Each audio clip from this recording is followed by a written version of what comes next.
Ladies and gentlemen, welcome to the show, and this is Undawn All Stars. We are in the second week, and today, the second phase of the competition. Participating teams has been cut in half from the first week of the tournament, and in this elimination stage, we're going to weed out half of the flock once again to see who is worthy of moving to grand finals for tomorrow. On the caster's desk, I am Neptune the Gentleman Garcia. Joining me is another Wonder Boy, Cali Gaming.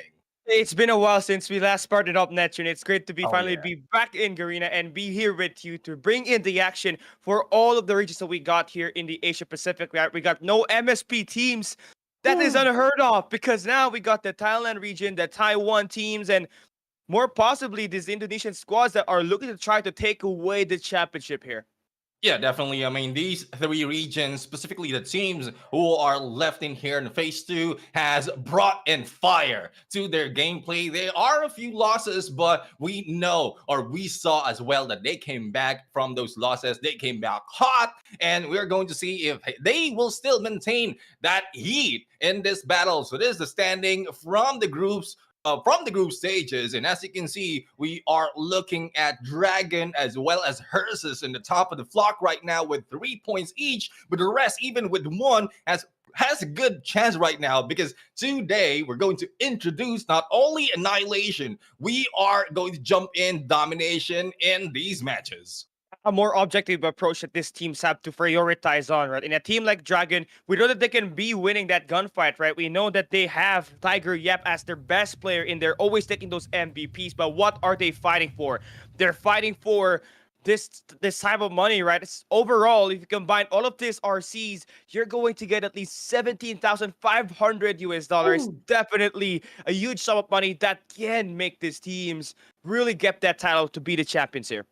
And also a little flex right now, especially if you're the champion, you get that exclusive frame that says Yeah. top one. Who doesn't want to flex that all throughout the game? And it's not only in the PvPs, you will be able to see that all over when you are in game and on Dawn. But as we look at the format right now, so phase one from last week is already over. That is 2 days of grueling battle, best out of 3. But this begins the best out of 5 in phase 2, where we're going to face off on a double elimination stage, and 8 teams will be cut in half. Only 4 heads to phase 3. You have 2 chances to become the best team heading into the phase 3, where you're trying to fight for that championship spot and you be the champions of this Undawn All Stars. And one thing more than likely, these squads right here, they're not gonna try to give away easy games, as we got a best of 5 coming into play. So they got a lot of chances to work their way up to win the battles. And we got your team lineups here for your elimination stage, starting with the Indonesian squads. That's gonna be Pro Sabibi and the Boss Lion. And these teams are insane. But you know what? The Thailand's Dragon, T9, Heyo, Tiger Yip, and Nops, I think they might just be the biggest to take this one away. Yeah, I mean, we pointed that out the moment we saw. And the Dragons beat the other teams. We saw that they will be leading the pack all throughout. But again, it's more of annihilation from the group stages. We'll have to find out if they can still bring that onto domination. Because as you mentioned, it's more objective, not only taking down the enemies, but we know the accuracy of the team can still be utilized in those space. But Alliance Spade, as well as Experience, joined by the Boss Falcons and YAFK is in here to complete the 8 teams who will be fighting it off on this phase number 2. Yeah, this is just, the best teams that was managed to able to really put in a lot of work back in our group standings last week, right? Where they obviously fought tooth to the nail. And we're talking about the Boss Falcon, who ended up as the top team at the Group C with just a 1-point difference up against the top 3 and top 4. You already know it was so close for them to be able to be here. Yeah, exactly. I mean, we have a few of the teams who are really eyeing to cross that top 8 spot despite of all the losses. I would say it's not all the win or most of the win right there in those battles. But speaking of battle, this is how it's going to be set up. we have the upper bracket where we have 8 teams already lined up, and those who will be losing those matches will be pushed down to the lower bracket, and they will be climbing a little bit harder to get back in there onto the grand finals. But this requires 2 days. So today, this is the double elimination, and those who will be left will be proceeding for tomorrow on the grand finals. We are just waiting and excited who those teams will be. We got 10 matches here today, so these teams, not only do they have to go out blazing off of the start, but they have to be able to endure the mental game as we proceed to all the games that they're going to be playing here today. Best of fives, once again, different from what we had at the group stage. It's going to be a longer game and new game modes that will be in store on this competition. So they got to be ready and pouncing on this objective that they're going to have to do to advance to tomorrow's matches. Really excited on what they are going to bring in domination. We've seen their the tenacity of the team, the ferocity of the team on that annihilation mode, and there's no coming back from there. But once you are on a respawn battle, that is where stamina will be used up. But let's see, we are going to start it off with a battle between lions and dragons. Will it be the king of the jungle or king of mystical beast who will be taking the win? It's Indonesia going against Thailand. Yeah, this is insane, right? Because the Boss Lion, they always had at least Rizoko getting those MVPs last weekend. But Tiger from Dragon, all of those eliminations that he was getting on the annihilation game that we had on those best of threes, he was unstoppable, man. Obviously scoring 7 kills on one of the games with 100k damage. That's the highest on the last weekend. So I guess for the Boss Line, they gotta prepare on how do they want to dismantle Dragon and taking down Tiger first on this best of 5. Yeah, exactly. I mean, this is where we are going to see the best, not only on MVPs, but also the best on the healers. We have Mo in here from the Boss Lions, as well as Heyu in here from Dragon, who can maintain their hold on their rushers. We saw the gameplay of the Dragons. I mean, I'm still mind blown. Nops is the one who's always leading the pack. Tiger Yep is always in there in the mid lane to provide that backup, but still he get that MVP, and it wouldn't be happening without Heyu giving Nops that healer gameplay. The same goes on the other side. Rizoko has always been inside of Mo, and the Boss Lions really showed everyone in there that they can hold that strong in each engagement. But this is just annihilation mode that we're going to start it off. This is pretty much the same as last week, but a little bit of difference of understanding their opponents. Yeah, we're heading into Central Shopping Mall here again. A best of 5. This is going to be our first map. So a lot more verticalities on these areas on this map, right? So you're gonna have to rely on your snipers off the start to get you those informations at this long range, and you already know shots from the Boss Line already kicking in. And Drake received a little bit of damage, a little bit of healing as well needs to be done. And we are going to see if the damage can be countered, because we all know Annihilation Mode, despite of not having any knockdowns, if the timer runs out, it will lead to the damage being dealt. But they backed off in perfect timing, trying to find a push. But speaking of push, here comes D9. Let's see how much he can bring in this battle. Yeah, this other squad, right? The Boss Line, they're just trying to draw in the players of Dragons here, which is currently being effective as they are using the sniper shots to actually hit it up right now. And he also has heals to back them up just in case they get shot at. So nice attacks here for the Boss Line off the get-go, but they don't get any attacks here so far, nor knockdowns. So just all about this info game. Yeah, information gameplay right now. I'm still a little bit worried for the Boss Lions at this point. They are being pushed out from their position right now. And a little bit of a rush being done. There goes the push, and there goes the hit. Despite of being in the mid lane, Tiger Yep still managed to get that damage. And I am not liking this for the side with Dragons. This is the trap that is being set by the Lions right now, just to pull and reel them into this area. And this is where Boss Lions really outsmarted some of the teams. Yeah, this is like a fishing line, right? They're getting this dragon reeled in a fishing pole, and then they go for the pounce like a lion. They go attack these players up close, and now they're slowly getting this information on the other side of the map. So now it's just all about spraying fire. Nice shot coming in for Tiger Yep, and yeah, this is definitely the guy you don't want to mess around with in any range whatsoever. And definitely, here comes the rush of the Dragons. Drake will be going down. No revival in there. Even Mo trying to go for the rescue, but it doesn't work. Rizoko right now is trying to defend, and a headshot has been done right there with the shield being brought out. It will provide a little bit more cover. Another headshot, but it is, and the damage received for Rizoko. Let's see how long can they hold off because they only have 25 seconds remaining. Ooh, nice shot there. Nopsteezy gonna get taken down. And now we got some shots coming in to Rizoko once again to take down T9. Nice shots coming through. Nice straights. And with this spammable weapons that you got, obviously, it's gonna be a win. It is a win. And this is going to the Dragon side. The timer has run out. The damage as well as the knockdown is favoring them. Now, let's see how the Lions will be responding this time. They were thrown off guard. They were pushed out from their position. Will it be the same this time around, Callie?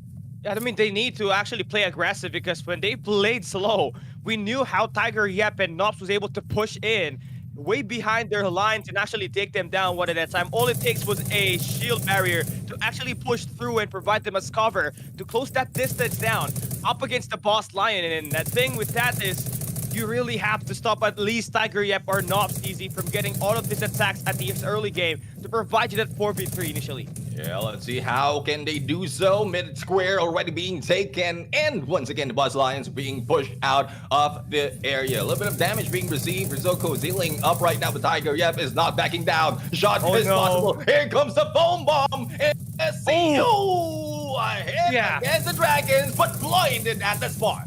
Oh, Tiger Yep is pushing in real nicely here. He finds one on Takana's side, gets the double, and there we go. Nice shots coming in. Rizoko will be on a 1v1 spree, but Tiger Yep is just on a different level. He takes 3 players down. And it's a good thing they take out the healer because there's little to no hope for Mo right now. But Mo's still alive though, but couldn't do anything. Another win for the Dragons at this point, and that is so quick. No question. This is still the Dragon that we seen from last week.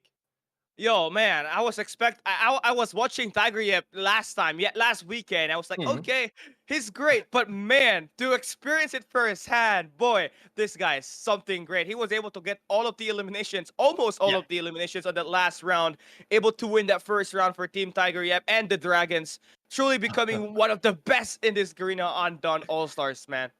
Yeah, definitely. I mean, we've seen great gameplay, even a headshot in there, despite of not having that much of visibility. But the moment he have his sights in there, the trigger has been pulled and will be hitting the head of the Boss Lions. Now, that is just one round, and this is still best out of 5. We're jumping in to a different, I believe, the different mode, but in the same map for this game still. On Central Shopping Mall, domination mode is the name of the game, and let's see who will be able to stand in on those domination points because it's not easy, especially with accuracy of what we've seen from the teams out there. You cannot stand still. You need to keep moving and also fire back with the support of the healer. So let's see who can have that tactics ironed out so that they can win this game. Yeah, in terms of accuracy, I feel like Dragon always has the best chance of actually beating these players from the boss line, right? So one thing more than likely that this team had to do is just to stack their resources and utilize those heals and just overwhelm Dragons by their numbers. Because we saw in that first game, they were kind of all over the place, right? Playing those 1v1 gunfights. That will not be easy because you don't have your heals right beside you that can help you regenerate back your HP as fast as you can. So it was going to be a big hiccup coming in for the boss line, but they still got a big chance on, going back into this game because it's still a best of 5.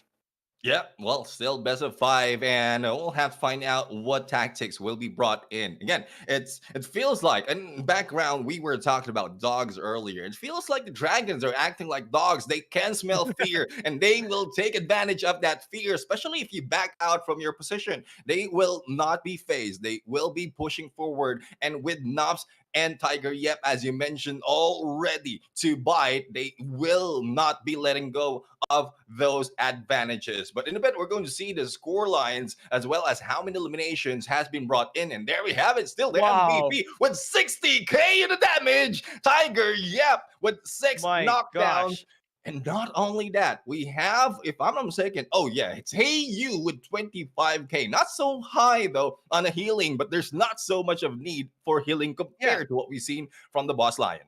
Yeah, I mean, hey, you only had to do, so much because Tiger Yep was able to eliminate this player so fast, right? I mean, you can't really heal up Tiger Yep if he's beaming everybody out and there's no more challenge on the Mhm. battles. And yeah, nice play for Tiger Yep there, but Rizoko Yep. definitely the other side's MVP. They can still turn it around as we play this domination, which is going to be a new game mode, which was something not part of last weekend. So they have to make sure that they play this objective properly and have to Right. utilize those heals to make sure that it's always going to be them complete when they're going in for the engage. Yeah, exactly. And from our side, I mean, though we know this game already, we've seen this coming from the SMP region, but again, none from the SMP was able to push through on phase two. We don't know the tactics that will be brought in by the teams from the other region. So it's still a question mark for us. Everything is still blank slate as to how they are going to do this battle on domination. And that is what I love because we get to see different tactics overall, different regions bringing in different meta. And this is where the viewers out there will really need to learn from this pro. I would say pros is what we have right here. This is pro level gameplay based on what we've seen. Yeah, I gotta agree with you on that note, right? This teams obviously are not gonna be here without the grueling battles that they did on this group stage. And if we saw the plays at the Annihilation for Tiger Yap, it's just all about those accuracy. I feel like they could invent something new here as we head on to our domination, still on the same map at Central Shopping Mall. But how do we see some adjustments if you're at the boss line after you just lost the first map here? Yeah, I mean that they are really hungry right now to win a match. Mo is being damaged, the healer of the team. That is not the way you want to go. And here comes the first takedown of this game. The capture is being done right now, and shield gun, even with Hop, still Drake can be put down. The shield in there, and Nups is not backing down, but the healing is still being done, and Drake is alive and kicking, not going out just yet. Yeah, that's nice. Nice place for the hills, but finally Drake gets eliminated and Dragon able to get the B capture here. So far for Indonesia, they are currently off a back foot off the start, but they gotta do better than this. As you can see, Dragon, they have all that mid-map control. Blinded right now in the middle, and as you can see, T9 receiving a little bit of damage. Rizoko will also feel the damage of Tiger. Yeah, let's see if they can hold strong. Already a spawn trap being triggered by dragons right now. I love the gameplay. I love the game style that they are showing, and they are not backing down. But in the mid of this battle, Bravo has been contested right now, but the teams of Dragon not letting go. Yeah, you can see here, it's gonna be Tiger Yep once again and not TC combining for like a 2Ps on that mid-map. Now they get to still maintain that B control. There's going to be 6 minutes, and the target score is still gonna be halfway there, a third part away, right? So it's all about just trying to flip those other flags that might not just be, contested by the dragons. And you can see for the boss line going in for the fountain site, taking over the C site. It's gonna be a 1v2, but T9 gets the kill onto Rizoko. They tried to go for that Charlie, but they were beat by the rest of a Dragon's Break right now. Throwing a little bit of flash, and there you go. Even himself has been blinded, and here comes the rush with that bomb. Managed to get away, but one goes down. 5 minutes and 43 on the clock right now, and the scores is so much in favor of the Dragons. Yeah, the Tiger Yep is just dealing so much damage here today. I mean, the weapon that he has and destroying the ceiling is just going to be a lot easier for them to finally go for the beatdown up to Drake, who's going to get knocked down once again. And there you have it. I mean, the power of Tiger Yep and the Bison. And this is really proving that if you are up close and personal with Tiger Yep, you will be going down. 1,000 point already reached halfway through in the target, and they only have 5 minutes to work with. Alpha is still on the side of the Boss Lions. I don't think the Dragon will be taking that over because they already have B and C to their side. Yeah, now they're trying to at least push this B side once again, stacking their resources, sending out Drake on the flank to get this attack to go through. You need to be coordinated, and you have to stand the ground up against Tiger Yep and Kanasai. And there you go. Nobs goes down. Kanasai goes down as well from the hands of a T9. But here comes a 1v2. The shield has been put up. Rizoko right now trying to survive this battle. Into the mid they go. And they are not stopping at this point. Rizoko still alive and kicking. Being healed at some point in the middle of three players. And the Dragons slowly being pushed out. 1,380, 1,400 in the scores right now. Dragons is still alive and kicking. Hey, you will need to recover in a bit for the side, and they are still fighting back. Two down already. They need to wait for both of the players right here for them to take advantage. But as you can see, T9 is battling it out on a 1v2. Yeah, T9 just getting these eliminations to go through. This is what you want if you're the Dragons. You want to end this map number 2 and go ahead and play Annihilation map number 3 as you have so much domination on this map itself. 2 flags captured. You don't even have to go for the 3rd flag. All you just have to do is stand your ground because you're close to winning this battle. Yeah, winning the battle is what the target and the goal of Dragons are 1,700, 300 more, and they will end this game. T9 is trying to push through on that alpha so that they can end the game a little bit quicker, but Rizoko just stopped them, and here comes the jump. Here comes the roll for the time of a T9, and still alive and kicking though, not healing so much, and damage as he is being backstabbed right now. Rizoko needs to run away. Yo, these weapons are just insane, man. And the damage on this 1v1, who wins it? Oh! T9 goes down. Rizoko was able to win that game, but with only a few more points, this could have been an ending already, despite of only one battle, 1 point being taken. It's still moving towards the Dragon, and there you have it. The battle's over, and Dragon once again gets the point. That's already 2-0. Yeah, but there was a serious mad potential there for the boss line to go for a comeback, right? But it came in way too late. They managed to get that C flag, but they could not handle Tiger Yep on the B flag. He was just there on a mission to hold their ground and claim the final few points that the Dragon needed to win that Central Shopping Mall domination. And yeah, 2-0. Looking like they really want to go for a sweep here. The boss line needs to have a strong Annihilation Western District should they want to force, a sweep, a reverse comeback here. Now, this is where I want to see which side is favorable. The question has been laid already, even from day number 1. Would it be the open rooftop or would it be the room area of that middle area in Western District? At some point, day number 1, it is favoring those coming from the room side. And day number 2, the tactics games changes. The ones coming from the open roof, they're the ones getting the favor. Now, this is where we are going to see these teams all mixed together. Which side of that area will be the winning side? Or is it just the strongest team who's really changing the name of the game? I think Dragon is like such a strong team, right? They can play anywhere they want, the room or the rooftop side. And I feel like for the boss line who's coming in second on Group C, coming in from the day 2 that we had on the group stage, they really have such a long journey to actually defeat this team, right? Because you ask them to be perfect on this coming games that will be up ahead, and we start to play that Western District later on before we even talk about that comeback, right? So they gotta win their gunfights first, which have been a big problem for them in this first 2 maps, right? I mean, Tiger Yep and Ops TZ, they have been able to really stop everybody inside. Yeah, I mean, well, that is what the tactics is being done right now for the side with Dragon. Nobs Teasy always in tanking everyone in there, trying to push them out. And with Tiger Yep in the background, finishing off the damage that has been dealt by Nobs Teasy, this duo, this dynamic duo has been unstoppable. Plus, we have their healer, which is Hey You, who's really unstoppable as well, into understanding which one to heal.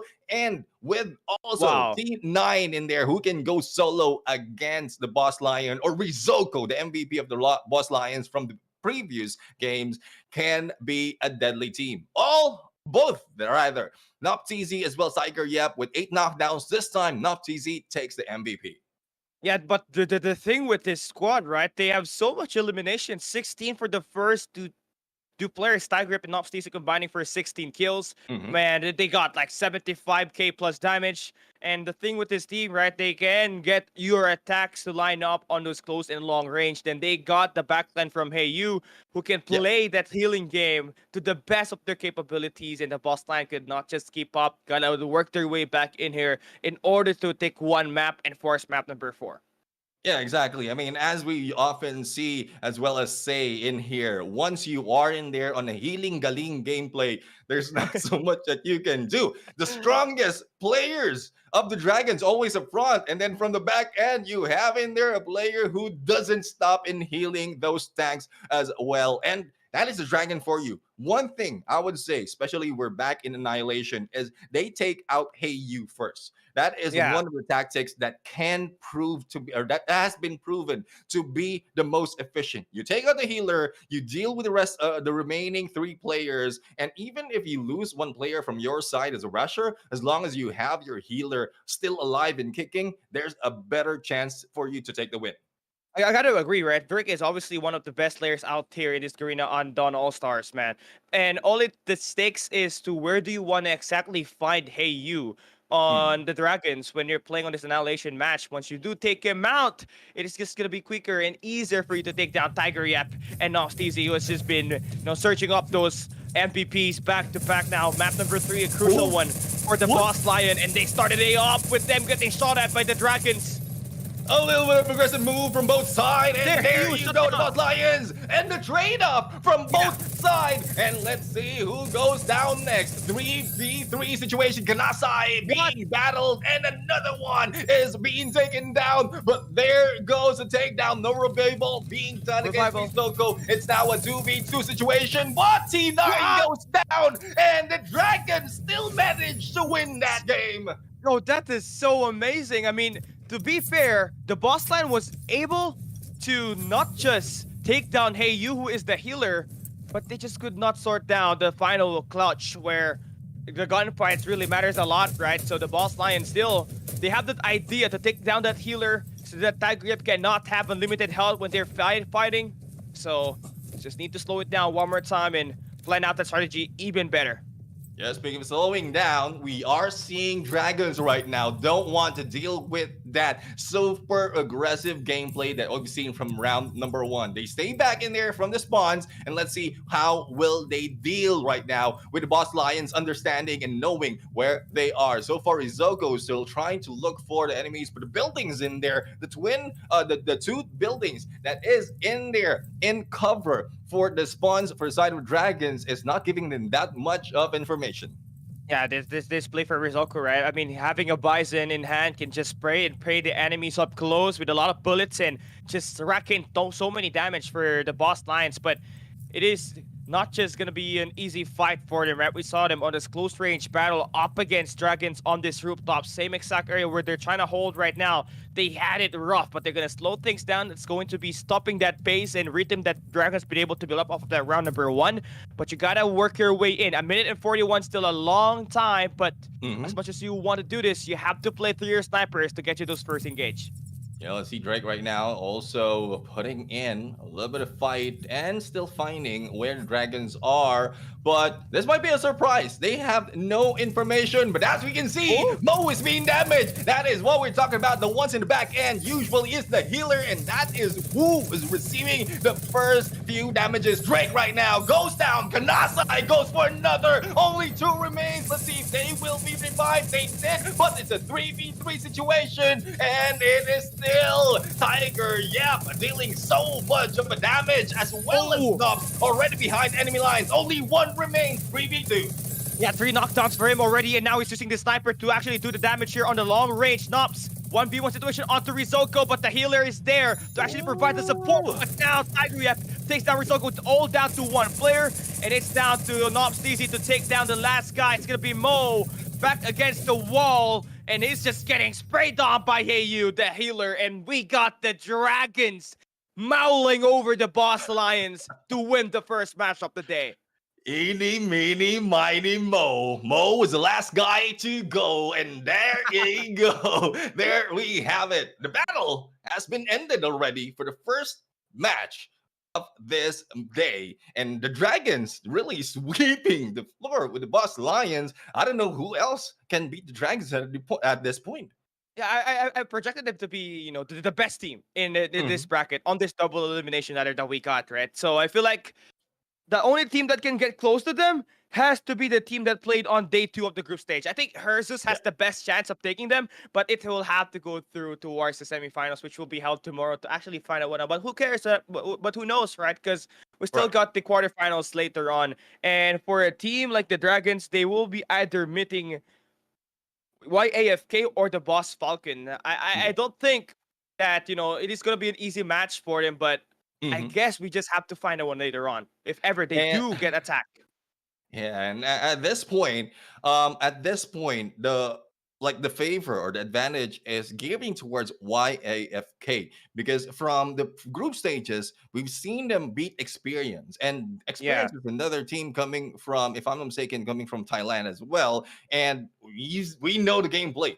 We know the gameplay, the game style of Thailand players. Dragon, for once, going for a 3-0 in the first series of this day. And you did mention hers, who's also coming from the same region. So it's just that region who's going and putting so much fire into FPS games. And well, hopefully another region will come up and rise from the graves and put them down. But still, the dragons, the mystical beast of old, is coming back in here, just burning everyone alive.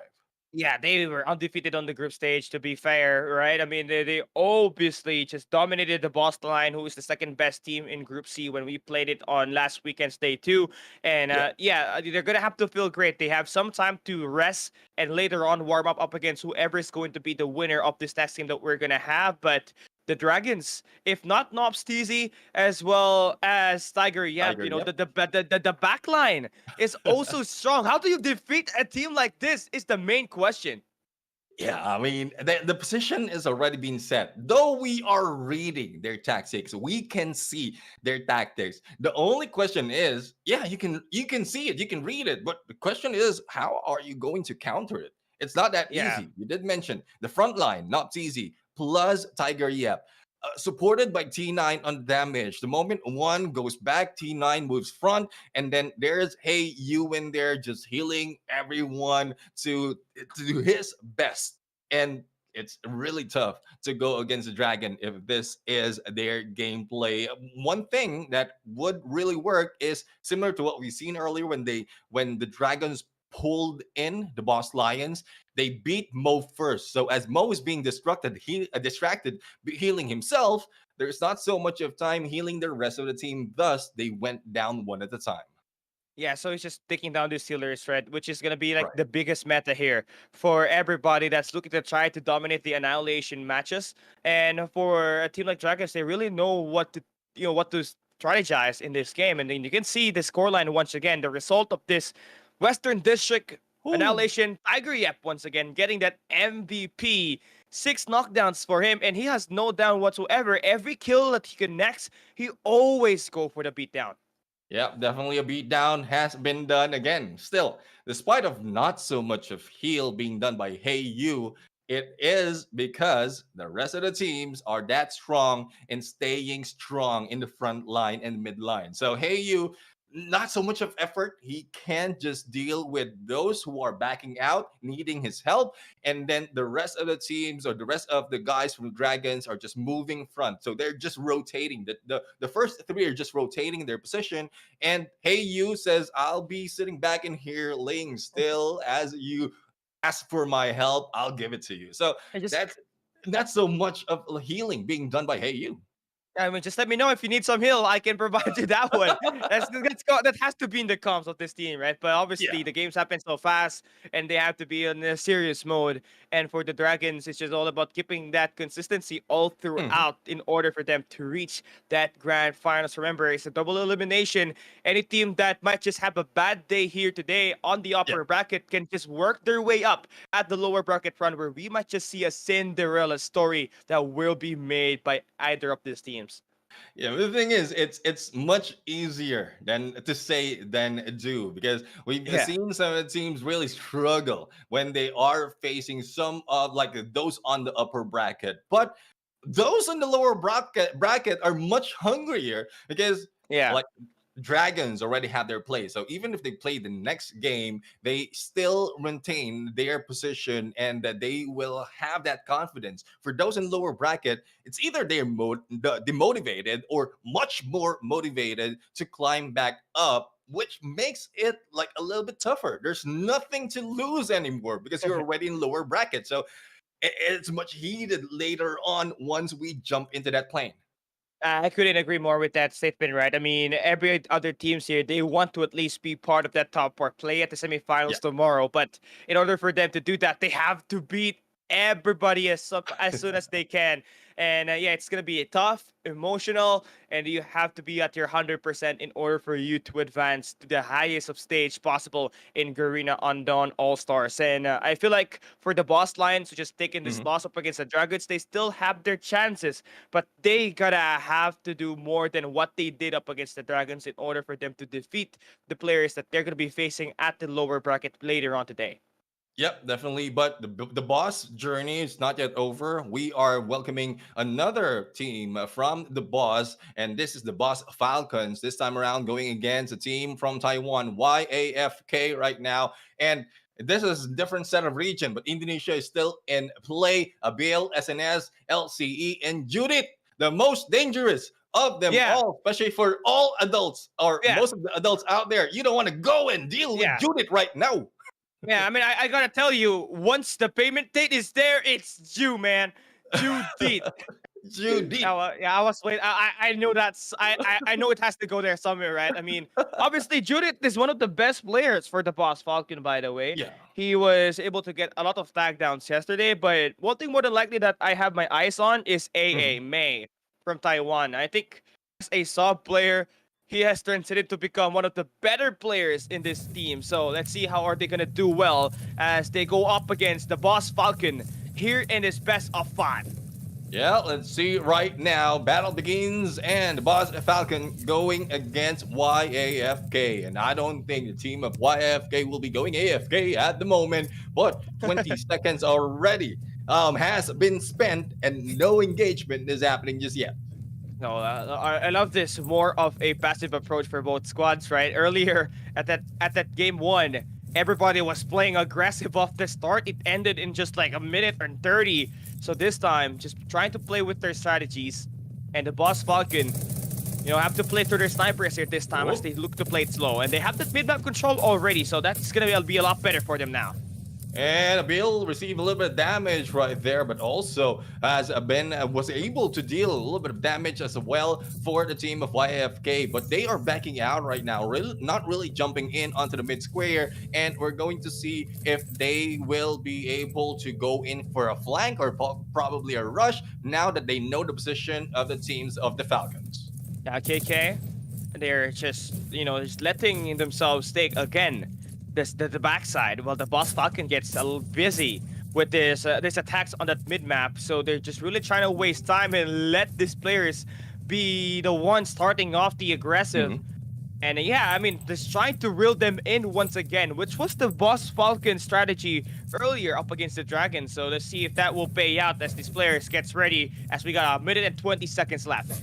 LCE right now spotting two of the players crossing through, but LCE will not be moving that quickly because he's the healer of the play of the team. And KK right now receives a little bit of damage. Here comes players of YFK. Judith right now being hit. Let's see if they can beat the Judith and can they pay the bill. That is two. No, I don't think they can beat the Judith, man. I mean, Judith is just insane. He is out there to hunt you. It's the Grim Reaper, so you have to take him out as much as you can, but it's gonna quit hard because he knows how to hide and take you out on this long range gauge. Now we got to see Taiwan YAFK going in for the push of that mid map.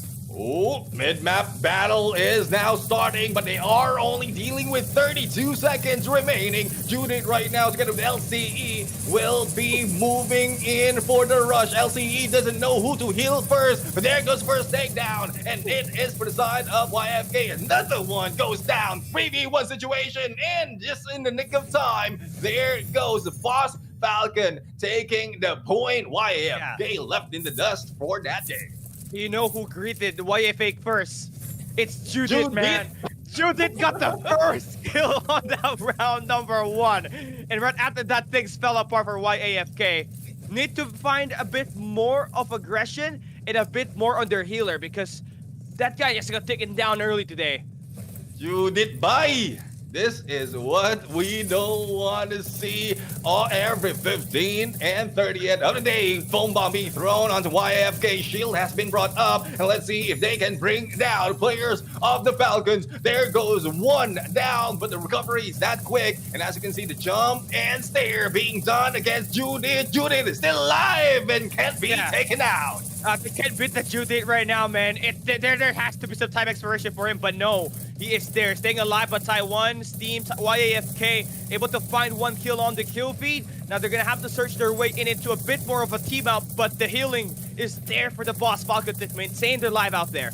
2 minutes remaining in this battle, 3v3 situation. Make that 3v2, but the recovery is that quick. And LCE receiving a lot of damage. You don't want to go down, especially as you're the healer of this team. There goes LCE being rushed with only a few HP. Goes to get away with a sliver of health, and there goes the backup as well. It is a 2v3 situation. The boss Falcons is left with only 2. Make that only 1, and YAFK is in the chance to grab the point. Only 1 remains. It is a Bale, and there's no Kane to beat him down. And just like life, right? You beat the Judith, you beat the game, you win in life. And YAFK, nice adjustments for them there, honestly. Nice trades once again, even though some of their teammates were knocked down off of those early engage, they were able to get that heal back with their teammates. So just gotta replicate that, be consistent all throughout as you fight up against a boss Falcon on the mid square center of the central district. Yeah, and this is where it gets exciting. Both teams already have 1 point to their side. And as you can see, they are, team of YFK, a little bit too aggressive. AA received a little bit of damage, but here comes the rest of the Falcons. Shield has been put up, and information has been released. And they have now their own shield, but the flank will not be happening just yet. A bit more of a initiative approach here for Taiwan's YAFK squad, right? They have the mid-map control once again. SNS gonna get shot at once again, and all of these rotations that we see from the boss Falcon, it's heavily working as 2 of the players from YFK has been taken down. 2 players has been taken down, 1 has been recovered, but once again, they managed to go for a takedown, 2v4 situation, and there you go! The boss Falcon flew high like a butterfly, and they grabbed the first match. And to think that round number 3 was kind of a counterplay now there for the boss Falcons, right? I mean, they were waiting for YAFK to hold down the central square, and what they did is just kind of converge them in 3 angles, which was in fact the best angle for them to take down these players, as they did not really spot down, where everybody is coming from. So yeah, a nice win for the boss Falcon to go up 1-0 on this best of 5. 1-0 in this best of 5, and that is just the beginning of this series. And we saw earlier that things doesn't change, especially on a strong team, once they jump into domination. But again, we are dealing with different teams right now. YFK and the boss Falcon showing that they can trade it off in 1 match or 1 game, 1 mode rather. Then this might be the same story later on in domination. We still have yet to see who will grab the few or the next point. It might be the YFK or the boss Falcon, because different modes bring a different kind of story. Yeah, I mean, with this domination game, right, you would need to play those 3 flags that is going to be located on the central shopping mall. One thing that you would need is that B flag, where you're able to control not just that mid-map, but also an A or a C flag that your team has been provided off the initial start. Now, I think for me, honestly, it's just all about finding those adjustments later on for YAFK as they take this loss on this first map. The Boss Falcon able to get this win. SNS got 5 knockdowns, but Judith dealt the most Ooh. damage with 61k. Everyone can be hit by Judith just like that. 61k. You can't pay 61k that easily. You can't pay Yeah. 61k that easily. And we're talking about Judith's damage right there. Hopefully, no one will be offended if you have 61k that you need to pay. But anyways, that's just the Boss Falcons showing up right now. Though the loss of the Boss Lions really are evident when they face off from the group stages. There's a lot of questions really. Why did the Boss Lions loss against the Boss Falcons? There's a huge question that has been thrown even in the comment section, and this is why, because they can bring the first game against YAFK. The only question is, can they do the same that the Dragon did earlier against their co-team or co-region, co-clan, whatever they are called? The Boss Lion went down with 3-0. Can the Boss Falcons do the same?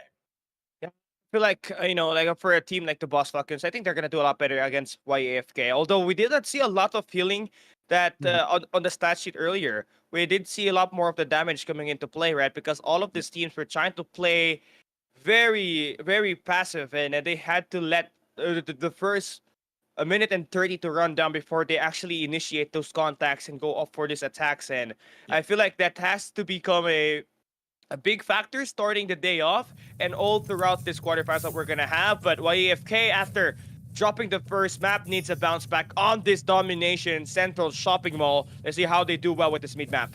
And as you can see, YFK right now already starting it off, crossing enemy lines right now and trying to take over that Bravo. But here comes Judith once again in front and personal. But the foam bomb is stopping in his heels and he has a gun down. Yeah, nice play for Mate there with the gun shield, man. It is just all about spraying and praying and getting this first 2 flags in your place. Once you get that, it's a lot easier for your squad to be able to dominate this battle, as they almost got that B-side capture, if not just for the plays from the Boss Falcon Ice and Abel, who made possible that the attacks will be rescinded off as they take the first 2 maps on this initial start. And there you have it. The first 2 maps has been grabbed with only 7 minutes remaining on the clock. And they are on the roll right now. It's grabbing the points, takeover, and contention being done right here by the team of YFK. And Judith is still alive despite of being hit so many times and stuck with that foam bomb. But here comes the 1v2. Let's see if Judith can still remain alive. And the healing is being done. He still is alive. And the Bravo capture for this side. It is a triple cap at this point and still being contested, but they will rake in a lot of points. Yeah, nice place there for Judith, right, to get at least this B-side capture for the squad. But YAFK, better initiative to play more on the objective side there. The one trailing behind with at least 400 points in this domination match. And they did lose those initial engage, but they do get those 3 full capture, a lockdown that they managed to pull off. But now, it's all about finding that reset once again. You lose the first 2 flags, you try to flip it once again, you take the A and C capture. Now you're gonna divide the Boss Falcon's attention to at least get another flag, and that will be the best time for you to push the B flag. Yeah, exactly. And the open side or the open walls of that central area can provide them with that good opening as well to try and defend those from the ends of this map. But as you can see, the Boss Falcons right now, they're not that busy. 2 of which is already in the central, and they are still dealing with a lot of scores. 888 right now, going 912. Only a few more for them to reach 1,000 mark.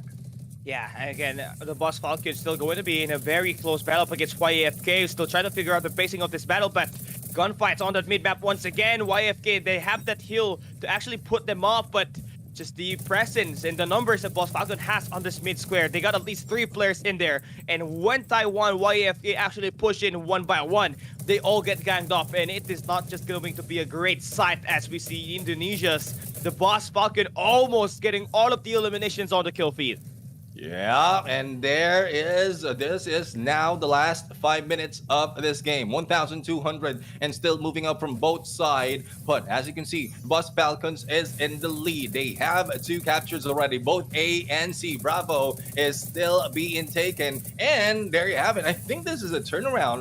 If I'm not mistaken, this is a Yeah. turnaround being done right now by the team of YFK, and not being countered that well at this point without Judith in the front lines. And YFK still trying to go for the beatdown, but the Bravo is being captured or tried to be captured once again. But still, the Boss Falcons maintain their position. Yeah, nice plays coming in from them. Ice, again, they're just sliding around, trying to buy his Whoop. teammates some time, and now he gets to heal back. Doesn't even have to go for the gunfight. He has to put his teammates into this battle so that they can team up, and he's just dancing, zigzagging his way in, and he still is, staying alive here. It's just as you mentioned, dancing it up. No one can chase him down, and the foam bomb goes down. And there we have it. It is time for YFK to catch up with the point. Bravo is being captured right now. Only one goes in for the push. Make that two already, as a Bill is also joining the party. There goes the takedown, and only one remains. The shield has been brought up, and let's see if YFK can catch up once again. The score's halfway through in the capture on that Bravo, and it's getting close between these two teams. Only 3 and 20 remaining at a time. Yeah, 2 flags captured here, still by the Boss Falcons. And if you want to come back, you have to get this capture now, and they get that. It's 1,320 to 1,680. The Boss Falcon only needing at least 300 points to win the battle. Do we see YAFK go for a triple lockdown and go for the comeback here? And they already have two of the capture point. They can easily catch up for the side of the Boss Falcons. But again, as you mentioned, they need a triple lockdown to stop the points for raking in for the side of the Falcons. And here comes Judith right now, still alive and kicking halfway through, almost being taken down. But Judith is just this a guy who can't be moved. And here comes the rest of YFK right now trying to beat him down. And 2 minutes and 30 seconds remaining. Points has slowed down from both teams. Yeah, now Taiwan, YAFK needs to get the triple capture. They take 2 flags. The C capture is being contested. Now you got this player that is going to be iced, and the Boss Falcon trying to stop that push onto the C flag. But the clock, and for the Boss Falcon, they only need 20 points to win the game, and they secure 1 flag that they need to win the game. But that was closer than what it could have been. What a nice play for both teams. Definitely equal in there, but the Boss Falcons always better at closing things out. Yeah, definitely. I mean, it looks like there's a threshold in there wherein you need to go in for a double capture before the opponent cross over that threshold. And it's similar to what we've seen earlier. Even if the Boss Falcon has lost one of the two that domination point that they've captured, they're still moving up and increasing their lead. And even the catch up being done, time is also running out. So there's a lot of factors in here affecting the winning condition of the game. And I guess let's play it safe. 1,500. If your team has reached 1,500 and the lead of around, say, 4,000, then it's very difficult for the other teams to catch back that or catch up that easily unless they go for a triple cap. Yeah, I gotta agree with that, man. I mean, Taiwan, YAFK, they obviously had like the best chance at trying to reverse this one. We definitely see a lot more of the captures here for these squads, right? But one thing more likely, the Boss Falcons, better attacks and better kill numbers. Take a look at that. SNS, 13 knockdowns, 2 downs, a 92k. What damage for him? I don't know. I guess that's the highest that we have. I can't remember. Is it 97 and 92? No. But there was a record. I am pretty sure yeah. you looked that up. 97, I believe, was the highest, but 92 being able to reach that, well, it's something else. But again, we're not talking about annihilation. We're talking about domination. There's a huge chance that you can get that high of a damage. Yeah, but to think that, the Annihilation, someone has managed to score 100k is just insane, right? That's Tiger Grip that we're talking about. But yeah, SNS definitely coming out of nowhere and putting the team on his back and just scoring loads of the kills. He was everywhere. At the B flag, securing at least that mid control. And is also out there at the fountains. trying to stop the push coming in from YAFK when they're trying to go for a triple capture. And yeah, he was the one that's able to stop them every time they try to attempt that at the final moments. Yeah, and there you have it. I mean, domination has been taken by YFK. The trade off is being done right now. And I guess this gives us an idea on how long they can play this. They will be extending this a little bit longer to game number 4, but they need to deal with a few more changes. So, speaking of changes, we're going to change a little bit of the map. We're going to jump into Western District, but back to the annihilation mode. We're going to find out which one is getting the win. And earlier, for the record, the ones in the open area, open rooftop, are the ones who won. That was the Dragons, and they beat the Boss Lion in that Western District. Let's see if the same story will show up between these two teams of YFK as well as the Boss Falcon as they start the battle. The one thing that stands between the Dragon match versus the boss line was that whoever has that high ground has the best chance at going in for the elimination, right? I mean, Nobs, TZ, as well as Tiger Yap, they fully utilize these buildings and these high grounds to obviously obliterate every player that they might just see down below. And the boss Falcon, you don't want to be going down there at the lower bracket and, waste away this 2-series win that you had on this map. So we obviously pushed through here, but sniper shots coming into play here. And it's Judy that is trying to take down. True, Judy trying to take down. I mean, you know you can't take down Judy that easily, but even with a gap in there from that AC, will still be an opening for the side of AA. Now, as you can see, a little bit of damage already being dealt by AFK. And correction. So it is the Boss Falcon who already have 2 up in this game. Only one more, and they will be able to end this battle. YFK right now has a lot of pressure on their shoulders as they are in their room side, as for now is the losing side of this map. Yeah, you gotta have to plan this one out correctly, right? You have to send out your tanks there, also correctly set up the heal, because right now the Boss Falcon is finally able to set up their fort as they have the defender here just to put them in the advantage, and now the push goes through. Boom bomb right now onto one of the Boss Falcon. LCE goes down. The healer is out, but it's a 3v3 situation. But recovery has been done for the side of YAFK. But as quickly as that, it has been back to a 3v3. Make that 3v2. As the Boss Falcon, despite of losing their healer, they're still alive and kicking and not budging at all. Jump and shoot. Jump and shoot. That's what they're doing, and they're still alive and kicking. No one can beat them down, and there we have it. The point goes to the Boss Falcon.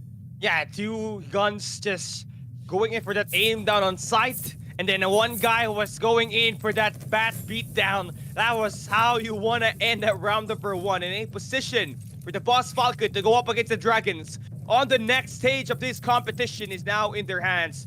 Gonna have to just to tighten things up and win this next few, as we have this game's just being sneaked up by Ice.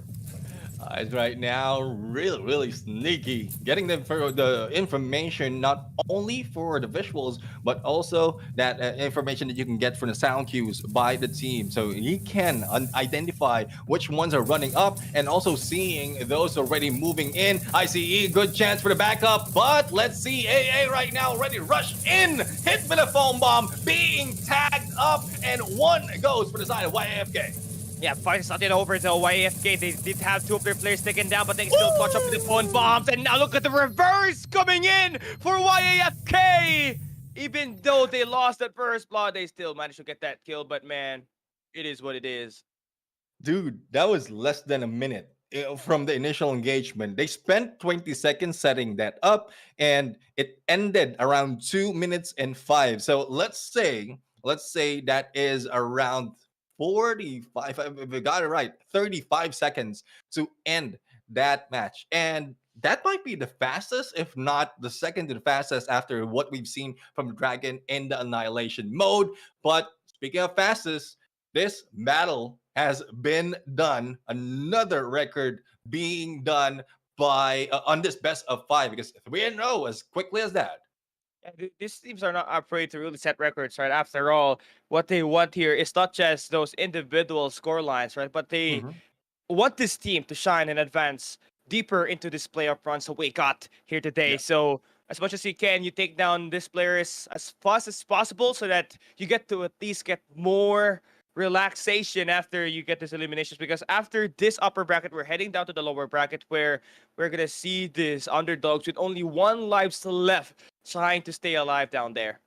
Yeah, and well, let's see if those lives will be spent that quickly as they head off to the lower bracket. But again, we've seen the Boss Lion being beat down by Dragons for the first game of this series. Boss Falcon fought back in this battle in their way to top four. Going against YFK, beating them down on a 3-0, and they proceed to the next stage of this fight. Now, we have yet to see Prosa BB as well experience as well as Herzus and Alliance Spade later on in the first or the top 8 in this phase 2 of the competition, but it's all heated up. I'm already Yeah. sweaty just seeing, just watching all these players battle it out.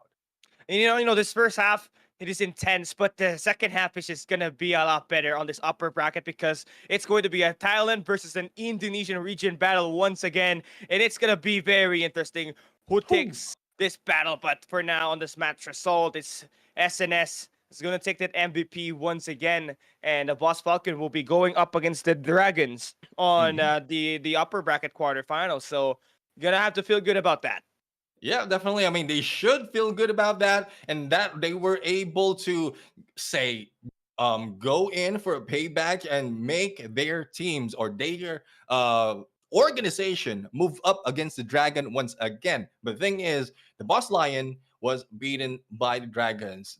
If in case the boss falcon will be beat by the dragons once again, that's a double hit already for the boss organization. But no one's complaining just yet. They move up one level. All they have to do is relax, find out what weaknesses from both teams Yeah. are, and take advantage of those. Yeah, now again for YFK, they may have been taken down by the Boss Falcon here at the upper bracket, but they still got a chance at the lower bracket. They will be facing the Boss Lion, who fell prey to the Dragons just on their match one here today. It was also a 3-0. So I believe that game between this Taiwan versus this Indonesian game is also gonna be a lot fiercer at the Yep. lower bracket. So it's just all about finding that bounce back and keeping that mental game positive because you might have taken this loss, but you still got an opportunity to set yourself off deeper into the playoffs by just taking things chip by chip at the lower bracket later on. But again, Yep. props to the Boss Falcon for going in for a sweep, a dominant one here today.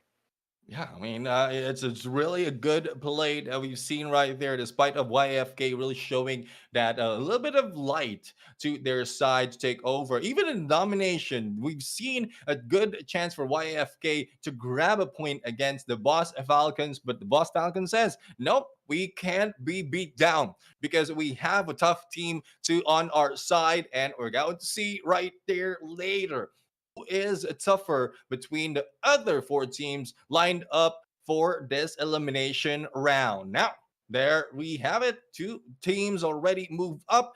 Two more that we're waiting for, and the long journey on that lower bracket. Who will be able to rise up to the grave? And as mentioned earlier, Callie, it's not that easy going from the lower bracket, going back to where the other teams who won already are. It's always going to be a 50-50, right? I mean, Mhm. you are at the lower bracket for a reason. It's because you're just not, having a field day on the Yeah. upper bracket. But again, it is going to be a 50-50 for you. It's just about setting that mindset on how you are going to try to take the next battle up ahead.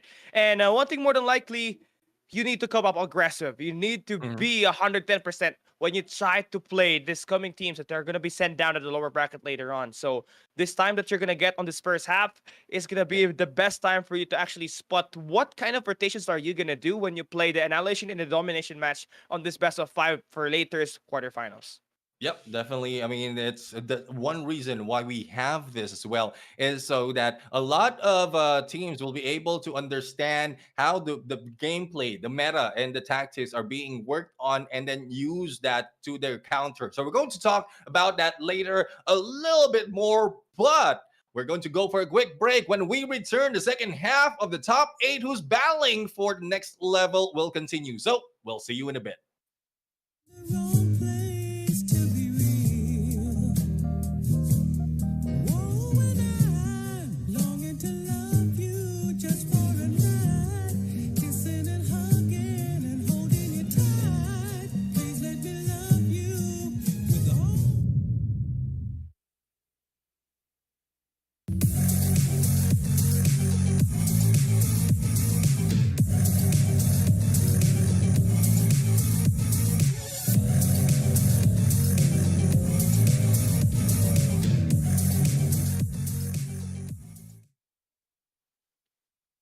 We did say it's going to be quick, and there we have it. We are back. I am Neptune, the gentleman Garcia. Together with me is Cali Gaming, and we are going to the next set of matches. Again, we are about to see Prosa BB going against Experience for match number 3, and match number 4 that will be Herzus going against Alliance Spade. So we still have no idea on what they will be showing this time around because a 1 week has passed, a lot of time for them to practice and work on their gameplay. Not only that, there are different modes that will be introduced, especially domination games. So this is where we are really excited to see the gameplay. But not on that, Callie, I guess there's something that you want to say that you can say to the viewers out there as well, something to be excited for. I mean, it's all about the gift codes, right? So you guys have to make sure that you redeem it right now because Neptune, I want to redeem it, but I can't because we're casting the game. But in order for you guys to activate that, you have to head into your official Garena Undawn map, and you're just going to have to utilize the All-Star 4230 code, which will give you, a great amount of giveaway. And yeah, just have to be fast because it's not going to be there for long. Yeah, I mean, as long as the broadcast is running, you'll be able to grab this. And again, this is for 20 freezing point sequence. The code is All Star, all caps, All Star 4230. Wait out in the comment section as well. It will be released there for your reference. But once the next code will be released, this will be going out. This will be taken out unless someone good enough in the comment section will be able to take records and put that back in. But if not, then you will lose that chance. Not only is it coming out today, but a lot of codes has already gone out from the first day of this competition. So all we're asking for is you stay in there with us watching the game, waiting for the code. Also to like and share the stream so that a lot of people will know of Undawn All Stars that's happening right now. Yeah, I mean, the more viewers that we got, the more reward that we can provide for you guys. So let's just help each other out real quick and make sure you share our live stream at Facebook and at YouTube for you guys to, let the other peoples know that we got something cooking up for Garena Undone itself. And we're already at the playoffs where everybody is at their peak and looking at our bracket again. And we saw Dragon and the Boss Falcon advancing to the upper bracket quarterfinals. The Boss Line and YAFK will be sent down. Coming right up next will be Pros Habibi and Experience, and Herzus in Alliance Spades to finish up the remaining games that we got here. Yeah, so we have 2 more series before we see the return of the Boss Lion as well as YFK. And after that, the ones losing the match 3 and match 4 battle. Now, there's a lot of excitement right now being built up by these teams, by these regions, by these games. And there we have it. Excitement is now up on its peak because we have 2 teams, Prosa BP as well as Experience, who will be fighting it off in another best of 5. Yeah, I'm looking at Panda for you as well as Diablo for Prosa BB. I mean, they were kind of the highlight when Prosa BB was playing on day 2 of the Garena Undawn All Stars that we had last weekend on Sunday. So I think this team just needs to provide these players that hot hand and a hot start and that information to find those eliminations for them, especially when we played that annihilation gameplay. Now for Experience though, was coming here as it was the best team coming out of Group B. Yeah. Just all about just adapting to the situation that they get put in because Prosa BB, you already know they're going to be coming off hot here. Yeah, they will be coming off hot, and as we can see right now, very near to that central area in this central shopping mall. But Panda for you will be staying in here in the back ends of those covers, spotting 2 of those players from Experience hopping through. Now, Sans right now, a little bit up front, a little bit of shot, but will not be able to connect. Yeah, so far, Travs and Panda for you, again, going to be the main player that you need to watch out for if you're Experienced. He's like Tiger Yap up from the Dragons, right? He can beam down every player he wants. Finally able to take down the drone. And yeah, just taking this mid-map control going to be important, but they have to heal down Sipoon, who's going to be here in this mid-square. Sipoon needs to be wiped out. And let's see if they can go for that. And you don't want Sipong dropping in on you. You don't want that to happen. All Filipinos know what I'm talking about. But Saz right now in the rush, trying to avoid all those gunshots coming from the side. And for you builds up that shield and covers them up as they heal up once again. A flank might be happening for the side of Experience. And let's see if they can push through. I mean, the barrier just being dropped there. Now we get to see some more view and where exactly these players are going to be at. Experience just going to be utilizing one angle, and now they send out one player on front, and they will be knocked down. GG goes down, recover instantaneously, and let's see if they can continue on in taking that guy. It is now a 3v4 situation. As we can see, Find the 4U will receive a little bit of damage, but on the side, we have Saz who's also beaming them down. Shield has been brought up, but they are now healing up with what has been brought out by their teammates. Here comes the rush, here comes the flag, and no, Saz is still alive and kicking, and Find the 4U needs to back out. Yeah, there's just so many action going on. The aggression is just there. Burger now knocked out.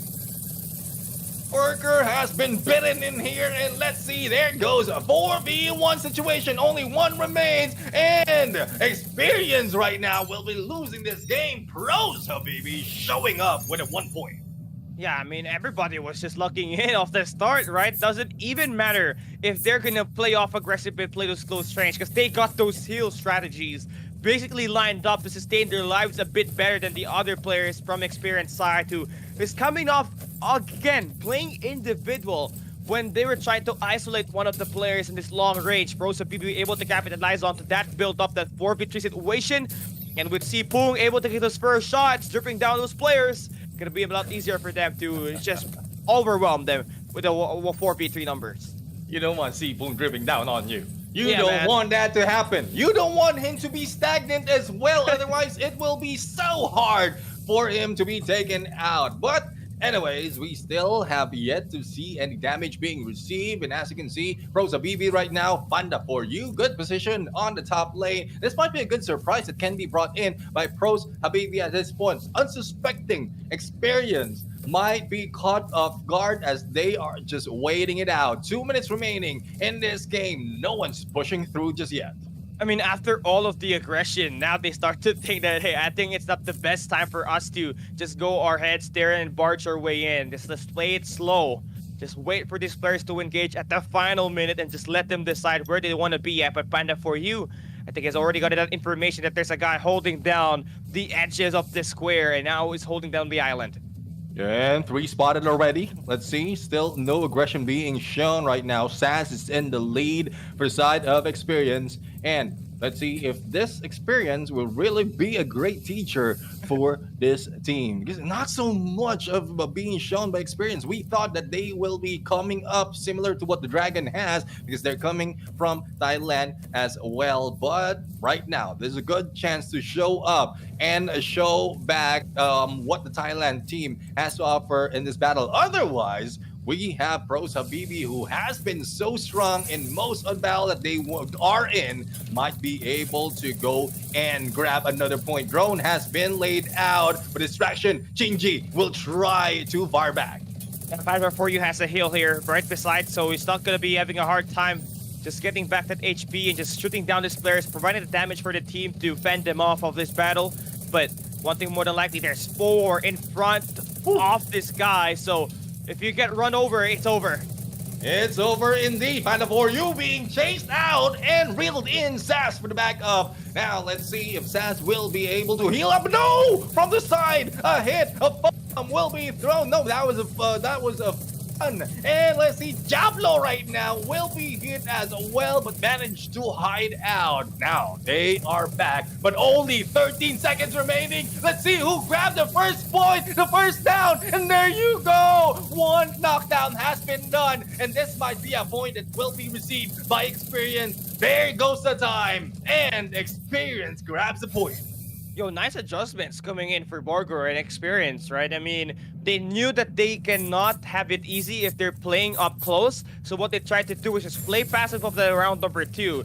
Let those players just be desperate and just going in for that aggression. And when that had to be done, they had to make sure that they had at least 1 player knocked down so that they win through the live count, then Experience looking like they're the ones at the upper hand now after the slow start round number 1. Yeah, let's see if the same tactics can still work for the side of Pro Habibi. Though Pro Habibi are the ones setting up the trap earlier, but Experience didn't fall for that trap, and they might be the one who will or who can spring it at this point. Both of the teams already battling it on in the mid square, but no one is going down just yet. And final for you in there, surprise hit by the foam bomb for surprise, and there goes one down for the side of Pro Habibi. No recovery that will be happening. Yeah, this is the resilience that we're seeing from Experience. Just finding those information, shooting the head over the body. That's just the attention to detail to just make sure that the kill is gonna be a lot faster. Sass right now being sassy at this point, just dancing around as Sipu will try to drip and drop on those shots, but no one going down just yet. It is a 3v4 situation. They back up on the perfect timing that they are just dealing with 1 minute and 40 seconds. Here comes Sass. We'll try to fire back. Let's see if they can bring down another one, or can Pro Habibi take one for the side of Experience. Yeah, this is an important round. You win this round, you win this first map at the Annihilation Central Shopping Mall. So now you're going to have to play tactical. 1 minute and 24 fastest. And now we got some action going through. Diablo almost gets down, but he gets away with his life with the help of the hill. But they're going to have to push more because now the attack goes Super Experience. 4v2 situation is now favoring Experience at this point. 1 minute remaining in the battle, but here comes NJ for the hit, but they will be going down. It is now a time for this team to bring the battle on. That is already, if I'm not mistaken, that was a 2-2. Is that right? That 2-1 rather. On the point, and it was Experience who grabbed that win despite of getting that loss against Pro Habibi earlier. I mean, it is all about those adapting to the pace, right? I mean, they had to try to they tried to barge their head, playing up close up against Pro Habibi, and they thought that, hey, I don't think we cannot maintain this anytime longer, so let's just play it slow on round number 2.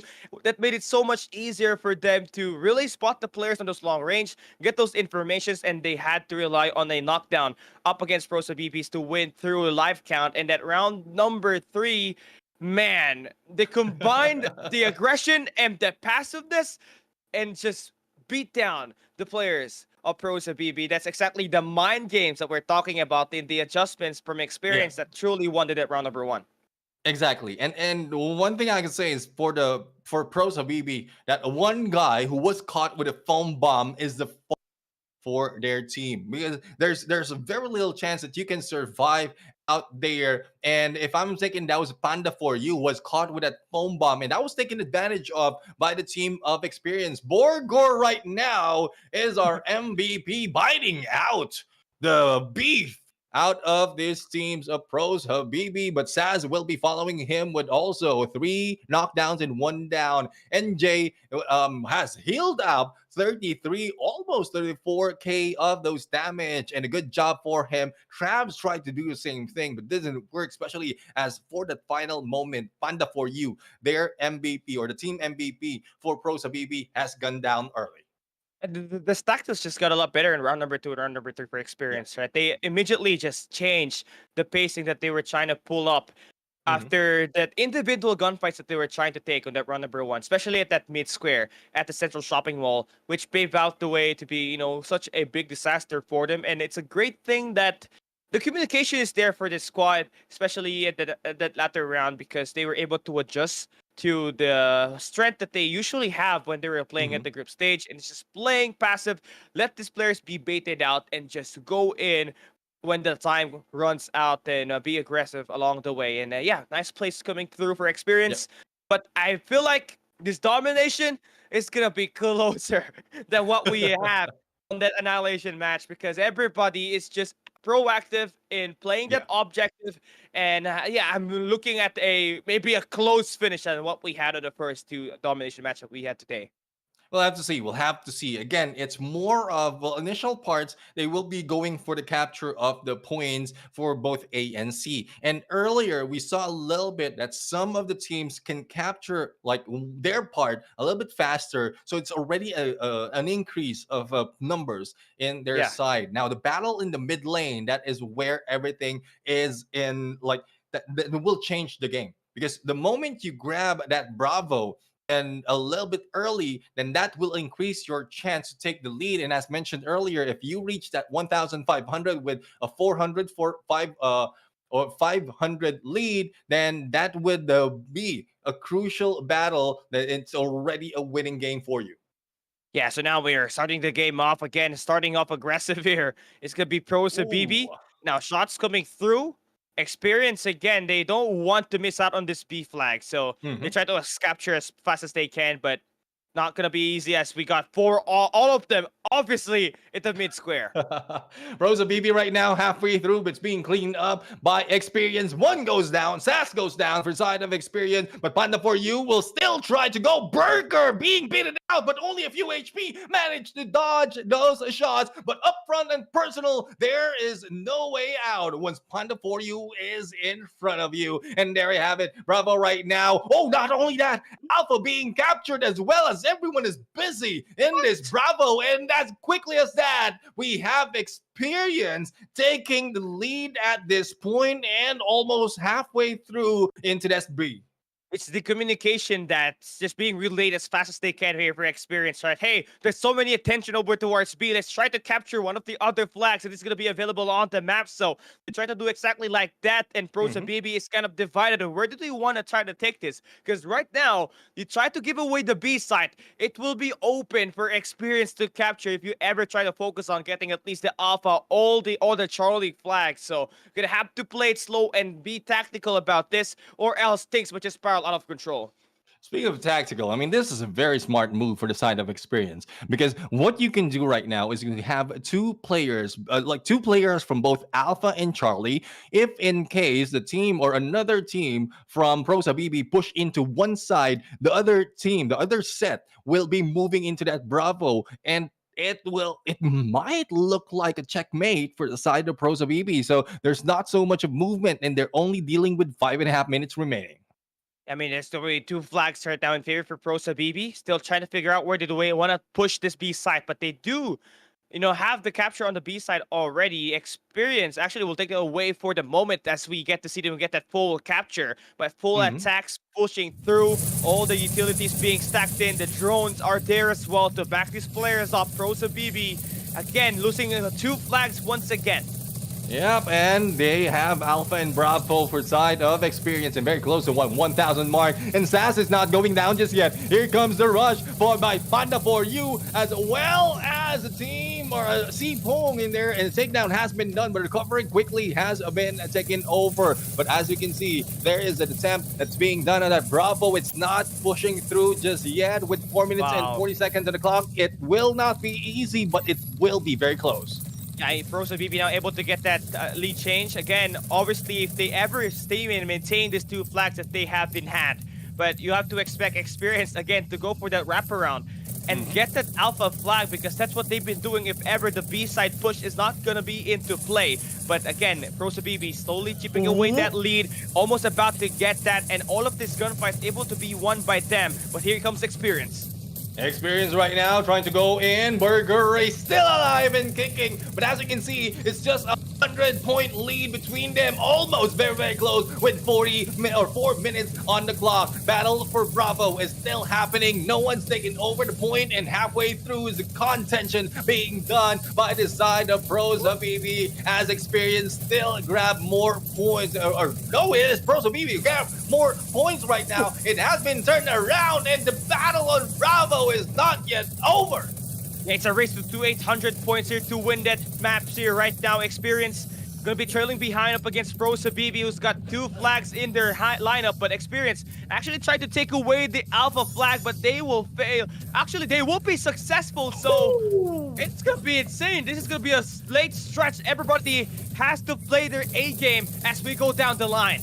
And we are experiencing Great gameplay coming from Experience at this point. They were down in that capture, but managed to turn it around on the other side when everyone is busy taking over that middle. Burger right now will be bitten off, but still alive and kicking, slide up in the perfect timing with the help of his teammate. Bravo is still being challenged right now, and this is how you do it. You don't stand back. You want to push through and distract the enemies on that Bravo side so that you can take over more points. But as you can see in the scoreline that we have, it's only 100-point difference, but it's still gearing favoring Experience right now. Yeah, just for 100 points for Experience to win this game. They still got 2 flags, and Pros Habibi, they are leaning towards this B side for so long. They need to get another flag capture or it's over. Experience might just be able to take this 2-map lead on this best of 5.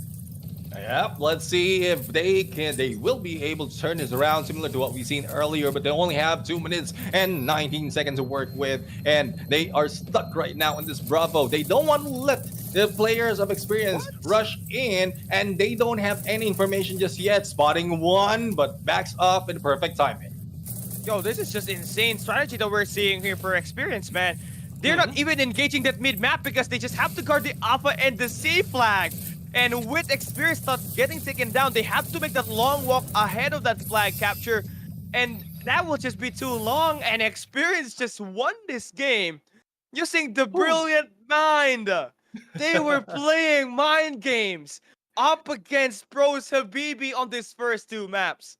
For the final 2 minutes, they were just sitting pretty from both sides. I mean, Alpha and Charlie already captured. They are already moving up on the point. They got away after, if I'm not mistaken, after the 1,300 mark. And that's where they grabbed the Alpha and Charlie. Not so much of aggression being done by Pros Habibi to chase after one more of the point that give Experience a lot more breathing space and waiting time for them to win this point. So that is already 2 games over. Domination being shown in Central Shopping Mall. Can't wait to see what will be happening in Western District. They thought I can't get over the fact that this experienced squads just know how to play this domination match to the T, right? I mean, Pros Habibi, they were expecting these players to at least contest that B flag and go for the triple capture, but with them already having those 2 flags, the Alpha and the Charlie, both on opposite points, they don't even have to move at all. They just had to wait for a contest to happen because everybody from the squad of Pros Habibi was on that mid square waiting for gunfights to happen. They did not bother rotating because they knew if they get shot down, they will be respawned back to their spawns, but that did not happen. It backfired, and that is a win for Experience. A 2-0 start here, but that was very close.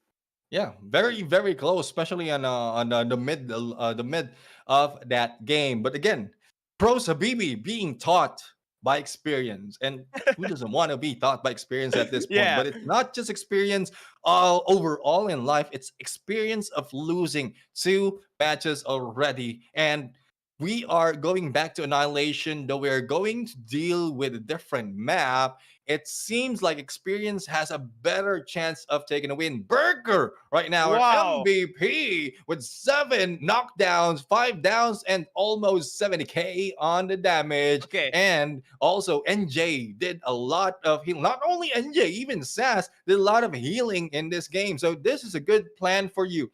Bring in 2 healers to help the rest who are splitting up. And we've seen them splitting up, Alpha and Charlie. That's where they took advantage of that game. And you see the difference on the stats, right? There less damage that we got for Experience, but a lot more damage from this squad of Pros Habibi. There was a guy that was with the 91k damage, 81k damage, but it did not pursue into a run win. Why? Because domination, it is an objective-based game. You win through captures, and with Experience is focusing on 2 points at a time. That was just the game breaker there for the squad of Pros Habibi. But it is not yet over for them. They still got an opportunity to put themselves at a moment where they can go for a reverse sweep by just taking this coming game up ahead, where we go back into Annihilation, but this time on a different map. It is going to be by the Western District.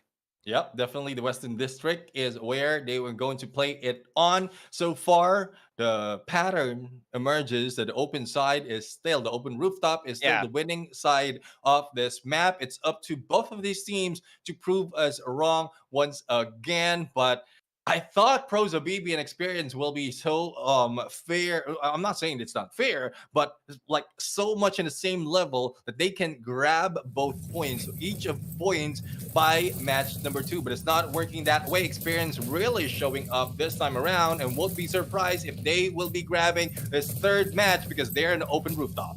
Yeah, I mean, the thing with these teams, right? They are equally paired up in terms of gunfights. It's just about the mechanics of the games that's lacking right now for Pros of BB, especially on that map number 2. It all ended up with at least a 2,000 point finish into a 1,800, right? So just a couple of difference in the score. Definitely closer to what we had in the first 2 match. And again, still a best of 5 series that we got here on this series. So Rosa BB can still go for a comeback by just taking away this first map. Looking to try to route away on the room side and on this rooftops. It's going to be experience in this long-range engage. Yeah, they're prepared for it. Yep, definitely prepared for it. The damage has been dealt from both sides. There's so much cover for the side of Rose Habibi, but as you can see right now, not so much of a push being done by Experience. Thus, they still or might still have that advantage. 1 minute and 50 seconds of the clock right now. No one's going down just yet. As you can see, a little bit of rush, a little bit of aggression from far away is being done. And again, no one's crossing behind enemy line. Yeah, so far for Induce, right? I mean, all of these players, they're waiting for the clock to run out before they even want to go for that push. A minute and 30 left. And now this is going to be desperation attempt. You have to push through, find some eliminations, because as soon as that clock expires, you're going to have to force to be real. You know, you have to be desperate in all sorts now. A minute and 18. This team's lining up, pushing in. Let's see if they can push through as well. And 1 minute remaining, 1 minute and 9 seconds remaining. I guess Pros of BB are planning their approach right now.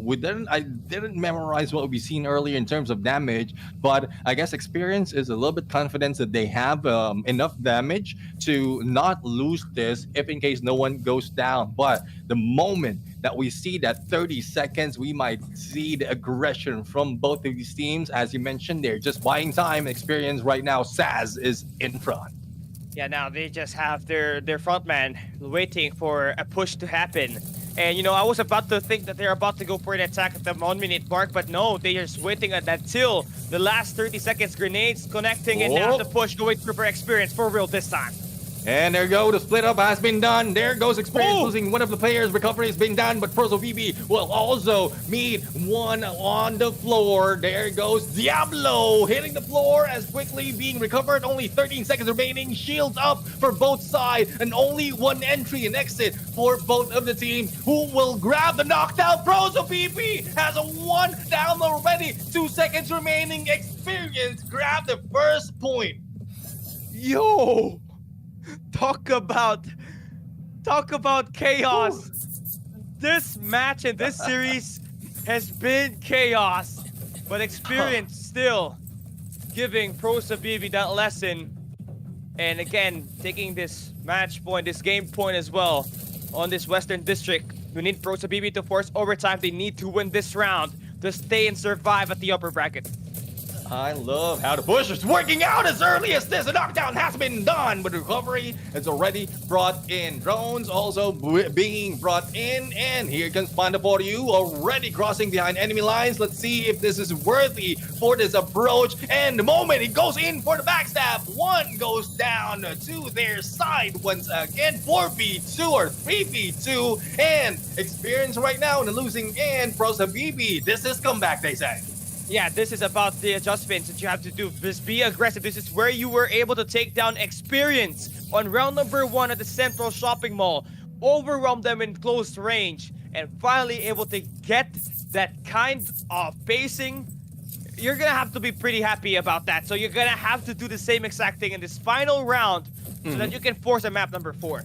And let's see if they can do the same thing, because it's not that easy. You know, Experience learns a lot, but let's see if they can outsmart the team from Thailand. The shots onto Diablo, but the return against Saz will be beneficial for them to grab all those points. And another tag down as quickly as that against Experience. What is happening with Experience right now? They have a good plan earlier, but they are falling short. They're backing off. They have that ticket. They have that advantage already. All they have to do is buy buy time, and they know that experience will be chasing them. This is a trap being set by Pros of EV. Oh, that is insane. You know, they're the ones pulling in the reverse Uno card, playing for the mind games. And Mhm. you know, the best thing about this is that experience, they got a lot of time to actually plan their way in this battle. So it's just all about picking the right cards and picking your battles in order for you to trade back up against Pros Habibi. But it's gonna take more than that, as the number is still in their hands. Yeah, the number is still on their hands right now. The rush being done. Let's see if all utilities can be used at this moment. Shields after shields, throw after throw, and no knockdowns just yet happening against Pros Habibi. They have the advantage right now because they have taken the first knockdown. Another one against Shinji, and there we go. Pros Habibi might be grabbing the point and win in this game. Jump and shoot. There goes 4v2. Sat almost out, and 4v2. Yeah, they have to just finish out one more player and it's over. We might just see our first map number 4 today on Domination Central District, Western District. Just one more player who's just gonna try to hide out, and you're about to chase him. We got 4 players in there. Well, Pros Habibi is hungry. They are hungry for Burger, and there goes the shot. There goes the rush. 1v4 situation. Burger tries to melee them down, and there goes Pros Habibi grabbing this win. 2-1 is the scoreline. And this is exactly what you want, right? Again, the adjustments. They played through their strength, and not the enemy's weakness. And again, not the enemy's kind of pacing.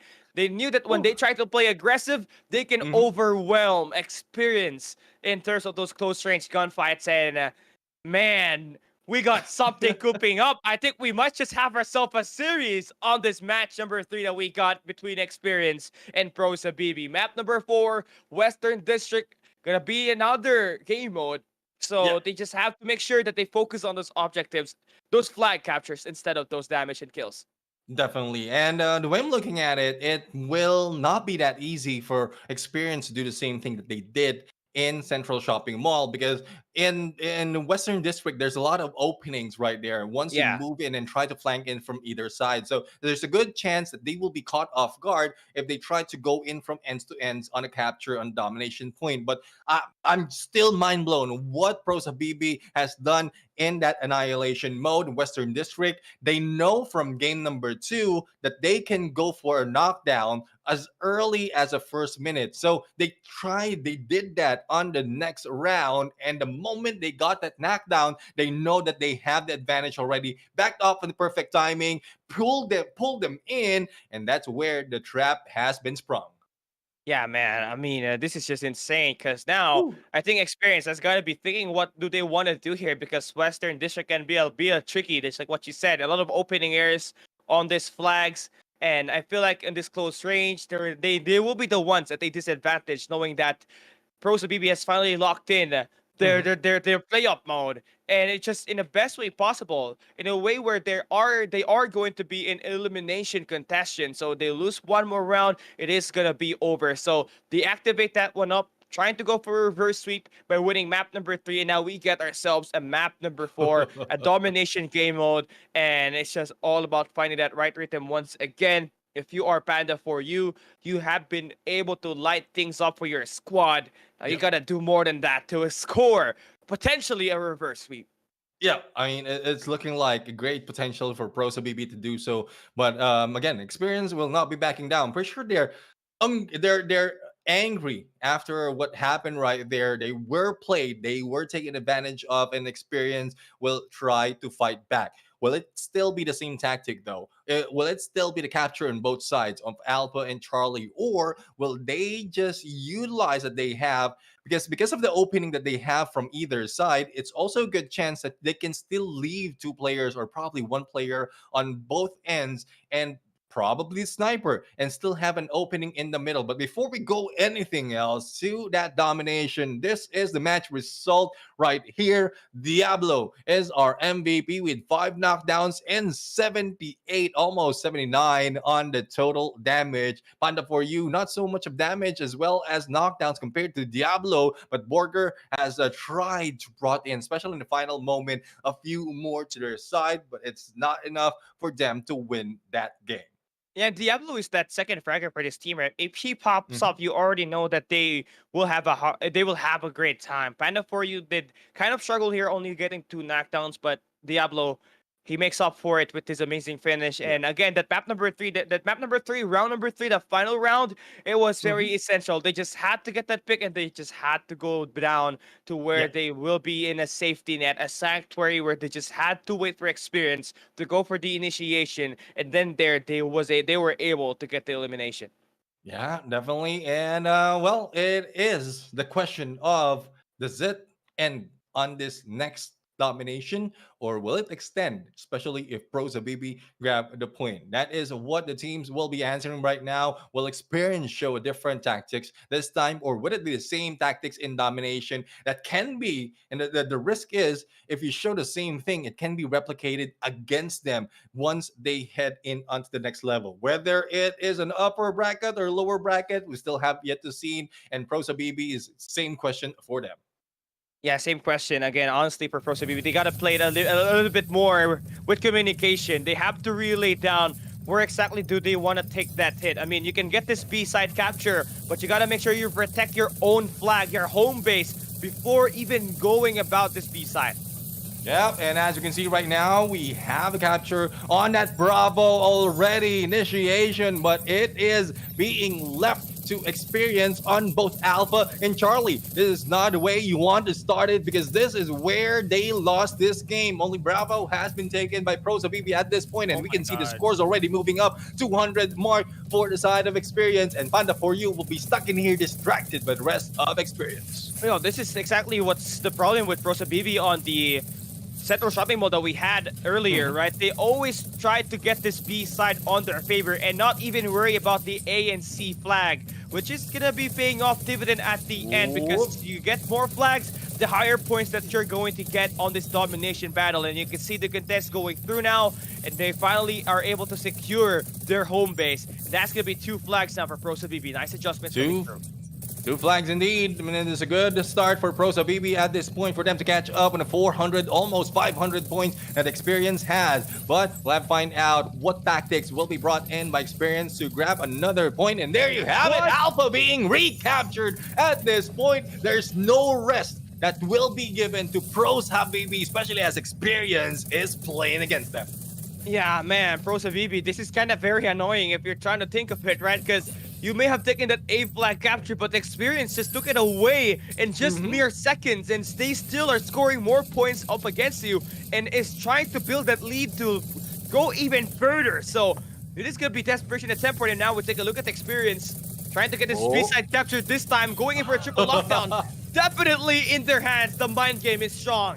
The thing is, no one is contesting that Bravo, so this is a much more tougher space for the side of Pros Habibi. If in case that Bravo will be captured as well as will be taken care of by Experience, then they will have better chance taking a win right now. And as you can see, Alpha and Charlie is still captured for the side of this is Pros Habibi who's getting that Alpha and Charlie, but as you can see, it's still a 1,000 point of already being reached by Experience. There goes spray down being done against the team of against the team of Experience, and they have 5 minutes remaining right now to secure those points. Yeah, they still got a lot of time here. There's still 5 minutes on the clock, and there's definitely just, a little bit of a close lead that we got from experience. Just 300 points, actually, that they can come back into with these two flags that they have, but now experience going in for the push. Now they got some players in the B side, but it's great because right now, for Prosa BB, they're able to stack that resources inside, just go in for that overwhelm and just push in with their bullets. Just let these players eat those damage and win this gunfights. And a gunfight's being won right now, slowly but surely, as well. The points being catching up for the side of Experience. Shield has been brought up, and there goes Bravo being cleaned out. But to what extent will they be able to maintain this? Charlie right now is still, there's a little bit of sight of blue in there, and Pros Habibi might still have that to their favor. Very, very close right now in terms of points, but here comes NJ being hit by the foam bomb and be knocked out, but no, still was able to recover with that heal. And Burger right now up close and personal, but as you can see, no one's going down for the side of Panda for you. He still managed to stay the point, and they still have two of those dominations. Yeah, nice stand for them now. Just a little bit more points, and they're going to get that lead switch right in time for the late game to open up. Experience cannot win their gunfights on the B flag. Now they're going to have to think about the bigger picture. Do you want to continue up the pressure on this mid-map, or do you want to capture another flag? They're trying to hit that C flag once again, though. Experience trying to hit them with another delay strat. Well, let's see. Panda for you right now is now backing out and taking a look at that Charlie. This is a two-prong approach. One on Charlie, one on Bravo. But Charlie does fail, and it will be cleaned up. Here comes Panda for you going in for the Burger. But Burger a little bit too quick in there. But only a few HP remaining there. He goes down. And with the points gearing towards Pros BB, I love how this is turning up. This might be a 2-2, and this might bring them to that map or game number 5. But as you can see, we have experience trying to go for the capture on the Charlie, but here comes the rest of the teams of Pros BB trying to defend it. Yeah, they have to defend this one. You don't want to give experience those two flags, but experience Sipong is going to be taken down here, and 9 shots coming in for Indu. It's just going to get a lot tighter here. Just a few more points for Pro Shabibi to win that battle. 50 more points to force a map number 5. Pro Shabibi, they want to get that reverse sweep. They take down experience on this map number 4 going back to back. Oh my goodness. I mean, the same tactic has been used by experience several times, but I guess it's because of the map. We saw that it's very, very easy for Charlie to be protected, especially as they go in for the approach, because there's an opening from the room side straight into that Charlie. And Alpha, though it's near to be recaptured by the team of Pro Zabibi, they don't care that much. All they have to focus right now is maintaining that Bravo and then pushing through that Charlie despite of what pressure is being brought in by experience. Yes, it's just an insane place, right? And a nice adjustments that we obviously have now for the squad. They were thinking about their home base, which was essential because that was a tight finish on the map number 4 domination. It was just like a 300-point difference between these two squads, and the defense at the C flag came in at the right time. They were able to take down, the players coming in from the side of experience, and with those eliminations coming through, they fend off those two flags from being in their hands, but also buys time for them to capture at least 24 points every time the clock ticks when they have the B-side capture. And look at that damage, and look at the score lines, man. And the score line's definitely Sipong. You don't want to be dropped in by Sipong. He is our MVP with 80k on the damage. And Prozo BB, I mean, I love how it's turning up. I did mention this already. It's quite evident already, especially on how they grab hold of that Bravo. But the thing is for side of experience, not quite sure what they're thinking about trying to push through on that Bravo. They got impatient, already holding on that Alpha and Charlie. And the moment they push into Bravo, knowing that all of players from Pro Zabibi is already in there, that's where they were caught off guard, going in for the trade-off and trying to recapture Charlie and Bravo at the same time. Yeah, they decided way too late. They just pushed too much on that B side, and they came in thinking that, oh hey, we still got a couple of time here. Just push this B side, maybe we get to win it. But no, Panda for you and Diablo was obviously there for this team, going in for those damage, and they got those heals to back them up. So a limited restores when that was happening, and they tried to push for that C site, but we just saw Pandas for you and crew able to really get that read as they were trying to defend those two flags that they initially have. And best time possible for you to be a Pro Shabibi fans, because we got ourselves another map, the last map to force and see whoever will be advancing to the upper bracket quarterfinals. All right, so for this series, this is the huling last game. We're going to find out which one of them is moving up on the upper bracket as well as the lower bracket. This will be brought in to where we started, Annihilation mode in Central Shopping Mall. The battle begins right now. 3 minutes on the clock and 4 players from both sides. Yeah, Pro Shabibi, the last time they played here, round number 1, they're able to take that win with what kind of play? They played through aggression, overwhelming experience in that mid map, and utilizing Borgor their main player to take all of those damage. But experience, again, trying to do exactly the same exact damage on this left flank. It's going to be Sipung with the Bison. I love the aggression being shown right now by Pros Habibi. Only one is trying to push them out. And the moment that they are receiving damage, Pros Habibi is, well, they did back off. Saz right now just put in so much of a pressure. Again, to my statement, I love how experience is showing up right now. They are pushing into one side. Only one is required to give them that pressure. And as we can see, the rest of the teams, all they have to do is wait out until that HP is gone. And well, there's no waiting for side of Pros Habibi. They will be backing off into one side, and halfway through is experience to rush them in. Yeah, so far experience, you know, they're finally utilizing their snipers here, which is going to be great because Pro Shabibi, they're trying to play that long game. They're trying to play it slow. They're going to be staying back at their home base, and that will wrap things up. They're trying to pull this team in onto their area, and with a minute and 35 seconds left on this round number 1, you're going to have to think that you need to make a move at some point in time. But look at this information for Pro Shabibi, just kiting and just biting them one at a time with their scope as well. They know time is running out. They know they are dealing the damage. The only question is it enough for them to win the game? And we've seen this gameplay overall. The final 30 seconds, this is where experience put in the aggression as well as a knockdown. But will it work this time for the side of Pros Habibi? They have been read, or probably have been read, and a different approach might be put in by the Indonesian team. But again, there's still no movement for the side of Pros Habibi. All they have to do is wait and reel them in. Oh yeah, here we go. This final 45 seconds is gonna be intense as we see the players of experience about to wrap in only one angle. Fights about to go through. You need to be ready if you're the healer and if you are the tank. Yeah, let's see. 1-3 split being done right now. And there goes a foam bomb hitting one, but managed to get away in the perfect timing. Panda for you right now will try to take the lead in the approach. And there you go. Oh, 2 captured the foam bomb. And it's multiple knockdown being done. Pros Habibi, the trap has been sprung. And Sas will go down in the nick of time. They grab the first point to this match, or game number 5. Yeah, nice reeling play for Pro Shabibi. Just letting experience go into their base and then put them on a trap. The pwn bomb connecting, knocking down 2. And it is just them now at match point and game point on this best of 5, only needing 1. But can you finally close things out? Because round number 2, when you were at the same map up against experience on round number 1 or map number 1, you lost back-to-back rounds.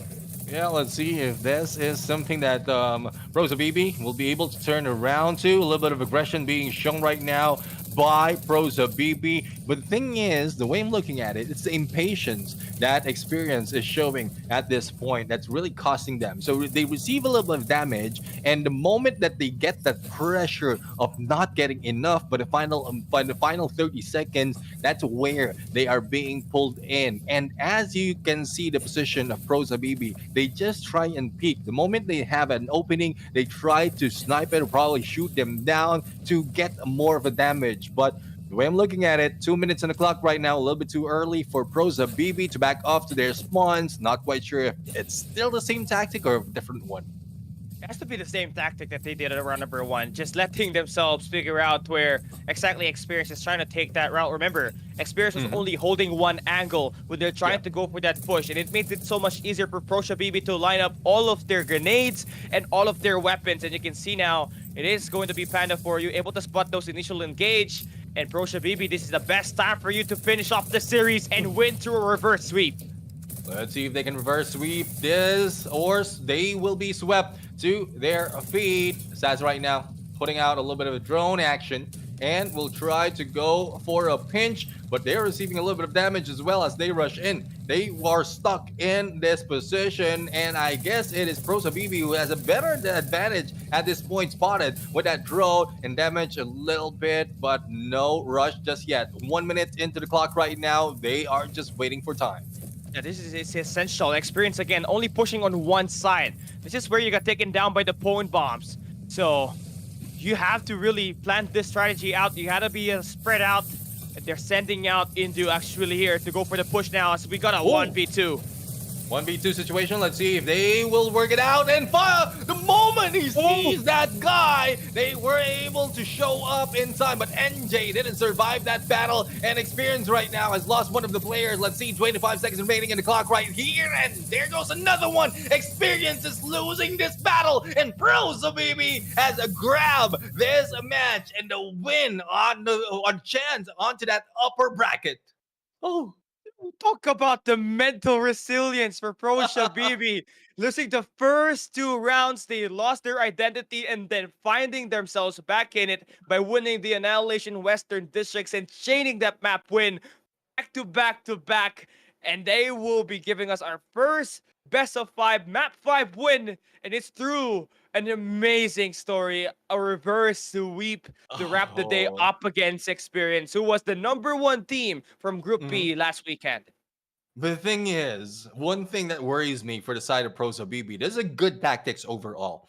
Good tactics overall, but they've shown it so many times, twice in this final annihilation mode, and I don't know. It might be a little bit too risky, but I guess they really need it to move into the upper bracket, as well as Experience has been pushed down. So tactics, both meta that we've learned so far in either Annihilation and Domination has been shown. But as you can see, Diablo showed Wow. up, raised from the hell with our MVP. We have knockdowns of 5 and almost 40 in the damage. But again, Boom will not be beat in terms of damage. Almost 50k in there on the total damage. This duo once again proven that it's a tough to beat.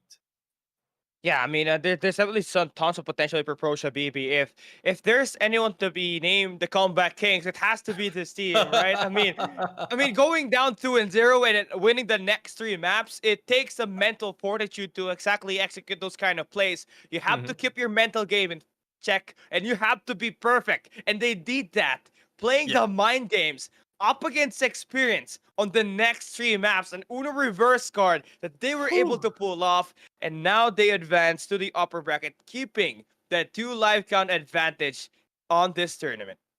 Yeah, well, they had a two life count advantage at this point, and they push Experience out the window and into the lower bracket. Up next will be the last set, our first matches in this phase number 2 elimination mode, Hersus and Alliance Paid. And we know that there is a huge potential for the side of Hersus. They went against Alliance Clover 2-0, YOLO 2-1. Even Pro Zabibi has been beat by this team, and it's really, really a tough battle for anyone who face against this team in their second day or in our second day of competition. But Alliance Paid right now, they went in against the Joke Is On Me and even against GRD, taking both a 2-0 series. But unfortunate for them, they were beat on a 0-2 against a Dragon. So both has a almost similar record, but Hersus, it seems like, or it looks like in numbers,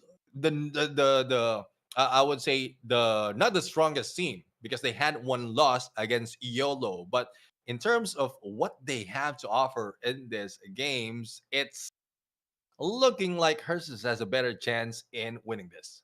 I feel like hers is obviously is like, a hand down of the dragons, right? CQT is Mhm. here. You got that. They can obviously pull in a lot of the shots for the team as the front man. And then you got a massive healer for this team. But for Alliance Spades, again, coming here as the second best team from Group A, you did take the loss up against Dragon, but that also helped you actually try to gauge what this Thailand region could provide to you. What Yeah. kind of aggression, what kind of passiveness are you going to be able to experience, right? And I think going up against a tough team like Dragon, they might be prepared going up against Hersus, who came in as the number one team at Group D last Sunday, and ZQT being mostly the top performer of the squad.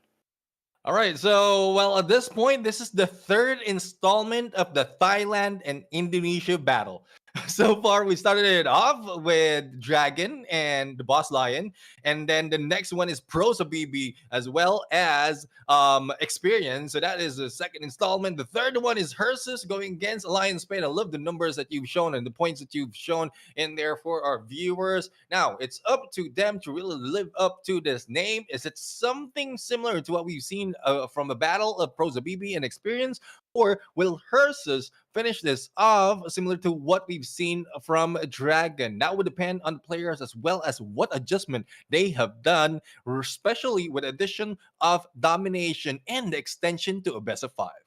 I feel like if we're talking about Annihilation, for me, exactly my opinion, guys, I think Mm-hmm. Will end up winning all of the Annihilation match. Now, Alliance Yeah. Spades, I think they do have a lot of chinks on their armor when they're playing that game mode, but with the domination added in, they can always play for those objectives. Just like what we saw from Experience earlier Yeah. when they were playing map number 2 up against Pros Shabibi. And the thing with that kind of gameplay is that you don't even have to actually go for most of those engagements on the mid maps. Just make Yeah. your way over towards the other side of the map. Go for those captures and just try to sustain your life out there and always play on rotation and proactively so that if ever Hersus decides to rotate on their home base, you can get that B side and overwhelm this team with numbers. So exactly what you want to see here for these two teams as we begin the final upper bracket match that we got here on this first set of games.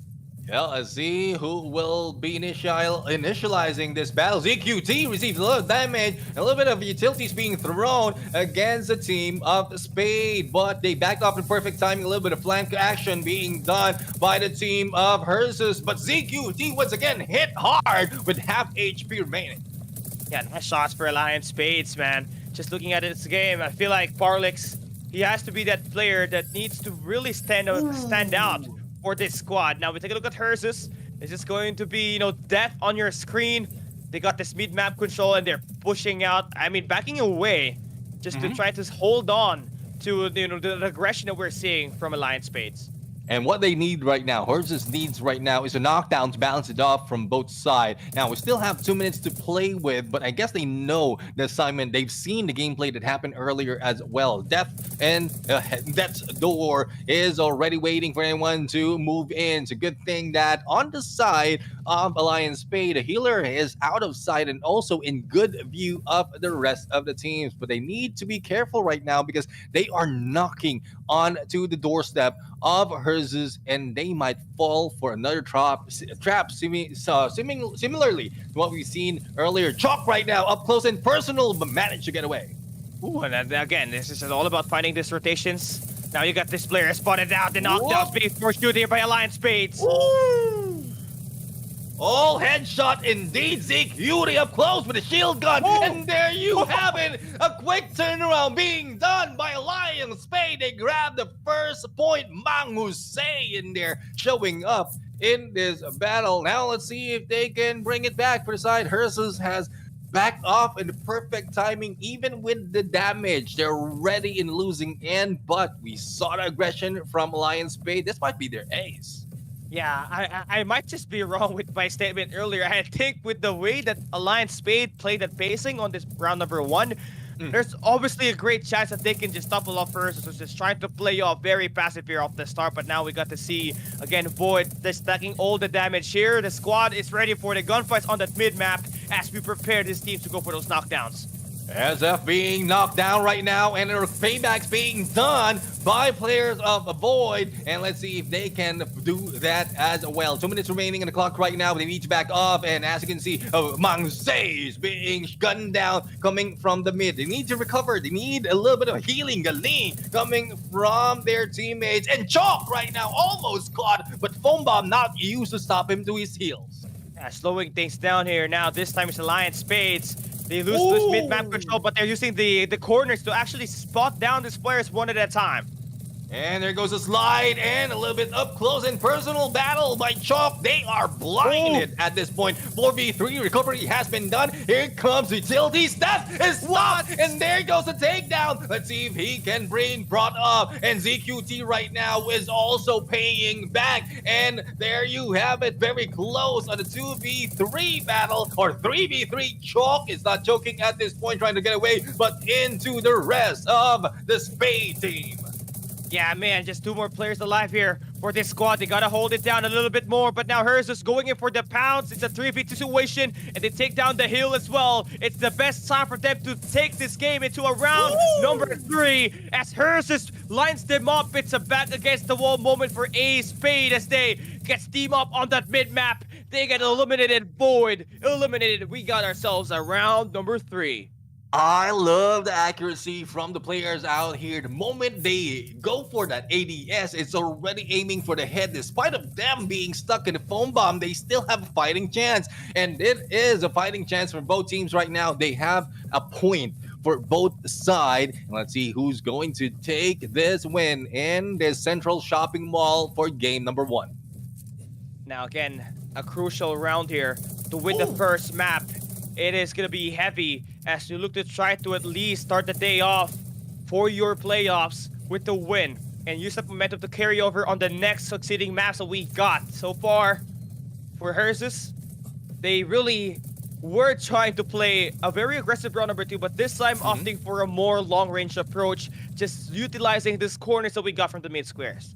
ZQT really tried to cross over, but Volt just waited for him and saw him. Here comes Death right now. Managed to get away and hide off on the pillar, but here comes the flank. ZQT a little bit too close and personal, and they will not be able to push through. Hussein right now will try to take ZQT down with only a few HP and now bleeding out. Managed to get away. Death doing the same thing. And there is little to no hope for the side of Hersus right now. They are being pushed out. Let's see if a boom bomb will work. And there goes the takedown. And there goes 2. And melee doesn't work for him up close and personal. And there you go. Battle against 1. Novit has been taken out. And Alliance Spade has brought the first game.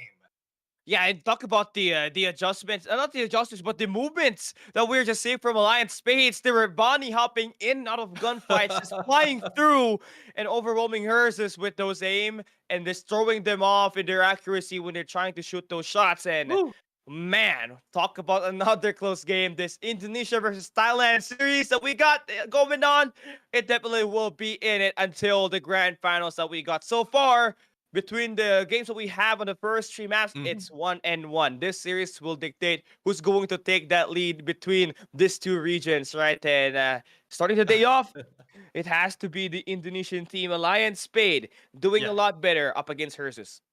Yeah, I mean, it has been proved earlier that Indonesian has a lot of a game style that can be shown right here. But I won't be surprised if we'll be hitting another record, if not very close to a record run, because based on what we've seen earlier, it's mostly headshot as being done right there, especially in that annihilation mode. And that is a lot of damage being dealt with. So, we still have yet to see the result later on, but there you have it. There we have it. We have Jose with not Jose, Vold right now. If I'm not mistaken, Vold is the most of the time we've seen 72k on the damage. Why is it only 72 and not the 90 that we've seen earlier? Because SR has done 73. So both players doing 70 plus K in terms of damage, but with the say an MVP, 6 knockdowns, a total of 14 for Alliance Spade. Yeah, that's just insane numbers that we just see here. I mean, you got SR and Void with 70k plus. Now Jose almost gets himself a 70 as well, and the damage was just getting a lot better there for Alliance Spades, right? So gunfight-wise, I think we know who might just be the real contender when we head into the domination match. It has to be this Alliance Spades squad. And talk about the group stage match that the Alliance Spades go up against the Dragons where they lost. I guess that's where they find out the adjustments that they have to do, because we all know that the Dragons from the Thailand region is one of the best teams in this lobby and in this season. So actually getting those repetitions up against them, gets you a Mhm. good gauge on what this other Thailand teams can provide, and them taking round number one up against hers makes a lot of the work that they've done, the homework that they had in order for them to be successful off of this first round. Yeah, exactly. Definitely. That's a crucial part in competitions just like this, doing your homework. But the thing is, we've introduced domination today, and they only have less than a day to work on those tactics to go into the grand finals if they go in the grand finals. So for the teams who's already in their upper bracket, well, it's good for them, especially if they dominated their game in that initial part. But right now, domination will be a different tactics and not so much of references from the previous week. But as we can see, Charlie already being captured. And for Alpha, it's not even close, but they prioritize on that Bravo and going in for a two-prong approach. Yeah, so far it's gonna be again mid-map control here, starting the day off with Alliance Spades, but they all get gunned down. So this time it is going to be a capture that's about to be in line for hers. But again, loving the capture, loving the attacks, and the the scrappy fights that we're seeing off this B site. But at some point, you're gonna have to think that you're gonna have to defend your home base. Yeah, as we can see right now, a capture, double capture being done at this point by Alliance Paid. No, yeah, it's Alliance Paid right now with a double capture on the Bravo and Charlie. Here comes Vol trying to get away from ZQT, who's trying to defend that Alpha. But midway through, they're already meeting up close 1v1 situation with the backup for the side of Alliance Paid on the other side. Wow, he's just going for the knockdown, but the heals is insane there. ZQT's the one that gets outplayed. Alliance Spades, the gunfights again, just being the extra factor that's just keeping themselves with the amount of dominance in this game. Already a 200-point lead that they built up on this domination match. They also got 2 flags to work with that. Might even potentially go for a triple capture, but that is just too much. Just have to focus on 2 so far for now. Better map control up against hers. Yeah, let's see if Ursus will be able to capture this Bravo. Shield hasn't been up, and only one is going for the defense in this Bravo. Here comes the rest of the teams from the back, and Foam right now. ZQT in trouble, responding to Foam Bomb, and there goes SR, but no, has been healed, and now the rush from 3 coming from a team of Alliance Spade, putting ZQT in the forefront of going down, but still managed to go for the knockdown. Here comes a second, and they might be able to catch up at a point. They now have a good chance, but no unlimited backup coming from Alliance Spade.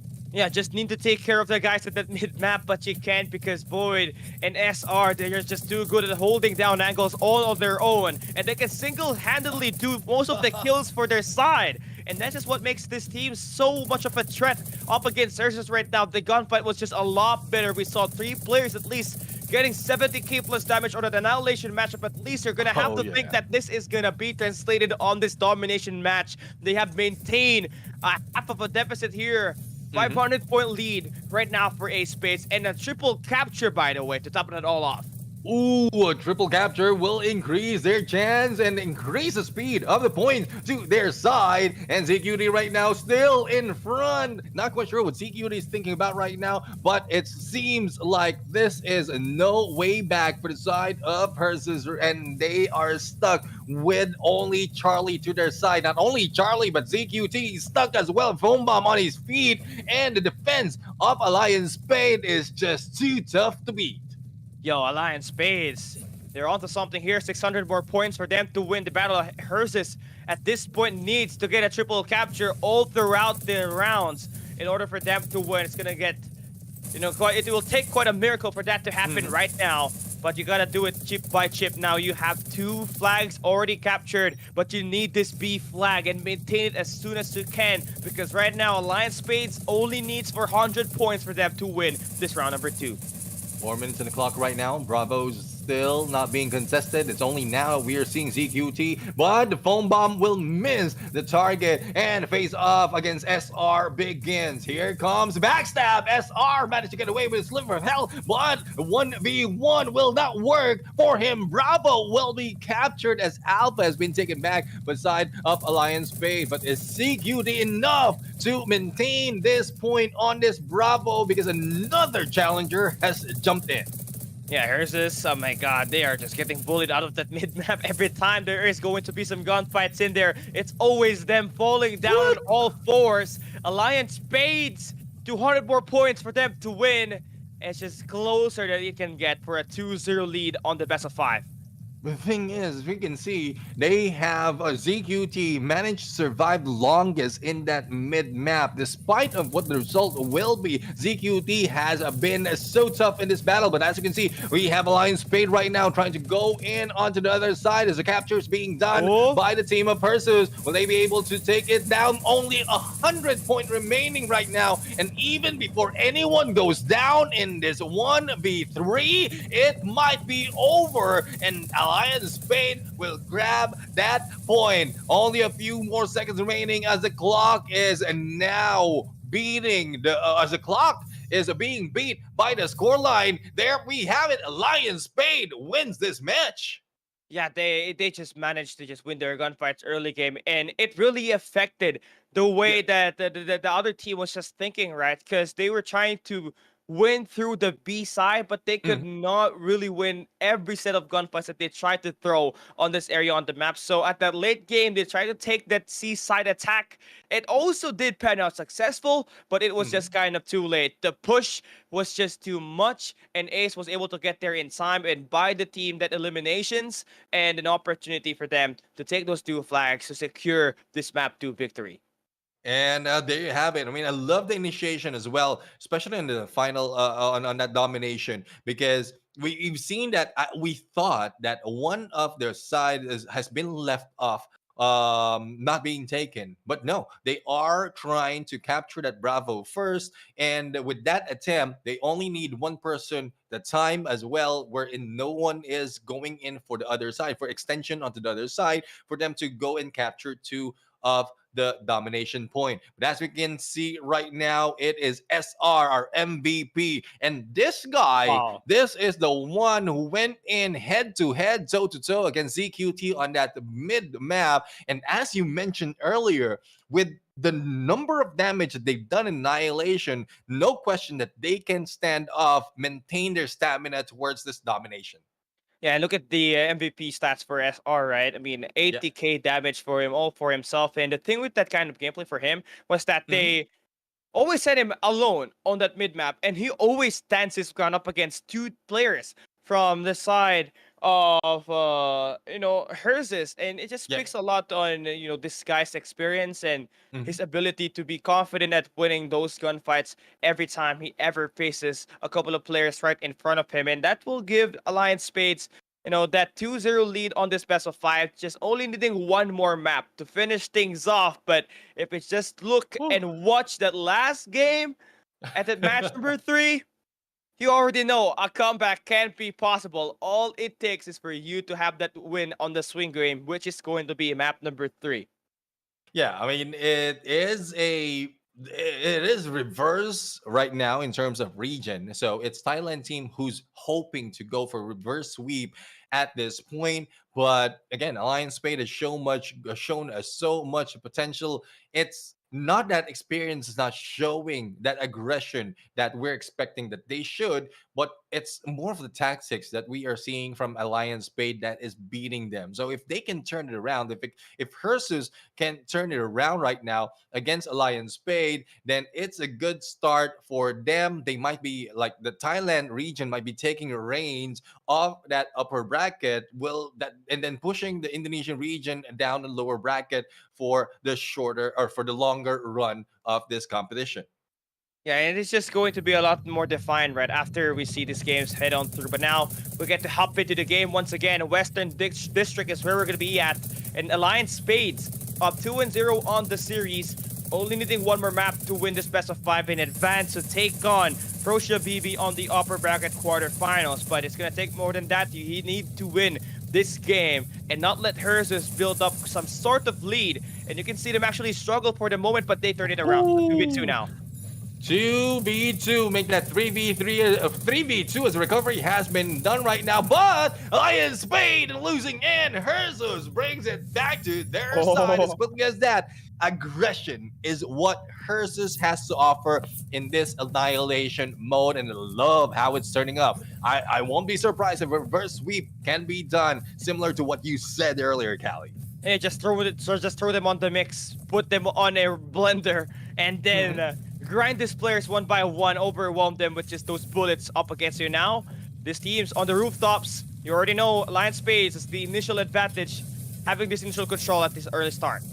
Yeah, let's see if they can end it similar to what we've seen in the previous game. Here comes Vol trying to survive as well as beat down those in front of him 1v2 on this rooftop area, and not so much of help from the rest of the teams of Alliance Fame. But I guess they are just trying to survive as well, not to go down that easily. And Bold is just putting a lot of pressure. Backstab against No Bit. The healer is being hit. And let's see if he goes down. But no, Ooh. it is Bold who goes down in the battle 4v3. Yeah, 4v3 situation, and now you can see Hers is trying to make up for their lacking first two maps, but just overwhelming the teams again with their sheer numbers right in front of it. But it's still going to be a tight battle here, as we got every squad just on the rooftops shooting bullets at each other, and it is just Hers is trying to make their way in to win this game. Let's see if they can really bring this game to their side. 3v3 situation and make that 3v2. But recovery as quickly as that. And Jose being beat down. And there goes the battle. It is once again Hersus taking the point. And they grab another to their side. And this is looking like another best of 5 series. Yeah, potential. There's like a great Mhm. potential. With her just finally able to wake up. They did not win that annihilation through a Yeah. close game. That was a dominated battle. And it's then, now that we're hopping into the same map, but just a different game with a domination, Mhm. I think this will allow the team to get an even better approach before using those momentum to play that map number 5 later on. But again, the Lion Spades, you cannot afford to become like experience on that game 3 earlier. You cannot afford to be reverse swept. You have to edit at map number 4. Yeah, you need to enter the map number 4, and that's one thing that we are hoping to see. Well, depending on the approach right now, in terms of domination, there's the huge advantage being shown by Alliance Spade at this point. But similar to what we mentioned earlier, when we saw the tactics of experience, it didn't work so much on that Western district. So the open area, especially in C side, is I'm not talking about the C, but the C domination point Yeah. that is quite open from the middle that can be protected even without you going down. So that's Bravo and Charlie already to your side, and those spawning for the side of Alpha had a very tough decision to make if they can switch it over, especially from where they are taking their point. Yeah, it's about, finding the high ground here again, utilizing that B flag, get that capture, and then just go in for that C flag. And Mhm. again, having that high ground makes it so much easier for you to beam these players one at a time. Now, one thing more than likely that we saw that find a great adjustments here Yeah. for Herzus is, again, I think, well, it has to be ZQT. He's able to tank so much of the damage here, but Oh yeah. yeah, I feel like Death as well, it was able to step up as a Slayer, so I think the team would require them to be more proactive when they play the domination. And again, do not let yourself and your team to over contest that B side later on, because that's where they kind of lost that map Right. to that central shopping mall. They took too long at just going in for the shot, the attack at the B side, and then they Mhm. tried to go in for a last attempt at C, which was successful, but it just came in too late. The lead was just already huge for Alliance Spades.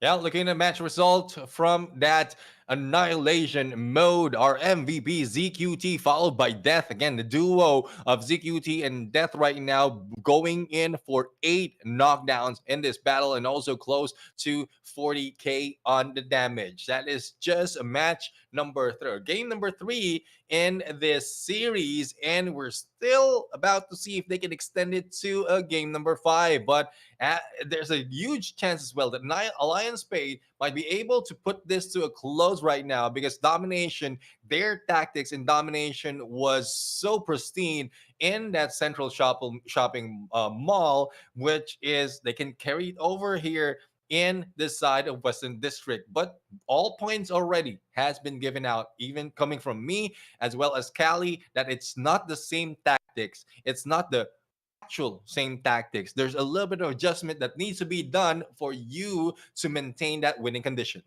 And I feel like for a team like Alliance Spades, right, they need to be more proactive at defending their flags because I feel Yep. like Herzus will try to go for an A and C flag switch up all the time and just utilize that in order for them to get that B mid map control later on. But so Whoop. far on this round's early game, gunshots on towards mid with Alliance Spades again, SR and Void being that front man, taking all of the damage and just going in for a lot of these knockdowns if ever they do find those attacks to happen to go through.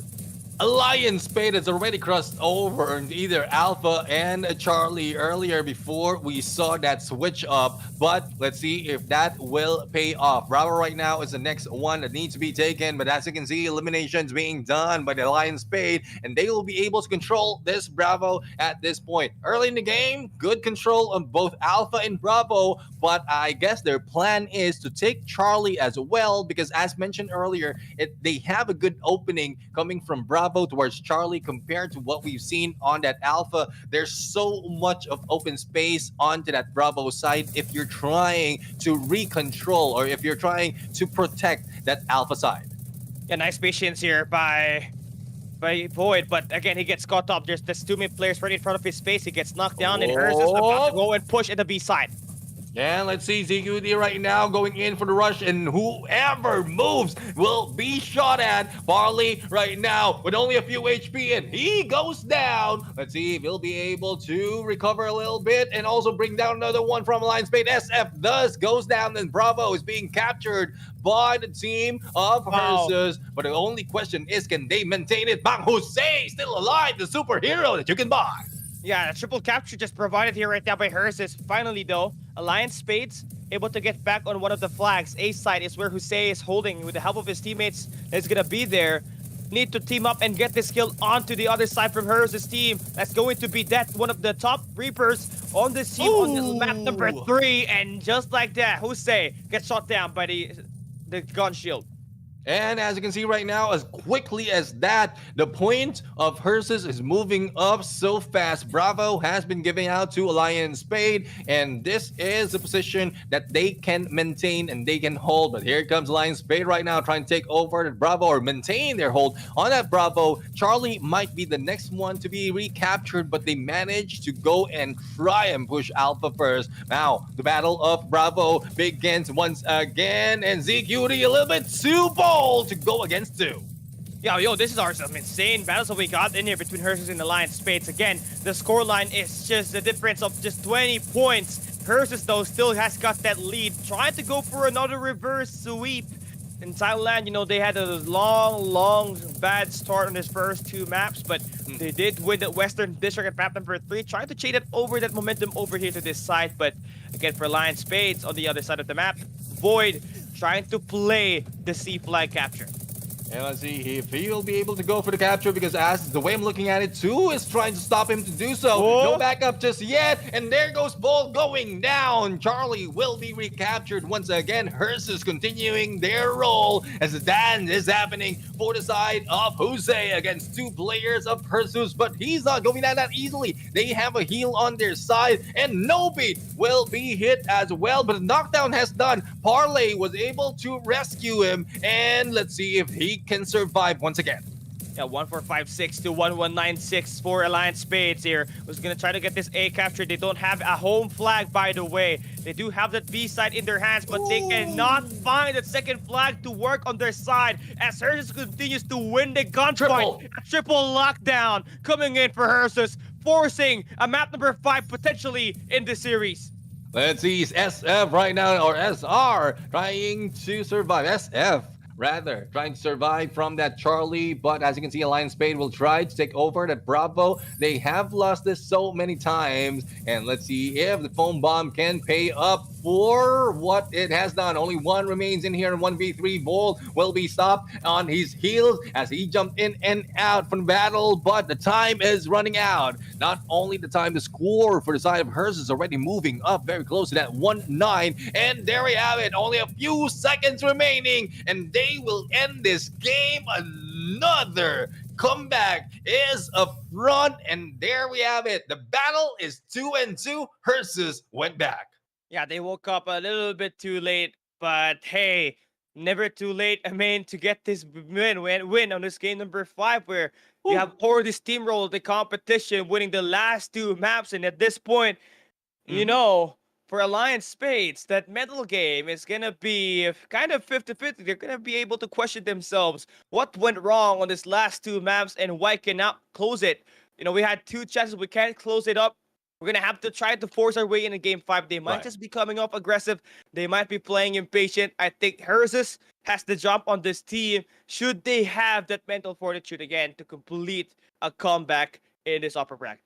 Yeah, well, we'll have to see if Hersus really can come back, or will Alliance Spain continue or repeat what they did on the first game of this series. Remember, Alliance Spain are the ones who grabbed the first point in this series from the same map and same mode, Annihilation and Central Shopping Mall. But before we go there, let's head over to match result right now. ZQT, always the Wow. one in front, always the one in our views.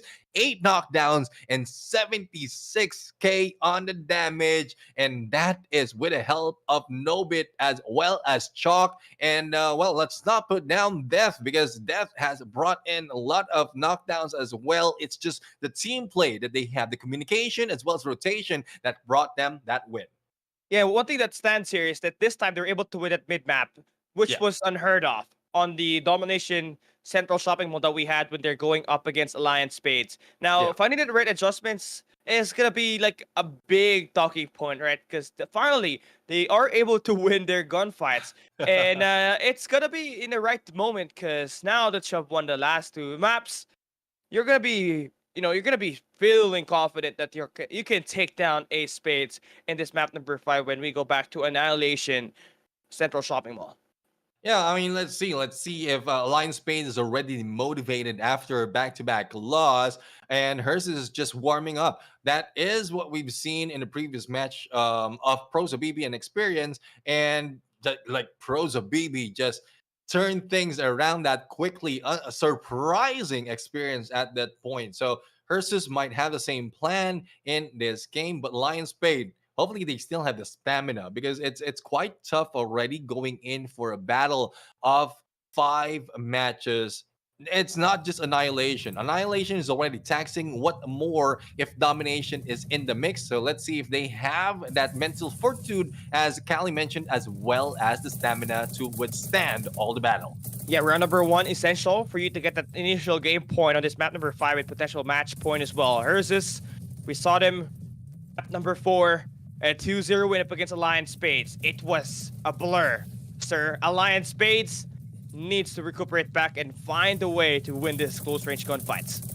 Yeah, let's see. So much, a little bit of damage being received, and Void managed to get away. And here comes the jump onto Void with only a few HP remaining, but a heal has been done. There goes the takedown against the Lion Spade, and also on the same side of Hersus. 2v2 situation right now. Nobit is in trouble. Oh no, Death is in trouble, but CQT is turning the other way. He doesn't care that much because they know that they can hold off. But as you can see, it's a 3v2 situation right now. Make that 2v2. Bold being chased. CQT is still alive, and they grab the first point.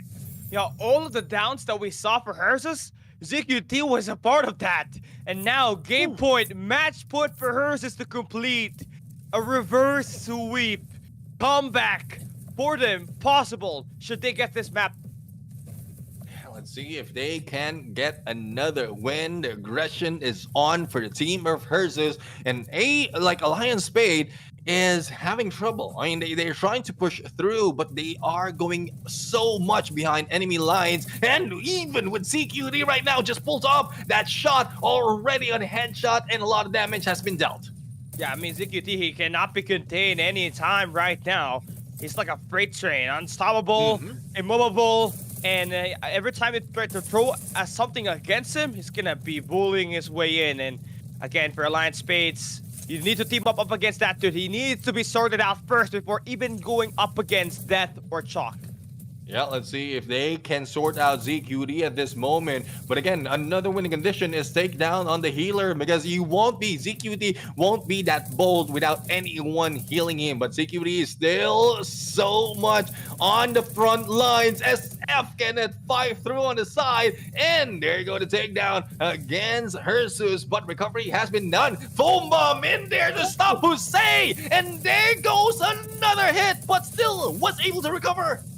The resurrection is in. It's still going to be tight, but Harris has got the numbers on this battle. They take down one more player. It's a 3v2 situation as Lion Spades tries to stay alive. Can they do it to force that round number 3 overtime? CQT right now in the rush against Jose. Even melee is not working that much. And whoever is moving is being hit hard by CQT. Healing not working for so much for the side of Hersus as they are down 2 players in this game. Foam bomb right now, but it will not hit Jose just yet. And there goes Parlix trying to heal him up. Wow. CQT in trouble. And with only 1 minute remaining, it seems like forever as CQT is still alive. Finally brought down to the knees. 3v1 and Alliance Pain a good chance to take a point, and they have it tied. Game number 3. Final map of this best of 5 series. 1 round away from advancing to the quarterfinals of the upper bracket is Hersus and Alliance Spades. Just 1 more gunfight in order for them to move in as one of the top teams or one of the teams that will be dragged at the lower bracket. Only one way to find out as Alliance Spades and Hersus trying to set things up for a crucial round number 3. They're not slowing down. They're not backing off. They want to take this win. Huling last game of this series. Let's see who will pull it off. Both right now level up close, though we saw a little bit of damage being received by Alliance Spade, but they're not going that aggressive. They're just getting some information similar to how this should be played. The same goes for Hersus. They are not that aggressive. I think they're pulling them in and springing a trap. Only one is showing up. Yeah, 2 minutes and 6 seconds. That's still plenty of time here to actually, waste and just try to figure out and play that long game to figure out what kind of plan actually is going to be the best way moving forward here. Jose, his shield has been diminished, and now the team's actually trying to withdraw from their initial position on that mid square, just letting these other 2 players to be by their home base and try to check for those flanks. And Hers is already getting so much map control and a lot of space, are ready for this attack. CSF right now hit with a foam bomb and also being hit hard. And there goes the first knockdown. And as you can see, 3v4 situation, Hersus will not be stopping it just yet. Even with the side, he knows, ZQT knows who to target first, and trying to avoid him is a ball. There goes an attempt against Alliance Spade, but they weren't able to bring it back to their side. It's now a 4v3 situation, and Alliance Spade surprisingly are still rushing in. Yeah, they are not afraid, even though numbers are not going to be in their hands right now. I think it's just all about the do or die situation here. I mean, they don't have nothing to lose. They lose this game, they still got a second chance in the lower bracket, so why not try our chances and try to push up and maybe even pick one of the players that are playing off the back. 48 seconds for you to have a chance to reverse the odds of this series and try to win this map number 5 and play up against Bro Shabibi on the next round. And here we go. 2v4. 2v4 situation, and there you go! A quick reverse sweep being done. Hersus is back in play and moving to the upper bracket. Alliance Spade push to the lower bracket. And what a turnaround. What a turnaround, as well as what a takedown being done against Alliance Spade. Hersus really showing up despite of how, well, not that strong move from the early parts of that series. Yeah, ZQT was kind of in a deep slumber in his first 2 maps, and his teammate Chuck said, "Hey, bro, we're down 2-0. Let's get it done." And then he chose violence and won the next 3 maps for this squad. And for sure, has to be the MVP on this final map that we had in this game. Yes, most definitely. Look at that, 74k damage with 6 knockdowns and 1 down. Choosing violence over all of the instrument that you can use right here. They could have chosen a guitar or a piano, but they chose Yeah. to use violins at this point. Well, I guess it's not that easy to use a violins, but Yeah. You can use a sorry, piano. piano. Yeah, that joke's all over. But again, that is the end of the first set. We've seen the gameplay of all 8 teams. We've seen the 4 teams who will be moving up on the upper bracket. We've seen the 4 teams who will be pushed down in the lower bracket. When we return, we're going to witness the next few matches. And this is the lower bracket that we're going to start it off. It's the Boss Lions against YAFK. And I'm just dumbfounded right now as to how things has been turned around, especially in the second half of our first 4 match. Because we were expecting that it could have been a 3-0 overall, but reverse sweep to like times 2. Who could have thought about that, Callie? But more talk later on when we return. Again, the continuation of our elimination matches will be back. So don't go away after a break.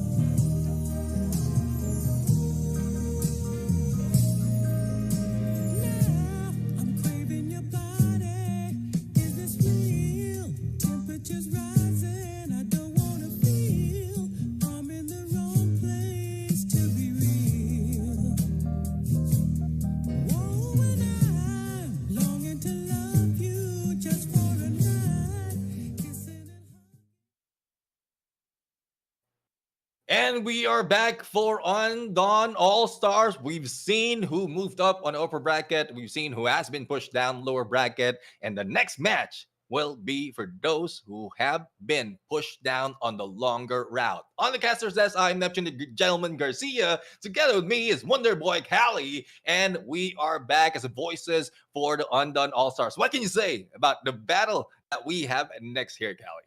I mean, we had some fun on the upper bracket, but this is where we see some emotions just get a little bit harder, right? Because all of these Yeah. teams just only have one life left. One fatal error could lead to them being eliminated out of the contention. I'm looking for more game 4s and game number 5s. I want these teams to have, a lot of big fights before actually advancing to the next stage or just being eliminated. Because right now, it has been quite an exciting second half. We saw so many game 5s on the last 2 games that we played. Yeah, definitely. I mean, that's how you want to play it. Despite of you losing the first 2 matches, it's more of understanding what they did to win those match and then reverse, like just translate it later on to the remaining 3 matches and like read them, read the tactics of your opponents. They're just utilizing the loss that they have so that they will have more understanding of their opponents, not only for the first set that they meet them, but also later on, especially as they are going to see the matches from the lower bracket. So there's more chances for those in the upper bracket to understand those on the lower. Yeah, it's gonna get a lot tougher though for these two Yeah. teams. They're gonna have to bring their A game once again, fighting for survival. Is basically what's happening here at the lower bracket. And for a team like the Boss Lion and YAFK to Mhm. be 3-0 on their upper bracket matchup, they are Yeah. dying for at least some redemption. They don't want to go down without a fight. So one thing more than likely we need to see here is the adjustments that they had to go through, especially Mhm. when they're playing that annihilation. Because for the first 3 matches we play, there will be annihilation game mode. So they really need to plan out the strategy Yeah. because they always fall for the bait up against Dragon and the Boss Falcon. Exactly. I mean, some of the teams used a lot of different tactics, a lot of different techniques to reel them in. First off, is especially in annihilation mode, to get the first few damage and then pull back. Once you pull back, then you have a good view of the opponents who's trying to chase you on the final moment of those matches. So that's only one of the tactics we've seen. We might be seeing a lot more, especially as the Boss Lions as well as YFK has been sitting it after match number 2, and they have a good view of what happened between Brosa BB and Experience as well as Hersus and Alliance, and they can use that to their gameplay, to their game style to take that advantage. So going back, the Boss Lions, we have Kanazai, Rizuko, Drake, and Mo go against YFK. We have KK and AA. I'm pretty sure Callie will be able to identify the remaining two. Yeah, I mean, AA is all about me. KK is Kai, actually. So I don't know Mhm. the other two though, but I feel like the other one was Wutusik. Oh no, I'm not gonna say it. I'm not Same. gonna say it. No I feel more, the no same more of that. way. Yeah. But yeah, YFK obviously needs to find themselves, that healing strategy to work because Mhm. May has been doing great, but Yeah. the team cannot really sustain their lives out there, especially when they went up against the boss Falcon, who was just steamrolling them in terms of those gunfights. Someone has to step up, and it has to be that healing strategy that they had to work on. Yeah, exactly. I mean, we've seen this so many times. Once you have a great healer who's protecting you, the rushers, or I would say the first two in the front lines had nothing to worry about. All they have to worry about is hitting the enemy, and they know that someone will have their back. Not only that, the mid line, the mid guy, will be able to swap in the perfect timing if in case one is in trouble, and that's how the teams are taking advantage of that position. So it's 2-1-1 position, and we've seen that so much being used by Dragons in the best approach ever. So let's see which one of the teams, the Boss Lion as well as YFK, can replicate and emulate that tactics as a battle begin in match number 5. Yeah, this is again at a lower bracket run, the Boss Lion and YAFK fighting for the next stage. Now it's going to be a best of 5 still again using the snipers on this early engage is going to be Rizuko. He's one of the best players for the Boss Mhm. Lion, and he can really do the damage along with Drake. So if you put them up front and give them an opportunity to put a lot of his attacks to go through this close range and this long range, yeah, Ooh. you have yourself knocked down. And one thing, speaking of knockdown, knockdown has been dealt with, and it might be troublesome for the side of the Boss Lions, if I'm not mistaken. If they are the ones who receive those damage on a knockdown, then they will be pulled out from their hiding spot and will be pressured to take an or to put in a knockdown against the opponent as well. So YFK will just be hanging back easy. As you can see, the Boss Lions is just trying to find their way on the flank. Yeah, just holding takes down. They're still a minute and 50 on these battles. Don't even really have to engage right now at the moment because, of course, you're going to have that advantage, but you can see the space is being held on through now by YAFK. That's going to be, 2 players on this mid square that can potentially push as soon as they can should they find those initially engaged that's happening at this long range engage. Drake in so much trouble right now, receiving a lot of damage, and this is not favoring their team. Unless a push will be done in the last 1 minute of this game, then it might be favoring just the damage dealer. So as you can see, the Boss Lions right now putting a little bit of distractions in the name of Drake. And let's see if they will be reeled in, pulled in the traps that's being set. Yeah, now it's just a minute left. You're gonna have to try to make your move in. Now that the Boss Lion players are obviously fighting their rotations over, they already know that they are going to be stacking in 2 angles, by the way. So YAFK, this is going to be a very risky strategy, but it can give you those multi-angle push that your team needs to actually overwhelm these players and divide their attention. And the Boss Lion, one way to counter that is just get that mid-map control, which is currently what they're doing right now.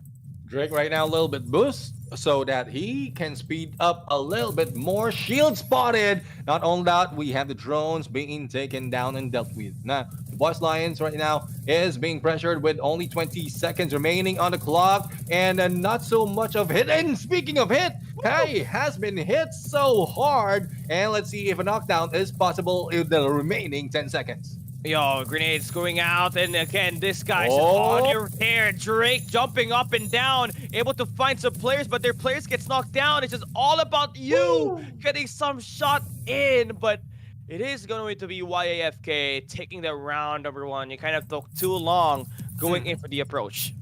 Exactly. I mean, it was YAFK who grabbed the first knockdown against the Boss Lions, and they were the ones, the Boss Lions are being forced to come in to the spawns of YFK. Now, it is a reverse that's happening right now. Kai has been tagged up, and this is what they need. Initiation of those damage as well as more knockdowns to or initial knockdowns to their side, then they will be able to grab a point. Yes, again, look at this long range just being provided here by the Boss Lion. And yeah, this is definitely very effective, but you're putting yourself in a way where you cannot really put a lot of damage in these knockdowns, right? So far, Mhm. what we're seeing for YAFK is just they're trying to close those distance down as much as they can. And if they find a knockdown, they just go and back away. And you can see that Oh, happening here. The Boss Lion has one of their players knocked down. YFK should be able to go oh, and withdraw from their position, but they're going in for the beatdown of the mid-map. mid map indeed. And the ball might cost Drake, and there you go. Despite of recovery, he has been taken down. All they have to do right now is withstand this battle. Hey, May was able to go in for the takedown, but reverse has been done by Rizoko. It's now a 3v or make that 2v4 situation favoring YAFK, but a 4v3 situation favoring YAFK. And there goes another takedown by Rizoko, making it 2v2. It's just a close battle here right now. Nate's being thrown out. The Boss Oh, Lions trying to get this round number 3 activated. They take one more player down. and there we have it. Still, Rizoko remains even with a blinding flash. He is still up, and A right now, May is in trouble in 1v2, and the melee works for them, tied up in one. No one wants to let it go.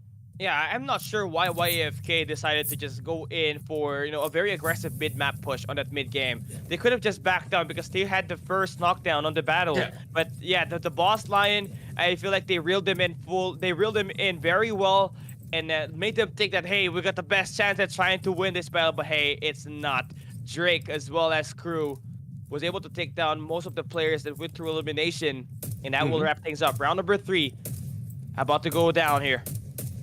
And let's see who else will be taken down with the initial part of this game. A little bit of damage being received by Risoko coming from YFK. And, well, this will put the Boss Lions in a little bit of a pinch. Only a few more meters between them. And I guess YFK backed off at the perfect timing. The respawn back. But Drake is looking at the damage that he has dealt. Is it enough to balance off what Risoko received earlier? Yeah, I guess this is still going to be ending up like a very aggressive late game. As the teams wait for where the wind will blow, you can check at the positioning that every player from the boss line will have that mid square in their lineup. Now, for YAFK, they knew that these players are going to be there, so they decided to just take their way in, hold down at their home base, and wait for them to go for that initial approach. And you can see the boss line now about to go down into the corners, just checking every area that these players might just be positioning themselves out to finally take them down.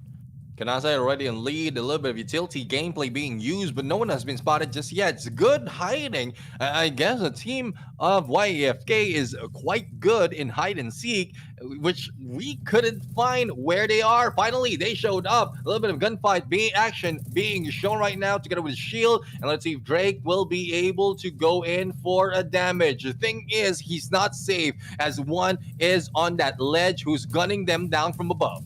Yeah, I mean, the boss lions, again, utilizing the snipers actually to take some damage, take down the drone, and Oh! they spot down May, and that guy almost gets taken down. Almost taken down right now, but the push is being done by the Boss Lions. Let's see who goes down first. Here comes the rush. Healing Green being put in by YAFK. And there goes Risoko out for the count. 4v2 situation. A 3v2 situation. Make that 3v1. And there we have it. Tabimo is still alive and kicking though. Must manage to heal up their teammates. But May is not backing off. Shield gun in hand. And the hop will not work. It might be looking like YFK for the win. And there we have it. The first battle is over. Exciting battle overall. Yeah, that's just, battle of the minds here for these teams. Obviously, for May, he was the key player for YAFK. I mean, he's Mhm. always been that best player since the group stage last weekend. But he's Yeah. finally able to get that activation, always able to get to close. And with the machine gun that he was holding, it made it so much easier for them to actually go in for these eliminations. And yeah, a nice gameplay for them. They were able to counter the long range battles that were being provided by the boss lion in the initial start of the game.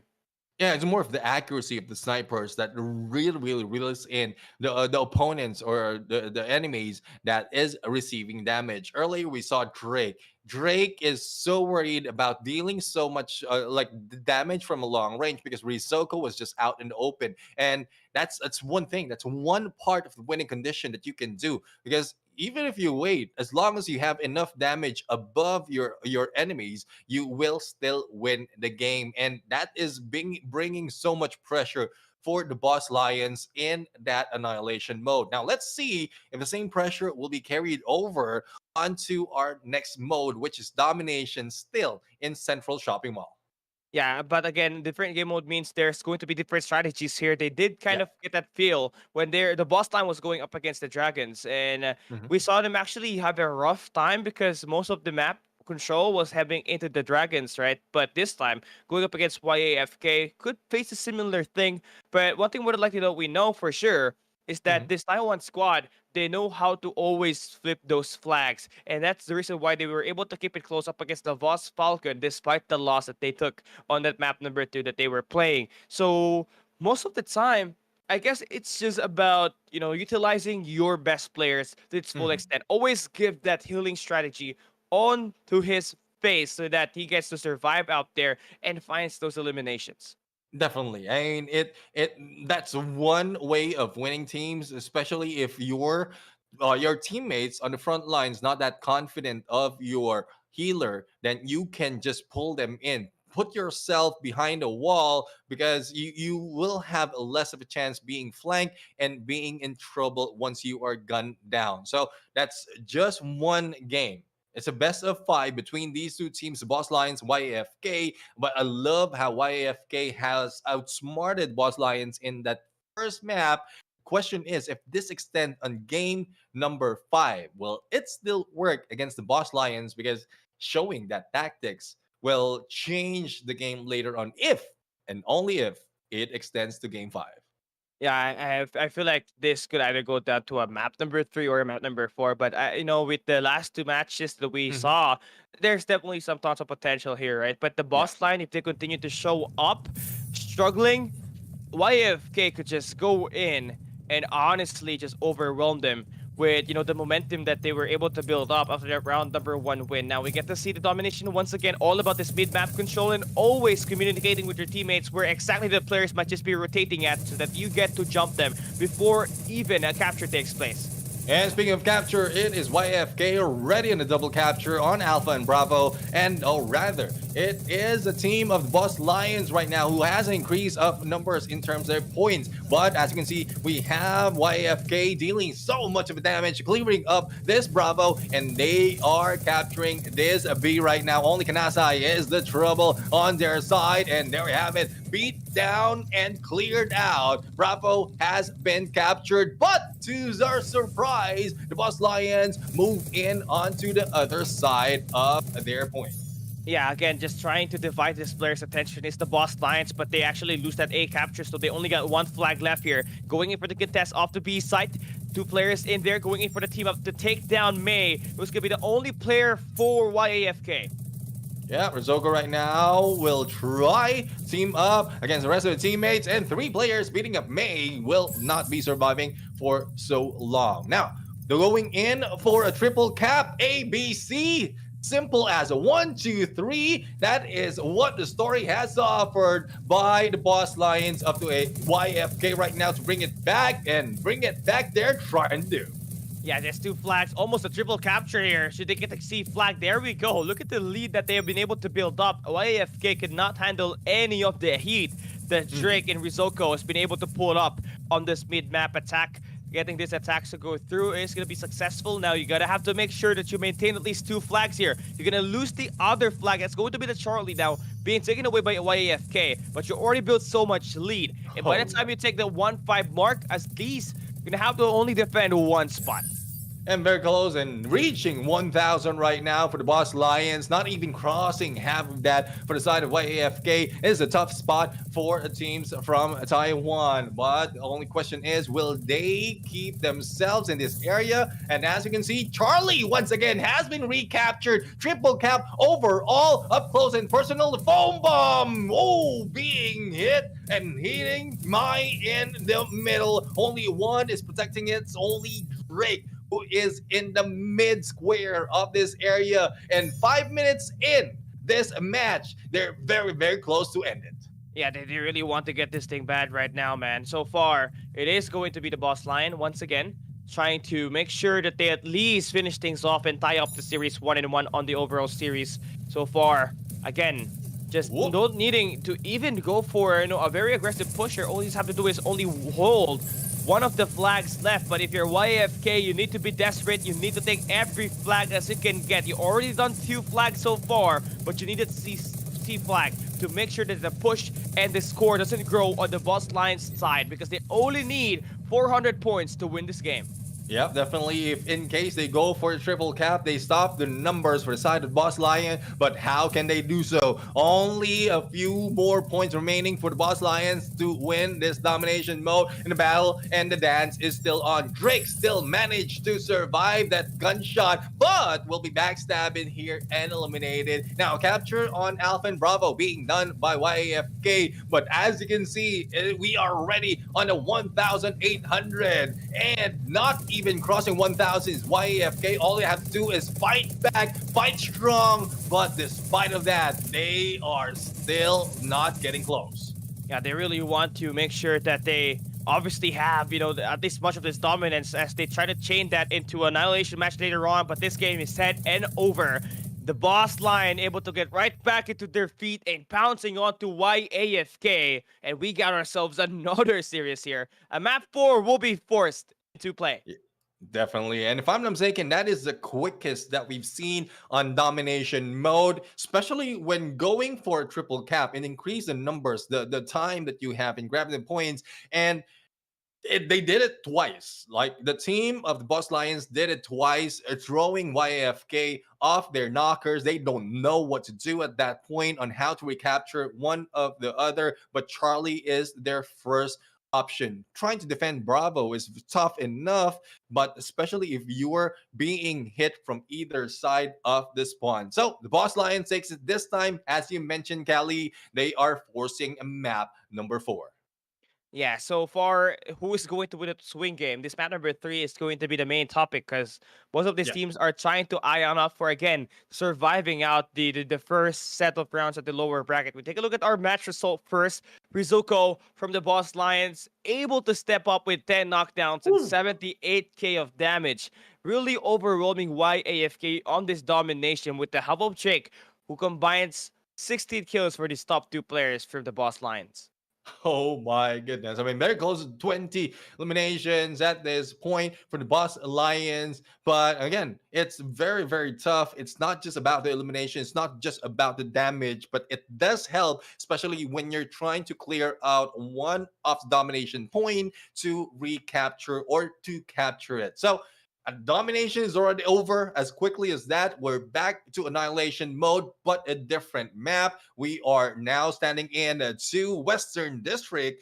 Now, I've lost the pattern already. Is it still the open rooftop that's winning the game, or it has been changed already with the other teams? But regardless, those who take advantage of your position, especially outsmarting your opponents in your position in the first 20 to 30 seconds of the game, might have the advantage in this annihilation mode.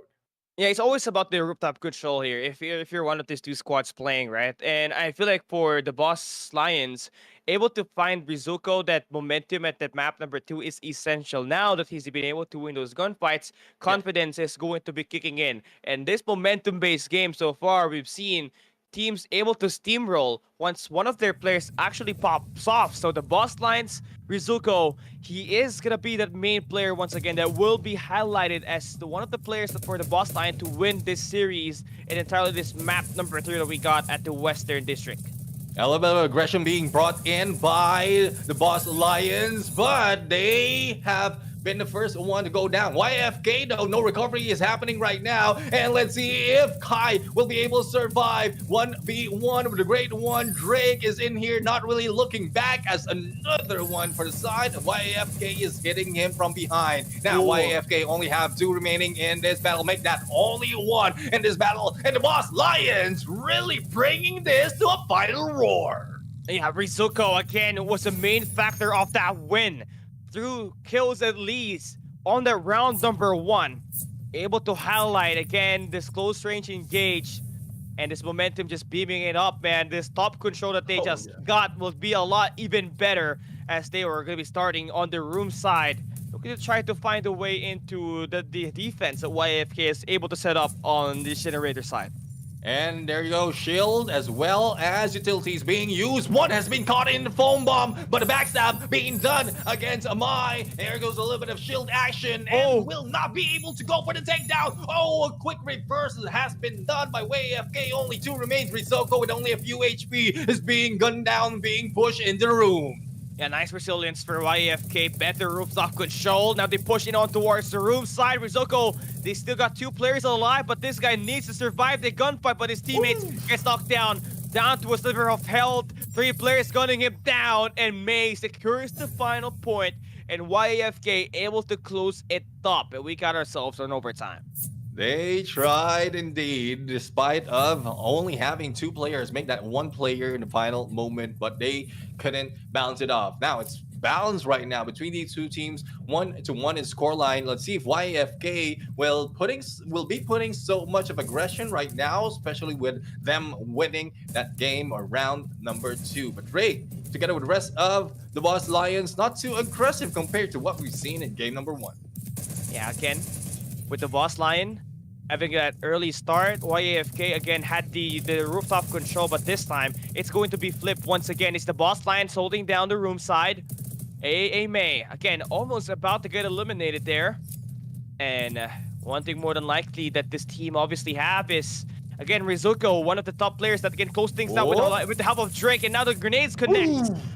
Connects indeed. Not only that, the knockdown has been done, and let's see if they'll be able to clean this up. Only a few remaining for one of the players of YFK. Make that 2 goes down, and no healing will be strong against Drake and the rest of the teams. Only 1 remains standing up. Make that 2 remain standing up, and what a quick game. The Boss Lions once again trying to dominate YFK, and they did. They are now up on a 2-1 on our series run.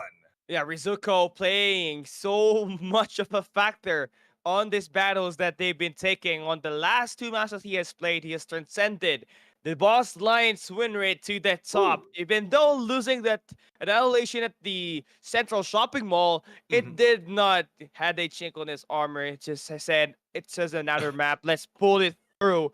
Back-to-back MVPs most likely going to end up for him as he has made his presence all across the board and now gave this team that match point on this series. It does look like it. It does look like he will maintain his MVP title overall. But again, we're going back to domination. This is where they were outsmarted. Boss Lions has been outsmarted by YFK. Now let's see if they will be, or rather, this is where they were able to grab that point against YFK. Let's see if they can repeat that once again in a different map. But I still need to point it out. If you are coming from that Charlie area, from that C domination point, it's a better chance for you to take the win, because the moment you go in onto that rooftop, then there's a good view for you to defend that C. But going into the result right now, we have Risoko as our MVP, 8 knockdowns and 61k on the damage. May try to their best really to catch up, but aggression overall is just on the side of the Boss Lion. Yeah, they're coming off with the initiative that they are going to win the battles for the next two maps, and they really pan out their way. Now, YFK is missing some gunfights, especially on the healing strategies as well. Most of the time, the healing player. The heal player is actually being taken down early by the boss lines, which made it so much easier for them to close out some rounds. And one thing more than likely, Drake and Rizuko going to be the top two slayers that you need to watch out for when you're playing that domination match. And just like what you said, the Yeah. C flag and the B flag is the essential flag that you want to take control of in order for you to win this map number 4.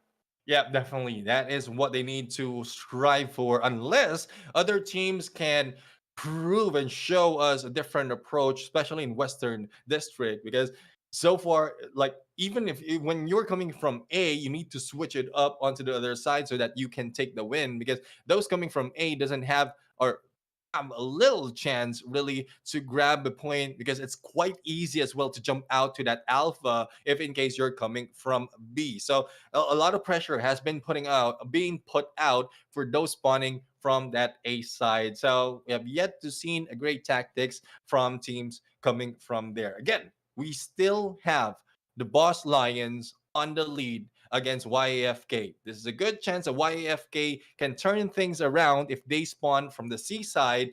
If not, then it might be a difficult game for YAFK. Yeah, again, we're going to be holding down the players at the Western District. B side is always going to be by the rooftops, and it seems like the boss line's going to be starting off aggressive. Grenades being thrown out. Two players right in front of them, and they are able to secure some shots at this early game. And again, at least take some capture and hold. Take this B side to their side and get that 2 flags initiated off the get-go. Yeah, and well, let's see. Charlie has been captured already, as well as Alpha. Bravo is the only thing remaining for the Boss Lions to maintain, and they're just gunning down the teams of YFK that's coming from Alpha. So let's see if they can control this. Because Charlie is on its way to be captured. The double capture is also on its way, if in case they can clear this out. But as you can see, we have one guy coming from YFK rushing into Bravo. Yeah, YFK again, 2 players in there. I mean, this is a nice dance for Drake once again, hopping up and down, freezing the player, and buys himself some time to actually go for the kill. And they have finally captured the B side once again, able to stop the first wave of gunfights coming in from YAFK. Yeah, let's see if they'll be able to move in once again in the battle. But the Boss Lions are already in a huge lead, around 200, and still defending that Bravo. This is a tough choice to make for the side of YFK. They don't have that much opening just yet in terms of clearing up that Bravo, and they are having a tough time in maintaining their Charlie approach. So let's see if the Boss Lions can keep keep it this way, or will they still be aiming for a triple cap. And they're going in for a triple capture here. They don't want, to give this team an easy time. They want to go in for a beatdown and a triple lockdown. Coming in for the Boss Lion, even capturing the best area on the map, easier for you to light up the players that might be contesting this A capture when you are on the B side area. Now you got Rizoko again, the best player coming in from the Boss Lion, able to get that down all by himself. Another player about to go in and contest. And that's one thing. If in case you have a player just like Risoko, all you have to do is trust him and wait for backup or help to be asked for. And this is the help. Drake has a good opening on this alpha. It's very difficult really to give out that alpha because it's so much a chance that you will be taken down. But Drake right now might be in trouble already. 2 rushing in, foam bomb being thrown, and the slide managed to keep him alive, but not for long. But here comes the rest of the team. Yeah, but the Boss Lions are able to line up some shots here. Rizoko able to find one on the kill feed. 1v1 situation, and he's gonna go up against May with the machine gun once again, finding a knockdown and a kill. And just 600 points, make it 500 for the Boss Lion to finally end this game and eliminate YAFK on the playoffs. Regardless of which map, if it comes to domination, the team of the Boss Lion only needs 5 minutes to bring it close to the end. But as you can see, Rizoko still alive and kicking, being hit by A May. Let's see, and there goes the takedown. Rizoko goes down, Bison in hand, and Alpha or Bravo being captured right Ooh. now by the team of YFK. But is this enough? With only less than 300 points remaining for the side of the Boss Lions, they might be able to grab this win. But there goes the capture on that Bravo. Charlie's only one that has the sign of the Boss Lion, and Alpha might be captured once again if Rizoko survives. Yeah, this guy is just a matchup nightmare, right? Again, 1v1 almost everybody in Mage trying to get this kill. That will be Kai knocked down. Risoko just unstoppable like a freight train. He hits them up bad. And just 200 points for the Boss Lions to win this series and eliminate YAFK at the lower bracket. Doesn't need to go for a double capture right now. As long as they have a 1 point open, they grab that win, and they did. They have taken this game in the storm. 3-1 the scoreline. The Boss Lions, once again, allowed to give a big roar for them. And you know what? There's even a big fight here for this squad, right? But the coming game right ahead, it's going to be quite interesting because they met the same fate.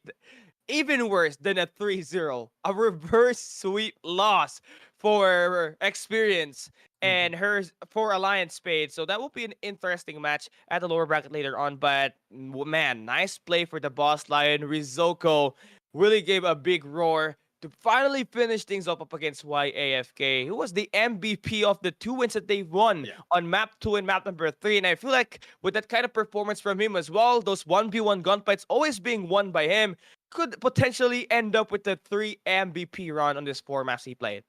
Yeah, definitely. And given that as well, the Boss Lions continue on. That leaves YFK being thrown out of the lineup of the competition. But before we go there, we have match Oh, result right now. Drake is in there with a lot of knockdowns. The same goes with Mo, but as you mentioned, that is Risoko right there as a MVP. Doesn't beat the knockdown as in there's more of the damage that has been dealt. But not only are we offering to you guys the winner one of the best domination in here, we also have another set of code. I'm going to leave it to Callie to share it to you. and you know what? I'm gonna pass it back to you later on. But guys, you guys have been so amazing for letting us again reach our milestone. Make sure you follow, like, and share the official page of Garena Undawn at our social medias. Again, we are live on Facebook and YouTube, so we get another one.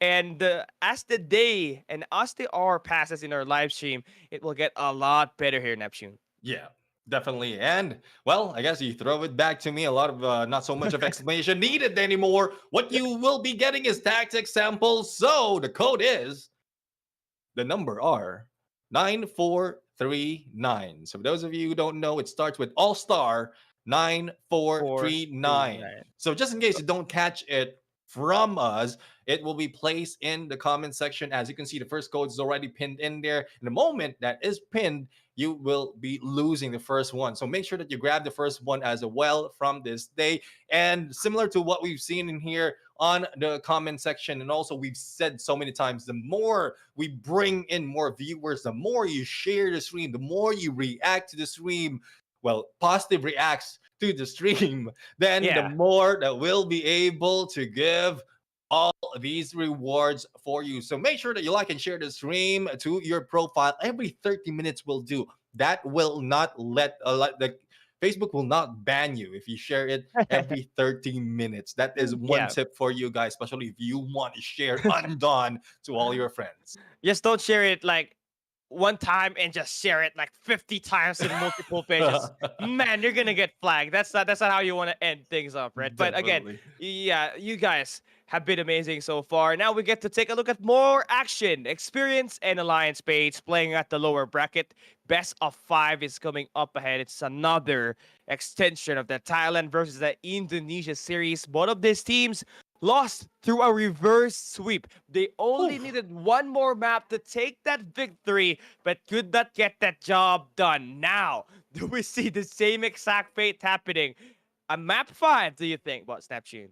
Oh, have to see. I don't know. I mean, they were on the losing end of the first week. So that's really tough right now to say that it might reach map 5. But there we go. The final one of the final elimination in the first half of our games right now. Either experience or Alliance Spade will be going home after this battle, and Annihilation mode begins. A little bit of gunshots, but not so much of damage. Yeah, okay, so far for Ace Void, I mean, this is the guy you definitely want to step up for Alliance Spade, right? He was knocking everybody out in the first 2 maps up against Prosha BB, but then somehow he was not really able to light things up, and they lost the next 3 maps. So again, Void needs to be consistent all throughout. They get the revive for their teammates, intense gunfights on towards mid-map, and all of this damage lining up for Void to be in a successful attempt to actually knock one player down. Yeah, let's see if they can do so. A little bit of rush on Shinji right now, as well as the drone being collateral damage at this point. But Spade is SR receiving damage coming from SAS at this moment, and this is crucial part, especially if you're in the middle out in the open, then you might be hit hard for those flanking from the side. But a little bit, I thought that was a head. I thought that was an opponent coming in. That was just a drone. But again, this is a time where the team of experience is trying to reel in a Alliance Spade to their favor, to their side, so that they'll be able to go for the knockdown. Always same setup that we're safer experience, right? Always trying to play the mind games. Can they close it out up against Alliance Spades, who was trying to go for a long wrap? You can see now on your screen that's going to be Void, trying to make the push over towards the main alley. Now he has 2 of his teammates up towards backside, going in for that multi-angle push. Is what kind of setup they're trying to push through, and experience about to get barraged there by Alliance Spades, who is ready for the gunfights. Ready for the gunfight indeed. Ball right now going in headshot to headshot, but not so much of a knockdown being done. Shield gun will be put up, and let's see if this is the push that we've been waiting for. Going past 2 and trying to hit the healer, and there you go. Shinji has been stuck in the foam bomb and will be taken out. Now was still recovered though, and SAS right now being chased out and pushed out by the rest of the team of Alliance Spade. Borger right now being bitten into and not surviving as they go for the flank. A little bit of utilities for the damage, and there goes. Only 1 remains trying to get away, but Borger's still alive though. Yeah, he's being beaten alive now, though. But 3 of the players from Alliance Spades, 1 member standing for Alliance, for experience. And this is not going to be a great spot for him, as a 1v4 is definitely such a big disadvantage. Now he's being chased like a rat. He is fleeing. Alliance Spades, again, looking to start off aggressive. Guy is back against the wall, literally. And he is knocked down by SR. Buzzer beater with only 2 seconds to spare, and that is what aggression of a team from the team of Alliance Spade looks like. Now that we're going to see if experience is going to pay them back to what they have received right there, because we've seen experience really change up the pace of the game, but then they don't have that they don't have that much of a quick switch, especially if they want to rush in. They are always on the losing end if things or the pace changes mid-game. Yeah, again, so far for Alliance Spades, again, you already won the round 1. You are at game point, needing 1 round to finally finish things off, and stun experience continuously again. Starting the day off, losing a reverse sweep, they have lost 3 straight in a row. Same thing can be said for your squad, but you have the upper hand on this map number 1. Round number 2 is where you exactly want to end things to keep that momentum and that saw continuously for experience. Again, Void gonna be the front man, able to take most of the damage as well as the kills for the team so far in this battle.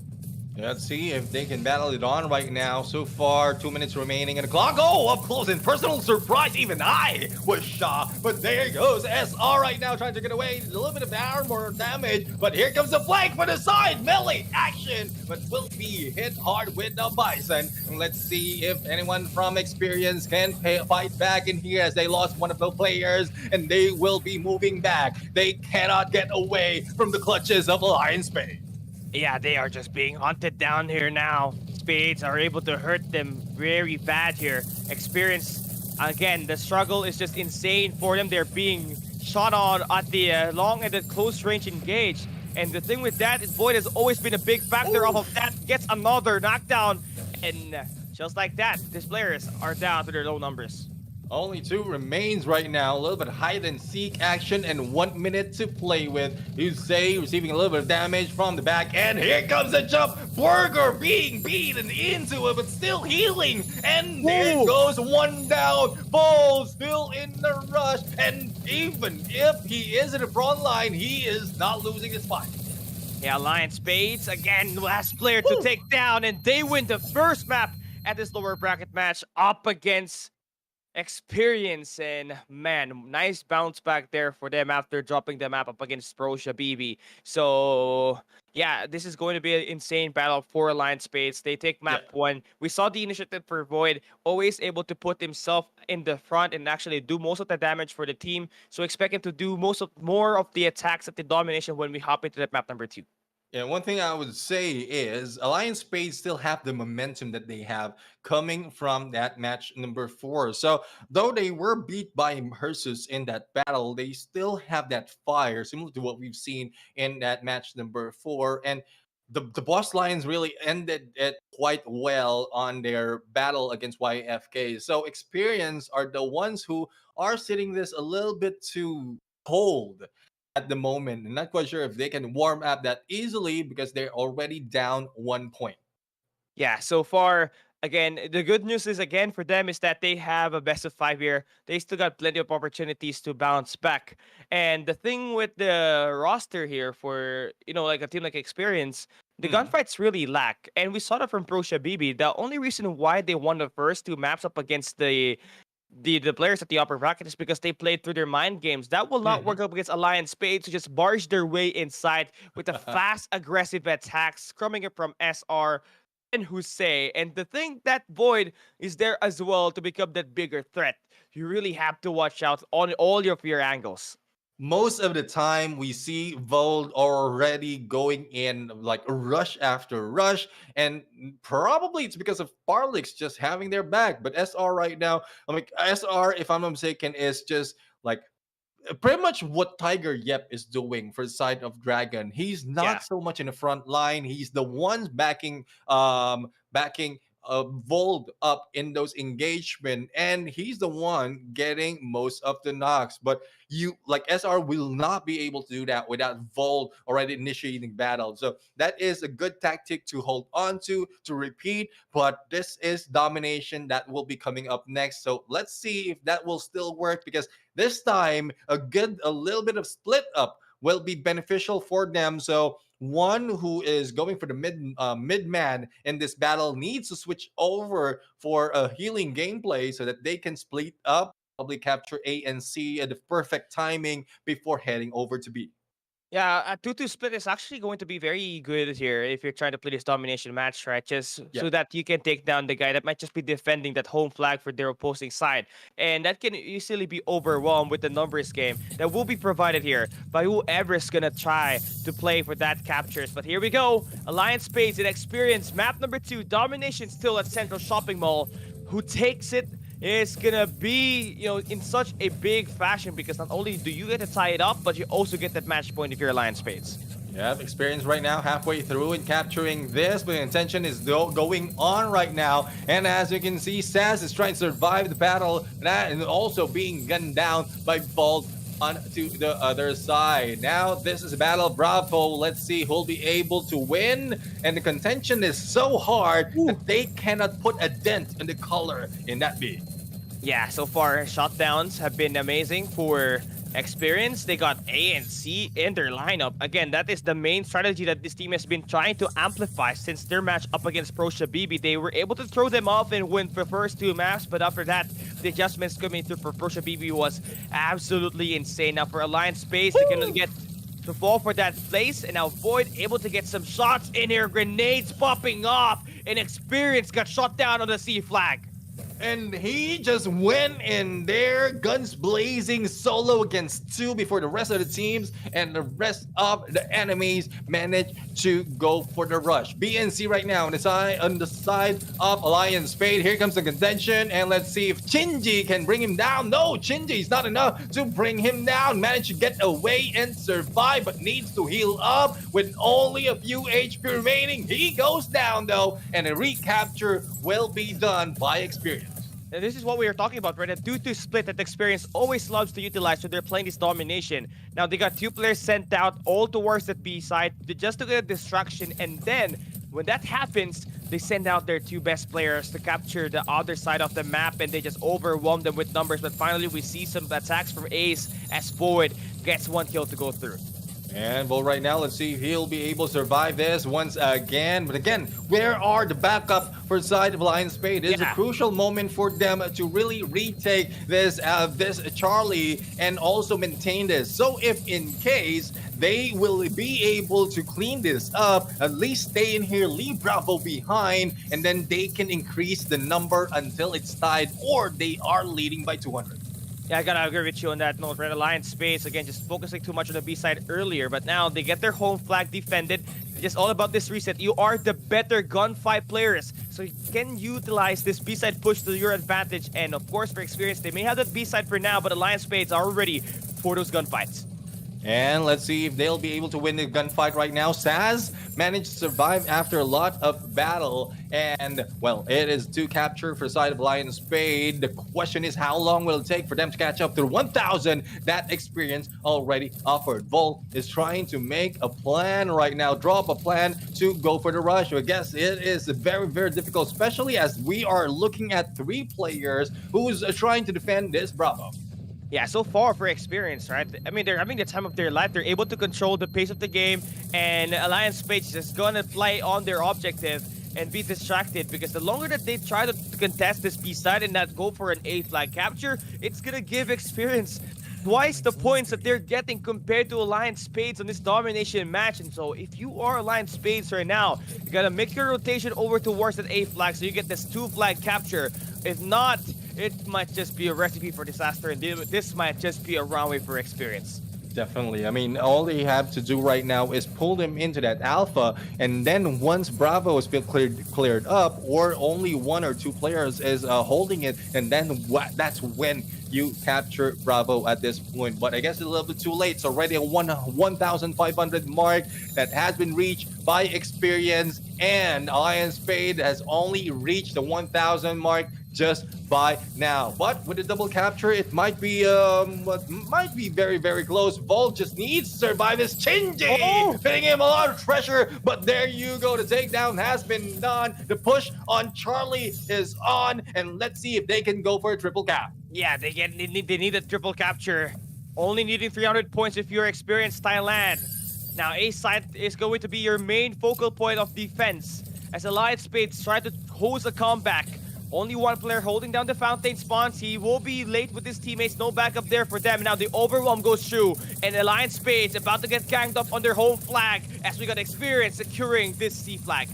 And let's see if they can maintain this. Volt trying to hold up against two players, shot after shot, and explosion after explosion, and finally will be taken down. Only a few remaining seconds for a team of Experience to take this win, and I guess this is it. With a huge lead being taken by Experience, very difficult for the side of Alliance Spade to catch up. Thus, this might bring it to a tie as we head over to Western District. So, only time will tell how this will end, but will it be reversed? I would say no.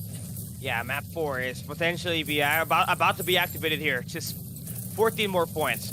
20 more points for Thailand Experience to win this battle. And we got ourselves a series. Everybody is squared up on this lower bracket, and they do not want to go out without a fight. So they try to drag us longer on this series before we even head to the next stage. Yeah, and well, they are forcing, both teams are forcing it to game number 4 right now. We are going to jump into Western District. Now, back to Annihilation mode, there's a lot of tactics that we've shown or we've seen, but I guess the aggression that the Lion Spade has, especially coming from that domination, can be very beneficial because that's what the Boss Alliance showed earlier when they fought against YFK on that Western District. So I guess it's still viable for them to use that unless the frontliners will fall for a little bit of a trap or if the healer will be taken down a little bit early.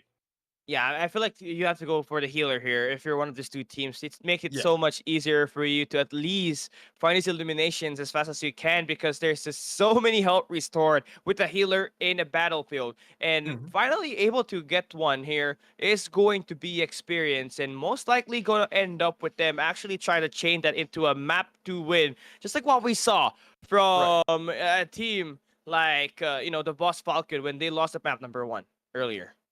Yeah, I mean, we'll have to see. We have to hope, and we have to find out what's going to happen right here. Again, back to Western District. We're only dealing with 2 maps and 2 modes, alternate of the modes, but it is consecutive on the map. So we just ended our first 2 of the Central Shopping Mall. Let's see which side both teams will be taking. Would it be the side of experience on the open area, or would it be Alliance Spade? Either way, we've seen them play this before, but going against a lot of pressure, especially as you are the ones in the Wow. lineup to be taken out. But let's look at the match result right now.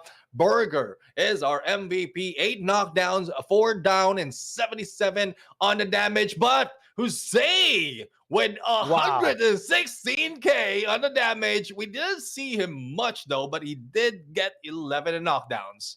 Yeah, that's just the highest skills that we got. Highest skills, and of course, the highest damage that we got in this competition on the domination game mode. So, Mhm. yeah, it's such a heavy carry work that Jose had to do there. He was always the one at the front because his teammate Void is always guarding that C flag when Right. they're playing the domination match. So, really had to step up. But experience at least with the aggressive play style of just focusing on the A flag and the C flag capture, it Mhm. really was kind of a big trick that Alliance Spades could not really figure out all throughout the game.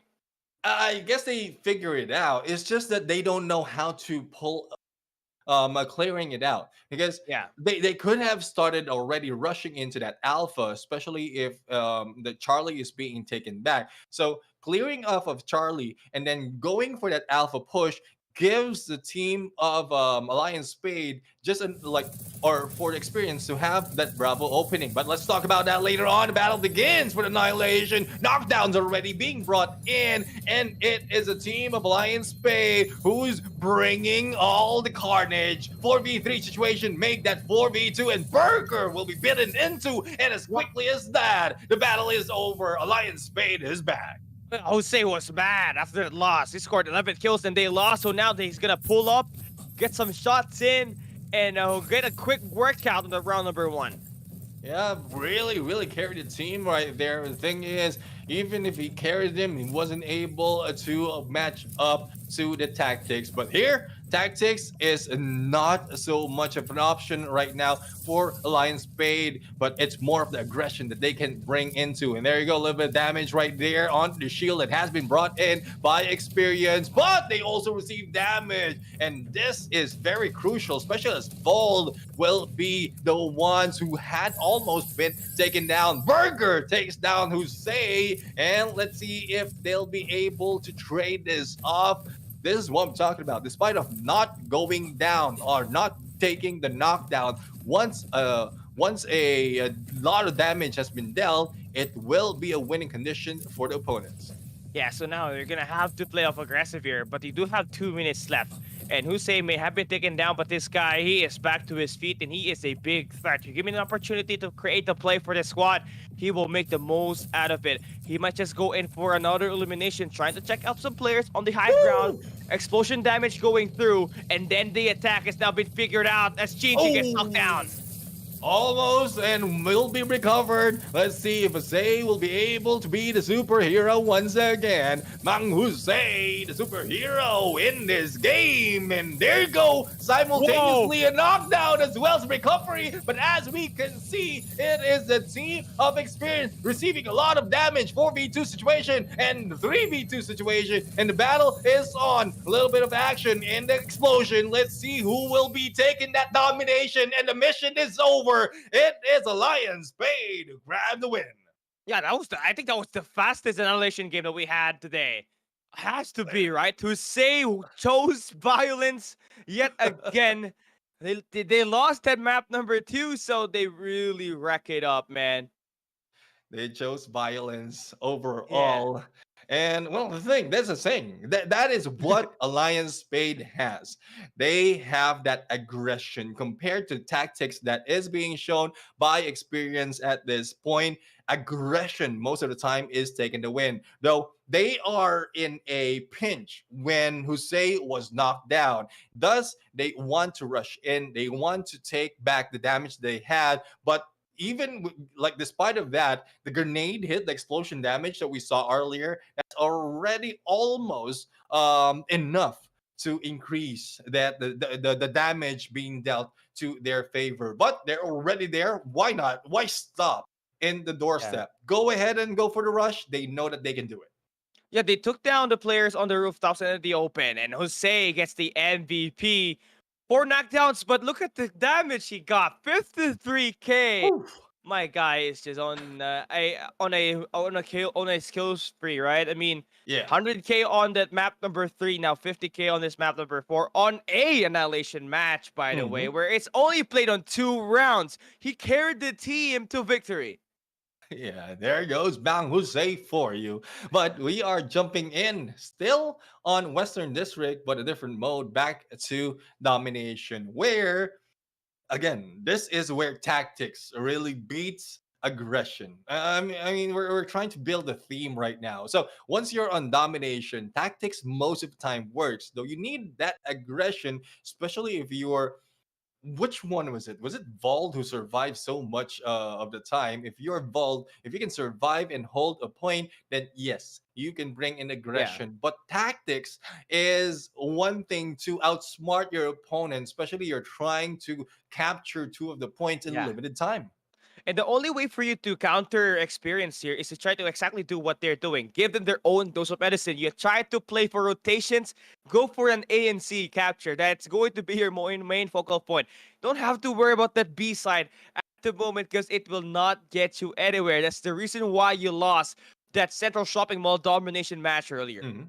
Yeah, I mean, definitely. Though Alpha in Bravo is quite near in terms of distance, I would say, but the opening onto that Alpha brings in a lot of trouble if, in case you're trying to retake that Alpha. So if you're coming from the Charlie, then it's a good chance that like that is a better approach. Charlie and Bravo, because the moment that you peek out from Bravo, you have a little bit of cover, and so while you're trying to gun down those capturing that Bravo side. So that would depend on the spawns that you are trying to, or that you will be taking in the beginning of the match. Or if you can flip the spawns to your favor, then that will be favorable for you as well. But as you can see right now, it's experience taking that Charlie side. Bravo is on to the capture. All right, this is gonna be such an easy time for Ace right now. So one thing to do have is to maintain again their home base, and they're sending out Void to do that. They can see the intention already in for experience. They want to go for an A and C flag. They don't care about this B side. Grenade launcher has been used not only from the earlier annihilation but also in the domination. Let's see if this is the mission that they can win in this fight. So far tied down into scores, and it is the team of experience who will be grabbing that Bravo. Or is it experience, or will it be Alliance Spade? Alliance Spade is the ones going for the double capture at this point, being pressured by experience though, but Spell Jose not backing down. Jose scored 100k damage on the first domination match that we had at Central Shopping Mall again. The grenade launcher just being utilized here.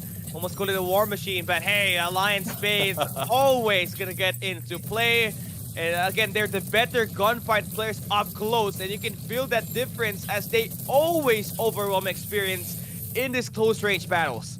Experience right now. Well, let's see if they can maintain this Bravo capture. They have a good opening on Alpha. 1v1 happening. Shinji being healed on a 1v2 situation. But we'll have to find out if they can survive. Sass will not be jumping out just yet. Oh. Sass is just here to provide backup. And front up front of him is an enemy coming from Alliance Spade, but he did survive. Yeah, nice plays for here, and also nice adjustments for Alliance Spades, right? Although you are taking so much loss, you're actually trying to maintain your home base and avoiding a triple capture that will extend that experienced team's points by a lot significantly in this battle. So you send down Void over towards Scar. You still do have a strong 3v3 players that will be by the rooftops, and with Jose in there, they can go in for those shots and win those gunfights up close. Shinji right now, another pressure being brought in against Vol, and there goes Foam Bomb will not be exploding, but Shinji will be going down, and Vol right now unstoppable on a 1v1. As we can see, the increase of points being taken by experience right now, very close to that 1,000. This is what the team of Alliance Spade needs to recover from. Once again, a War Machine coming from Jose, dealing a lot of damage. Let's see if this will work for the team of Alliance Spade this time around.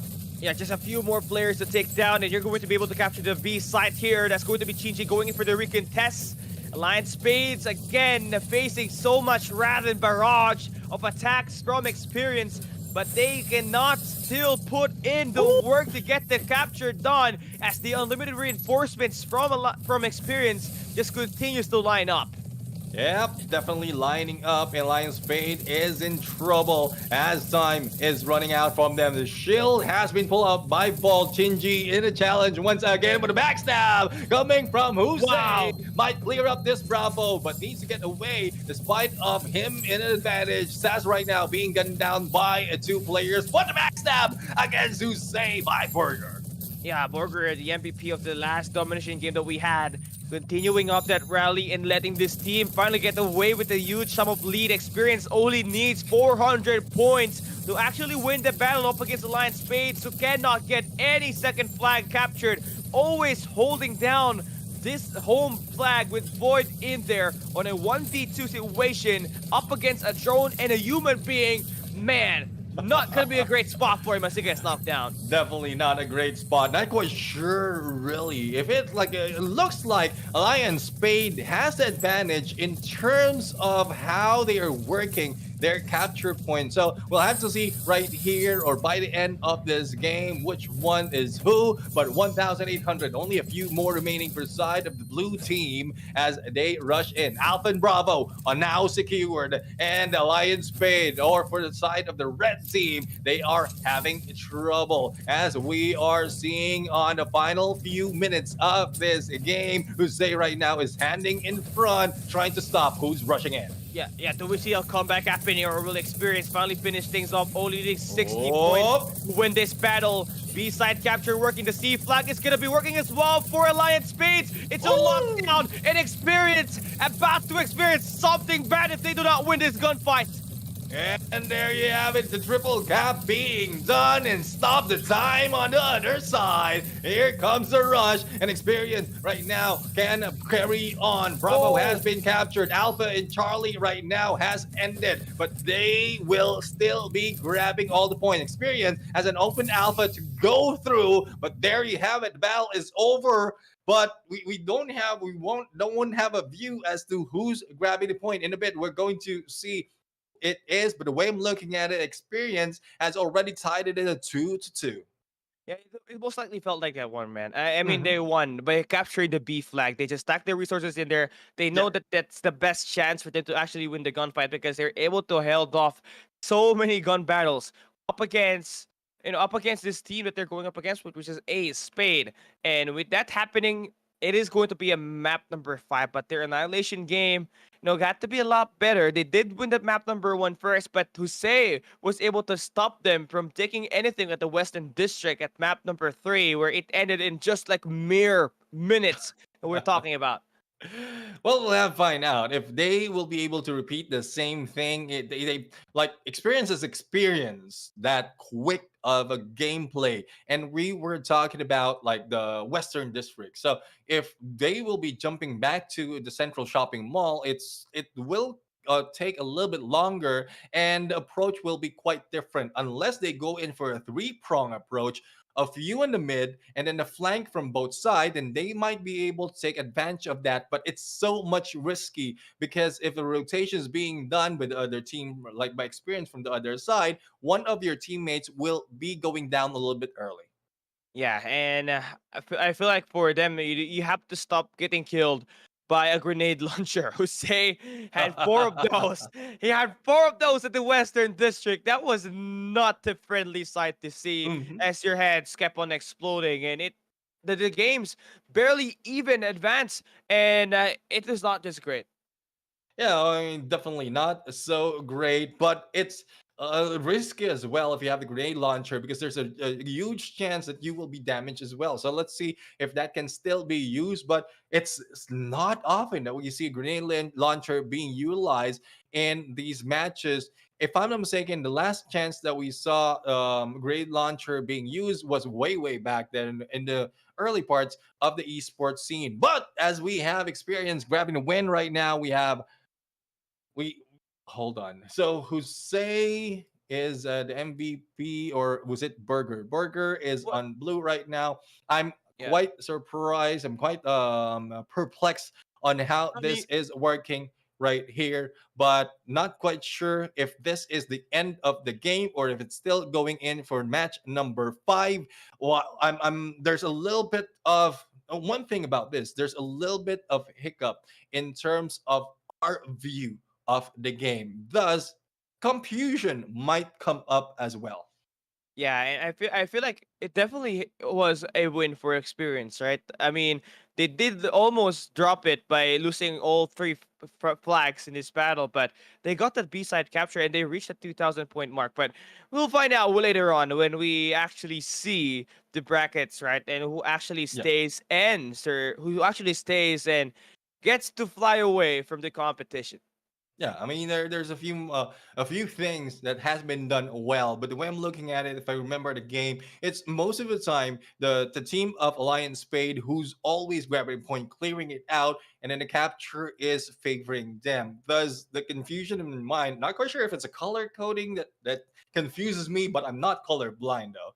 So it will be clarified, everyone, in a bit on which team has won the game. Again, it's Battle of Experience and Alliance Spade for us to find out if this continues on to game number 5 or is it already over on a 3-1 scoreline. While we wait, we would like to ask everyone watching right now to like and share the stream as well as share it every 30 minutes. But the battle is now beginning. I guess it's not yet over. It is a 2-2 on the scoreline right now, and each one of their teams had the chance to cross over from the lower bracket. Yeah, I mean, one has to go here after this battles again. Annihilation, it can get really fast or it can hit really slow. So just all about finding that right rhythm here between these two squads. One thing more than likely, Alliance Spades had to rely on Jose, who was one of the MVPs at the Annihilation match at the Western District, where he scored 4 kills and 53k damage. Can really deal so much up close. Yep, and 1 minute 30 seconds on the clock right now. A lot of aggression being shown, even in earlier parts of this annihilation mode, but no takedown happening just yet. But as you can see, it is Experience who is being pushed out on the corner right now. Burger is trying his best to defend their teammates as well, but the thing is, the knockdown has been done, but recovery has been applied as well, as they are having a lot of pressure. They want to win this game. This is the last chance for their team. Yeah, a minute and 6 seconds here on this battle. Round number 1, still plenty of time to actually plan their way in towards the enemy's fortress. Ace Spades trying to hold on through, while we see Experience holding down the fountain side, just stacking their resources inside, and now we get to see some action going through. That's a 2v1 situation. Ace Spade gets caught, Jose gets knocked down.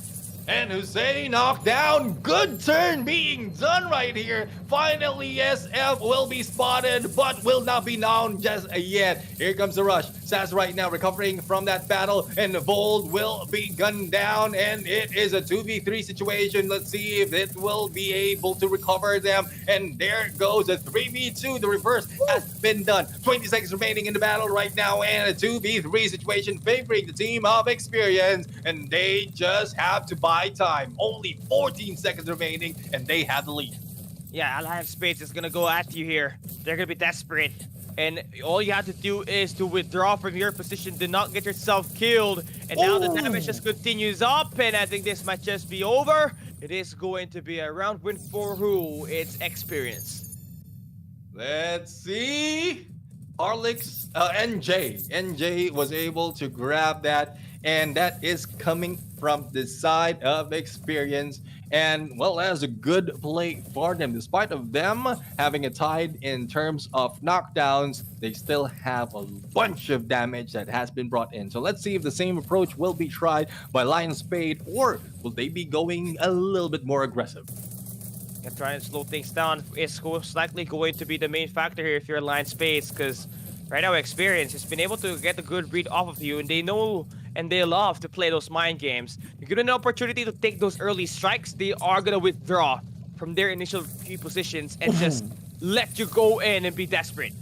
Saz right now almost in trouble in there as he sees three of the players from Lions Bay. But here comes the shield being brought up. But Volt is putting up the shield of their own. Now, as we can see on the other side, they have made that rotation, and Saz will be receiving a little bit of damage. But also, that shield is being broken into. So, Alliance Spade is still up and kicking, and they still have no rotation that they can use against this team of Experience.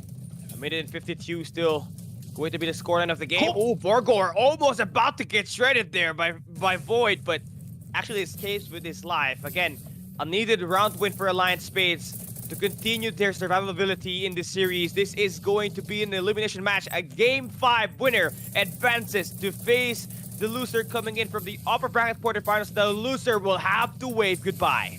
Yeah, they have to wave goodbye, and here we go. The rush is being done right now. Ball blinding everyone and trying to put him down. Sass goes down on his knees, and here comes the rest of Lion Spade. Jose putting in a lot of damage, but they also receive damage of their own. Here comes the chase. Jose with a grenade launcher, as well as burning the enemies in front of them. And let's see if they'll be able to bring him down. Burger is being burnt to his crisp and being shredded, and there goes Burger out.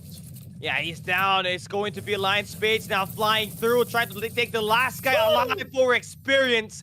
And we got a map number 5, round number 3.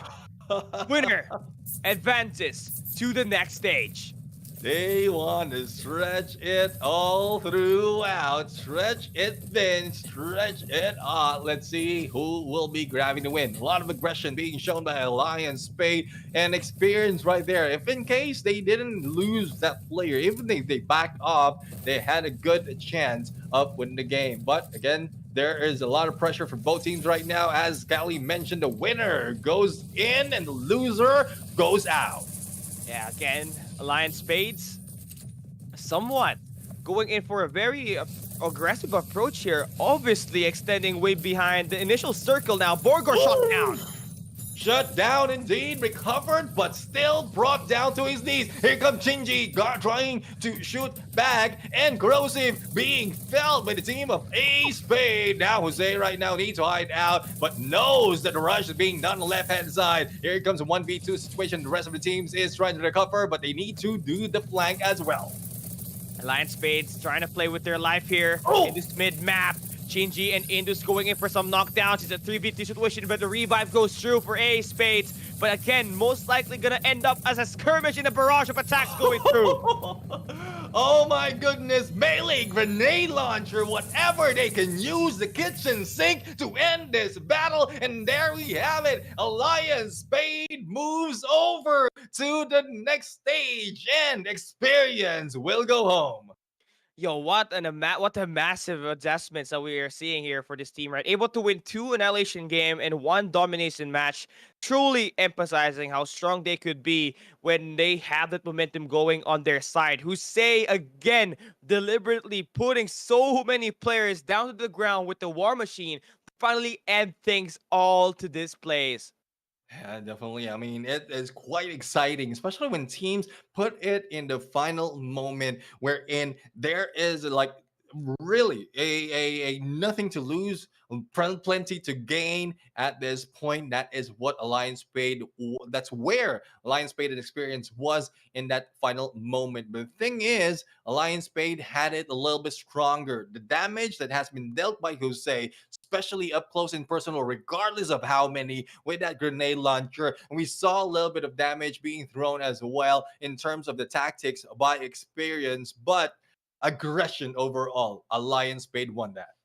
Yeah, and again for Alliance Spades, just need to continue up the rally here because you may have advanced to the next stage. You may have survived up against Experience on a thrilling best of five, Mhm. but it ain't all over yet. The longer you stay in the playoffs, the tougher your competition gets, and you already know you got brought down here by Herzas on a reverse sweep. So you do get the map 5 win, which is gonna be great with Void being that MVP, but Hussein obviously was the last that guy that was able to finish things up with that grenade launcher at the end to take down two players to bring the last players of experience to bring experienced players down to one.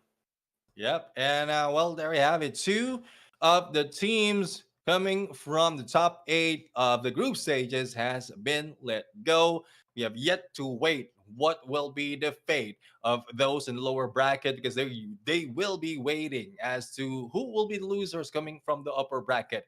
Up next, the upper bracket battle begins. Who continues on to our semifinals? And that is where it gets exciting. Would it be the same team that is so dominant in the early parts of this day, or will it be turned around, Callie? Not quite sure what happened with Callie, not quite sure what happened with me, but I think everything is going to come back in a bit when we return. The next match, Dragon going against Boss Falcons, will be happening. See you in a bit. I'm craving your body. Is this real? Temperatures rising. I don't wanna feel. I'm in the wrong place to be real. Whoa, and I'm longing to love you just for a night. Kissing and hugging and holding you tight. Please let me love you with all.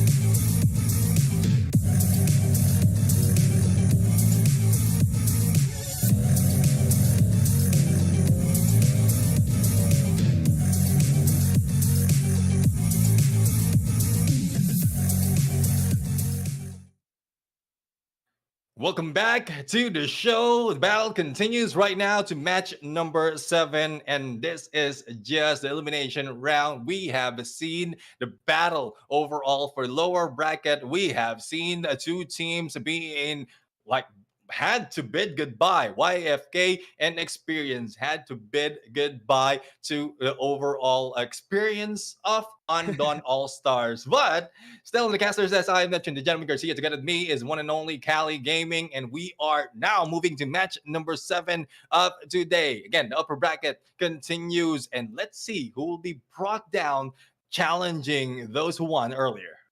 I mean, I'm looking forward to this upper bracket because I want to see Tiger Yap from the Dragons from Thailand, man. He was dominating, getting all Mhm. the MVPs up against the boss line on their first match of the day, but they're going up against the boss Falcon here this time.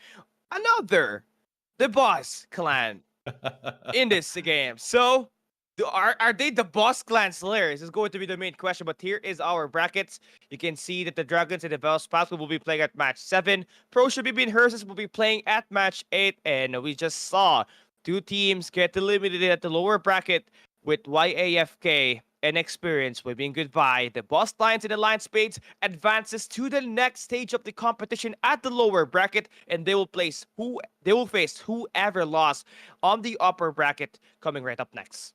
Yep, up next indeed. And that will be happening for today. So from match number 7 up until match number 10, it will be done for this day. And we're going to find out who'll be moving in onto the next day, the grand finals, which excites everyone who will be the best team and the champions for Undawn All Stars. But it's still early to say, though we have premonitions, we have a little bit of assumptions of our own because we've seen the strength of some of the teams, but we also saw the resilience of those who turn things around in the perfect timing.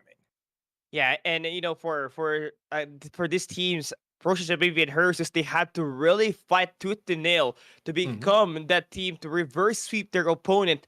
And now they're going up against each other. That could potentially look like a game 5 on the making, man. But for now, we're gonna be focusing on Dragon and the Boss Falcon again. Tiger Yep gonna be playing in Dragon, one of the best players and obviously the best team in the game. Yeah, definitely. I mean, Tiger, yep, most of that time taking the MVP. Nuts was already tanking everyone against them. T9 is a mid lane who's backing them off. And hey, you as a support, really giving them all the healing that they need. But the Falcons also has a good sense of their position and their role, especially as Judith has been the aggressive part of this game, as well as SNS and LCE giving them the healing lean that they need. Abiel also giving them a good frontliner. So the two teams that has brought in the battle in the beginning of this day is going to fight it off. Who will be taking who? Which flying creature will be the winner in this battle? Will it be the dragon or the falcon? Yeah, can the mythical beast actually take on the Judith here this time, man? As the Dragons, again, one of the best teams in this competition. Tiger Yep, one hell of a player. He can solo attack almost everybody in this game, and he's starting the day off with the sniper, hitting shots out of everyone. A Bill right there, feeling that so hard, and still Wow. on the crossover. Tiger, yep, is unstoppable. The flanks being done right now by the team of Boss Falcon, and they have already crossed in. SNS being shot at, but not really budging an inch. There goes the roll, the getaway being done by Tiger, yep, and here we go. The rest of the teams of the Dragons just Wow. putting them down, and not right here is trying to survive as SNS is being gunned down from behind. Who can stop Tiger? Yep, and let's see who will go for that final hit. Oh my god, just this guy's just beaming everybody up. One last player alive here is going to be a Bale, and he's gonna get taken down by the Dragons. And Tiger Yep scored 3 knockdowns on that altercation. Man is insane. How do you stop the Dragon? Well, I don't know. I mean, if you're a dragon, cross of a dragon and a tiger, I would say it's very difficult to stop you. I mean, you have a dragon who is, or a tiger who is equipped to be a dragon. It's really, really tough to go against. And let's see, still in front line, and Nubsy will be trying his best as well to defend them. But as you can see, Judith right now going in for the cover, making sure that they don't receive any damage. But LCE is the one who received the damage, and you don't want your healer to go down that easily. Wow, shots coming through for Tiger Yep, taking down Ice. 1v1 up close, and a Bale gets that down. But Tiger Yep will be able to refrag, and look at this guy, gets at 2 kills already in this round number 2. And that is the way you do it. You take down the healer, you clean them off, and you can finish them off that quickly. You did mention that we just looked at the quickest annihilation mode earlier, but I guess this has beat that record. Yeah. It has to. Like, at some point, with Tiger Yep and Nopsy just doing so much damage and just knocking down every player they see, and actually gunning down the healer before everyone else, is one of the fastest way to end an annihilation match. And that's how they did it. They managed to pull that one off, and Tiger Yep, he is he is a man on a mission. He is on a case to become one of the best players out there.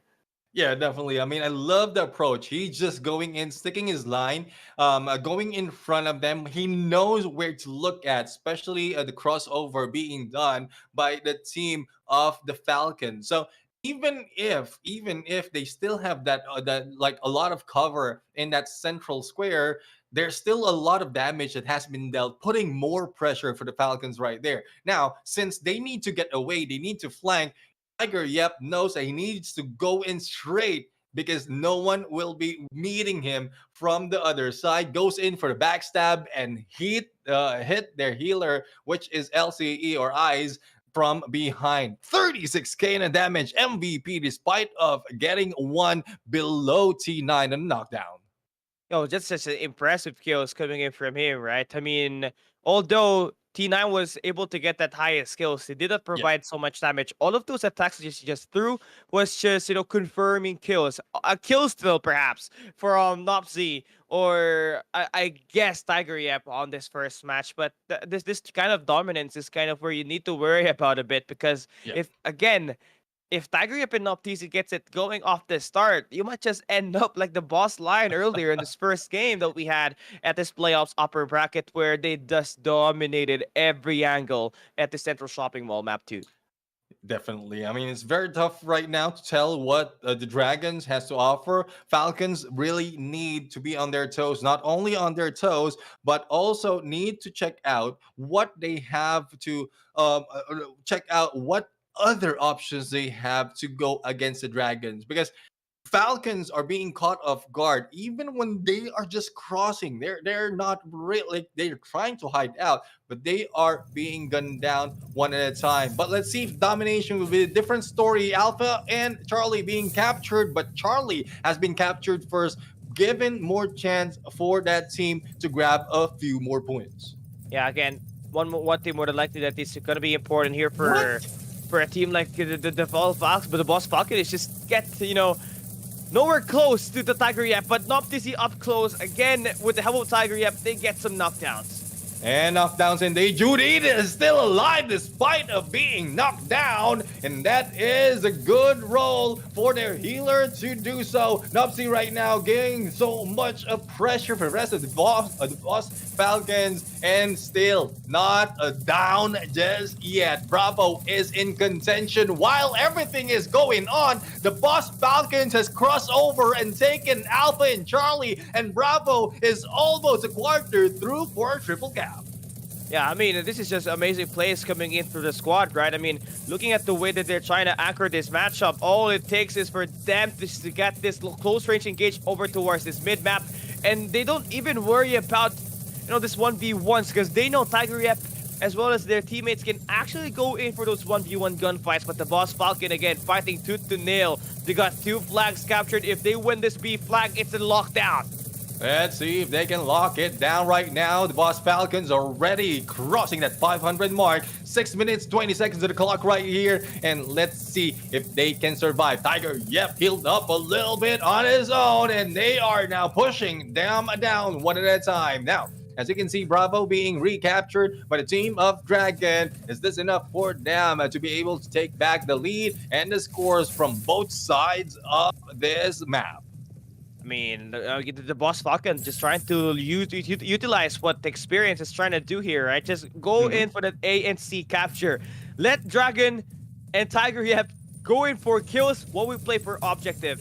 And now you're going to have to think that this Dragon squad needs to find a way to sort out this kind of strategy that we're being utilized by the Boss Falcons, which is just trying to go for this other sides of the flags. And nice shots going through them for them at the moment as they continue up the lead.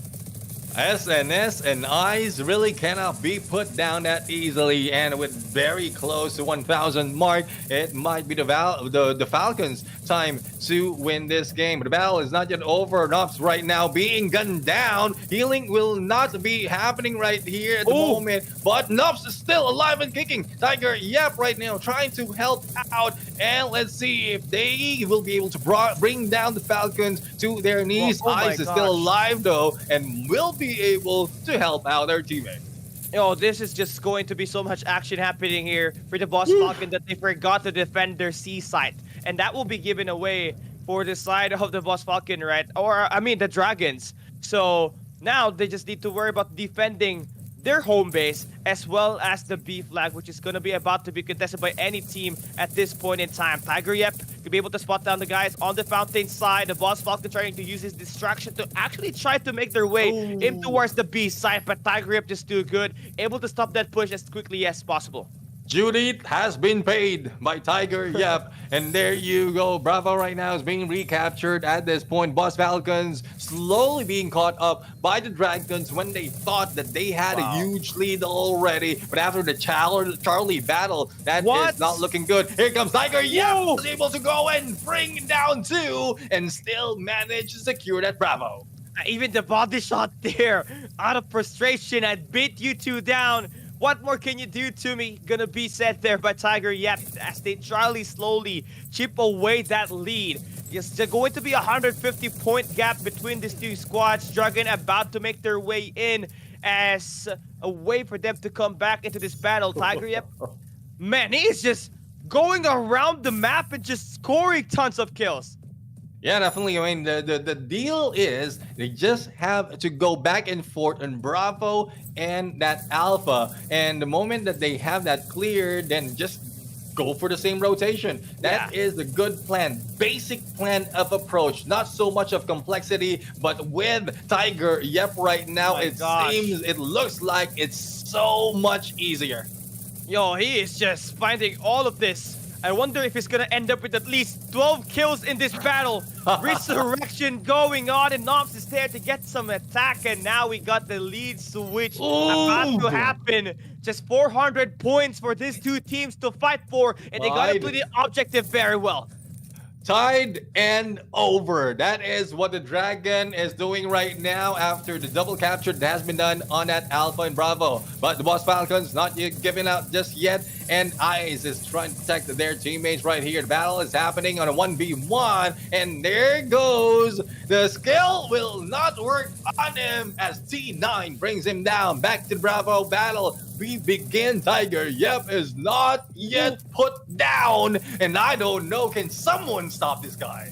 I mean, if it's not him, it's not easy. 100 points for them to win the game. It is upon their reach. A win through a comeback in this map number 2 is possible with the one of the best players in Undawn in Tiger Yep.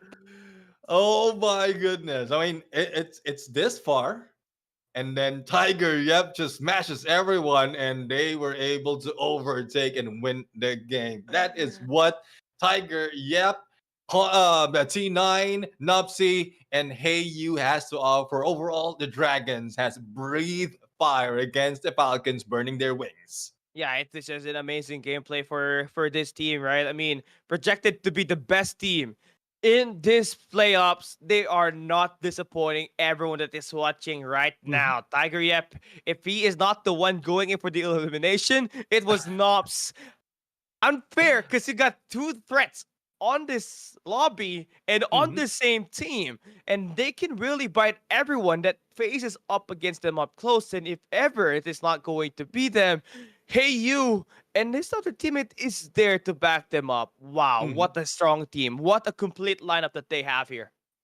Definitely, definitely. I believe the communication is prime as well. It's so pristine that even if you have a few of the players flanking you, they just turn and shoot. But as you can see, Tiger, yep, with Wow. 9 elimination, Nobs, as you mentioned, if he doesn't get the MVP, Nobs TZ will be getting the MVP 11 or Wow. 113k on the damage. But I'm not quite sure. Has these beaten the record that we had earlier? Was it I think so. 113 or Yeah, 120? I don't know.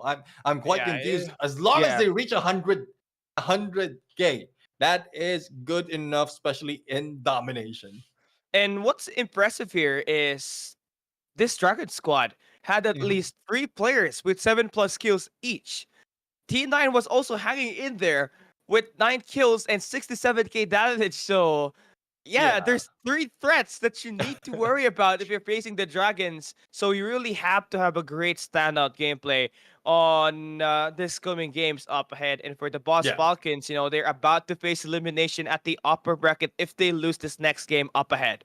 Yeah, and if I'm not mistaken, the combination of these two is Nobs and Tiger, yeah, goes together. They go in from one side to the other, and then the rest of the teams, T9 and Ice, is going for capturing or recapturing one side. But let's see, we are now in or on the West District right now, Western District right now, and this doesn't look like the usual Annihilation game that we often see. They are way off from their position and trying to get advantage of the distance to shoot the rest of the teams of the Boss Falcons down. Yeah, again, for the Boss Falcons, they cannot just run freely because anytime a player will be spotted, that's easy information for Tiger Rep and Nops to actually close that distance down and actually, beam it in every lane that they might just see you. So Dragon's gonna hold down the open area while the Boss Falcons try to figure out which angle to take as they make their way in at the rooftops.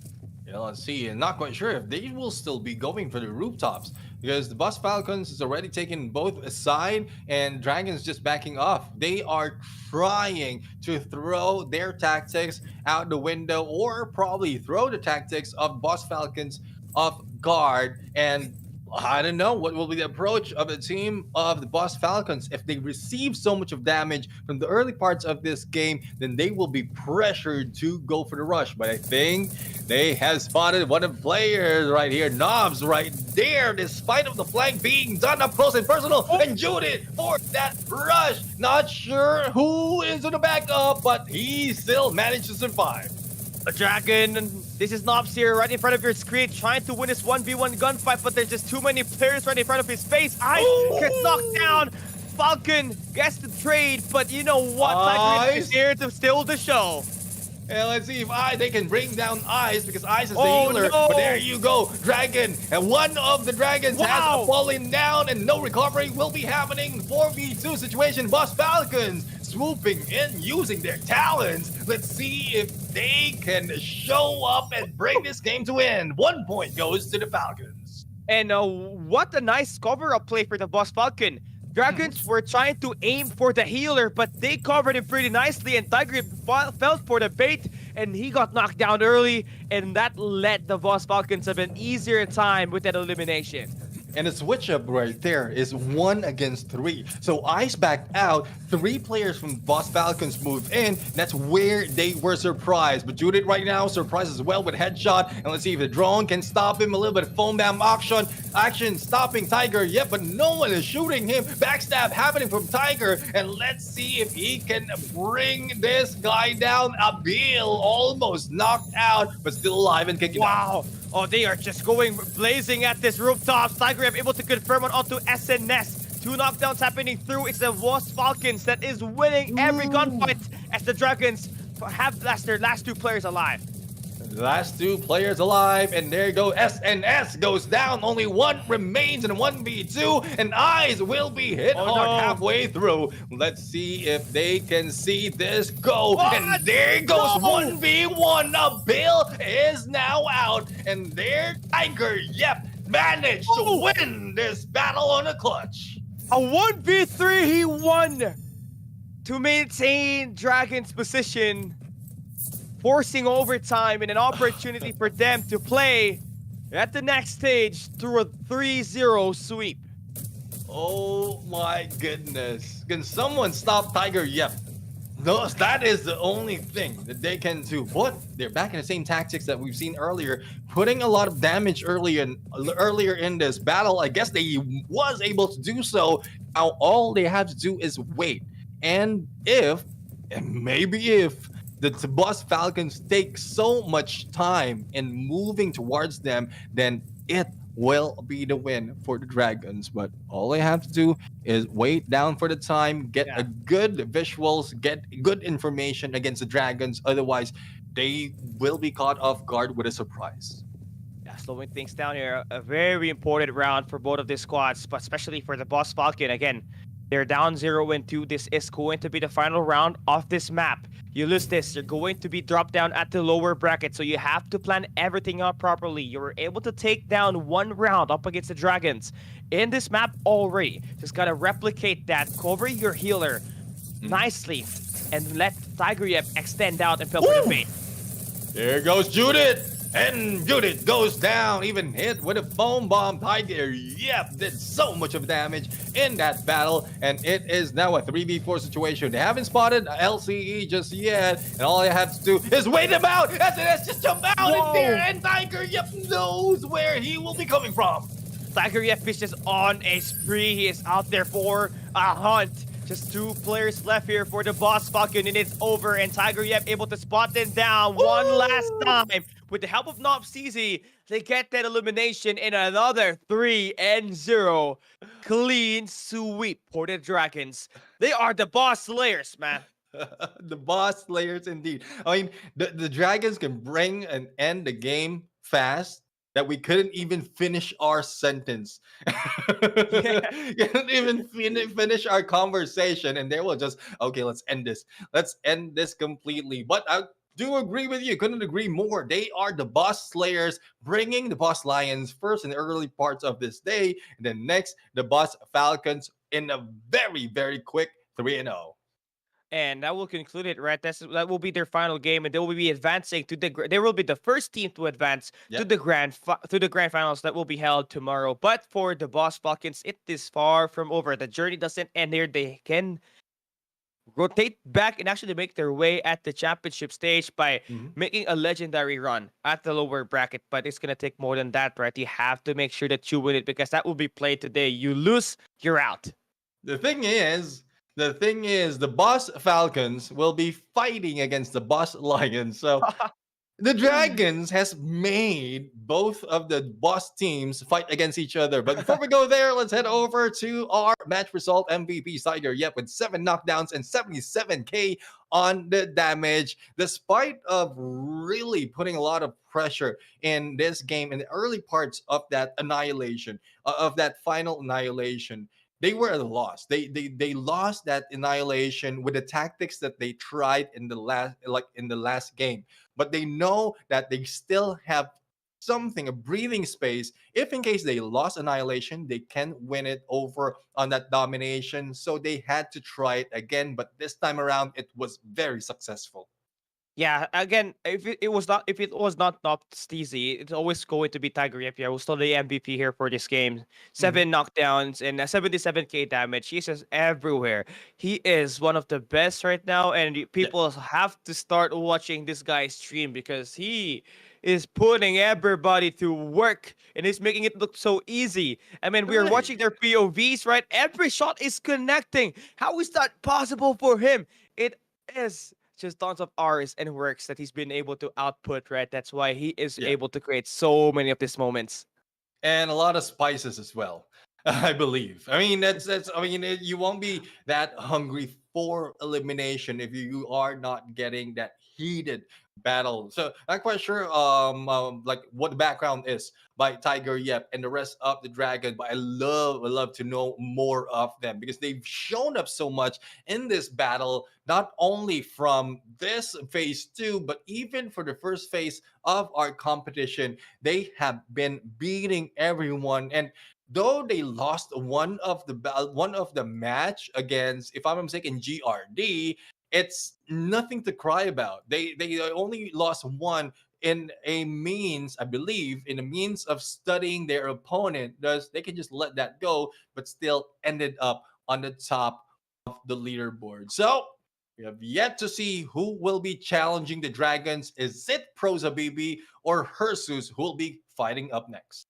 It's going to be a great matchup between ZQT from Hersus and up against Panda for You or Diablo from Prosa BV. I mean, this is going to be insane, because all of these layers are going to be top notch there for Prosa BB and Hersus. And the matchup is just all about who's going to seal in their healer when they're playing this Annihilation match in this best of 5 series that we got, Boss Neptune. Yeah, definitely. I mean, we're still on the Indonesia Thailand train right now, and couldn't agree more with what you mentioned. Like, who will be taking down the healer? Who had a better plan, better approach to turn it over that quickly, similar to what we've seen the Dragons do. But it's much easier said than done, especially as they have. Like we have witnessed how Pros Habibi and Herses went back and take back their place in this quarterfinals from a reverse sweep from either end. So it's really tough to understand who will be having an advantage or who will be winning this game. Yeah, I mean, it's just all about finding yourself into a great situation, right? Now, Mhm. one thing for sure, Harris's and Pro Shabibi, it took them quite some time to get back to their initial strategy, right? They lost the Mhm. first two maps up against their enemies, but they find their way back by winning map 3, 4, and 5 back to back to back. So, again, you cannot be too sure if it is going to be a 3-0 here, because these teams know how to be resilient and they know how to play that long game. Yeah, let's see who will be playing that long game and who will be surviving. ZQD is in here up front and personal, but receive a lot of damage. Throw a little bit of foam bomb, but will not be able to make it work. Sees one slide in on left hand side, try to take a shot, but no one peeks in. Versus. Okay, this is it. The CQT, you're putting it on the front.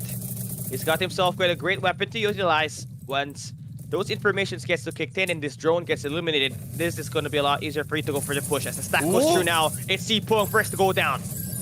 Boom goes down, recovered, and backed up by Panda for you. Shield has been brought up, and ZQD has been pushed down. Diablo goes down from the hands of Chalk, and the flank is on. Chalk will be pushing it together with ZQD to take down Zipong and Travs right now. The healer being targeted. This is not a way to go down. You don't want your healer to go out, and there you have it. There you have it. The moment Travs goes down, the rest of the teams are taken out. Yeah, just find that healer early game. That was the game plan for Herses. They targeted that last guy, and it was so easy to eliminate the other two players that were remaining for the side approach of BB. What an early start that we have here for Herses, ZQT, and Sipung.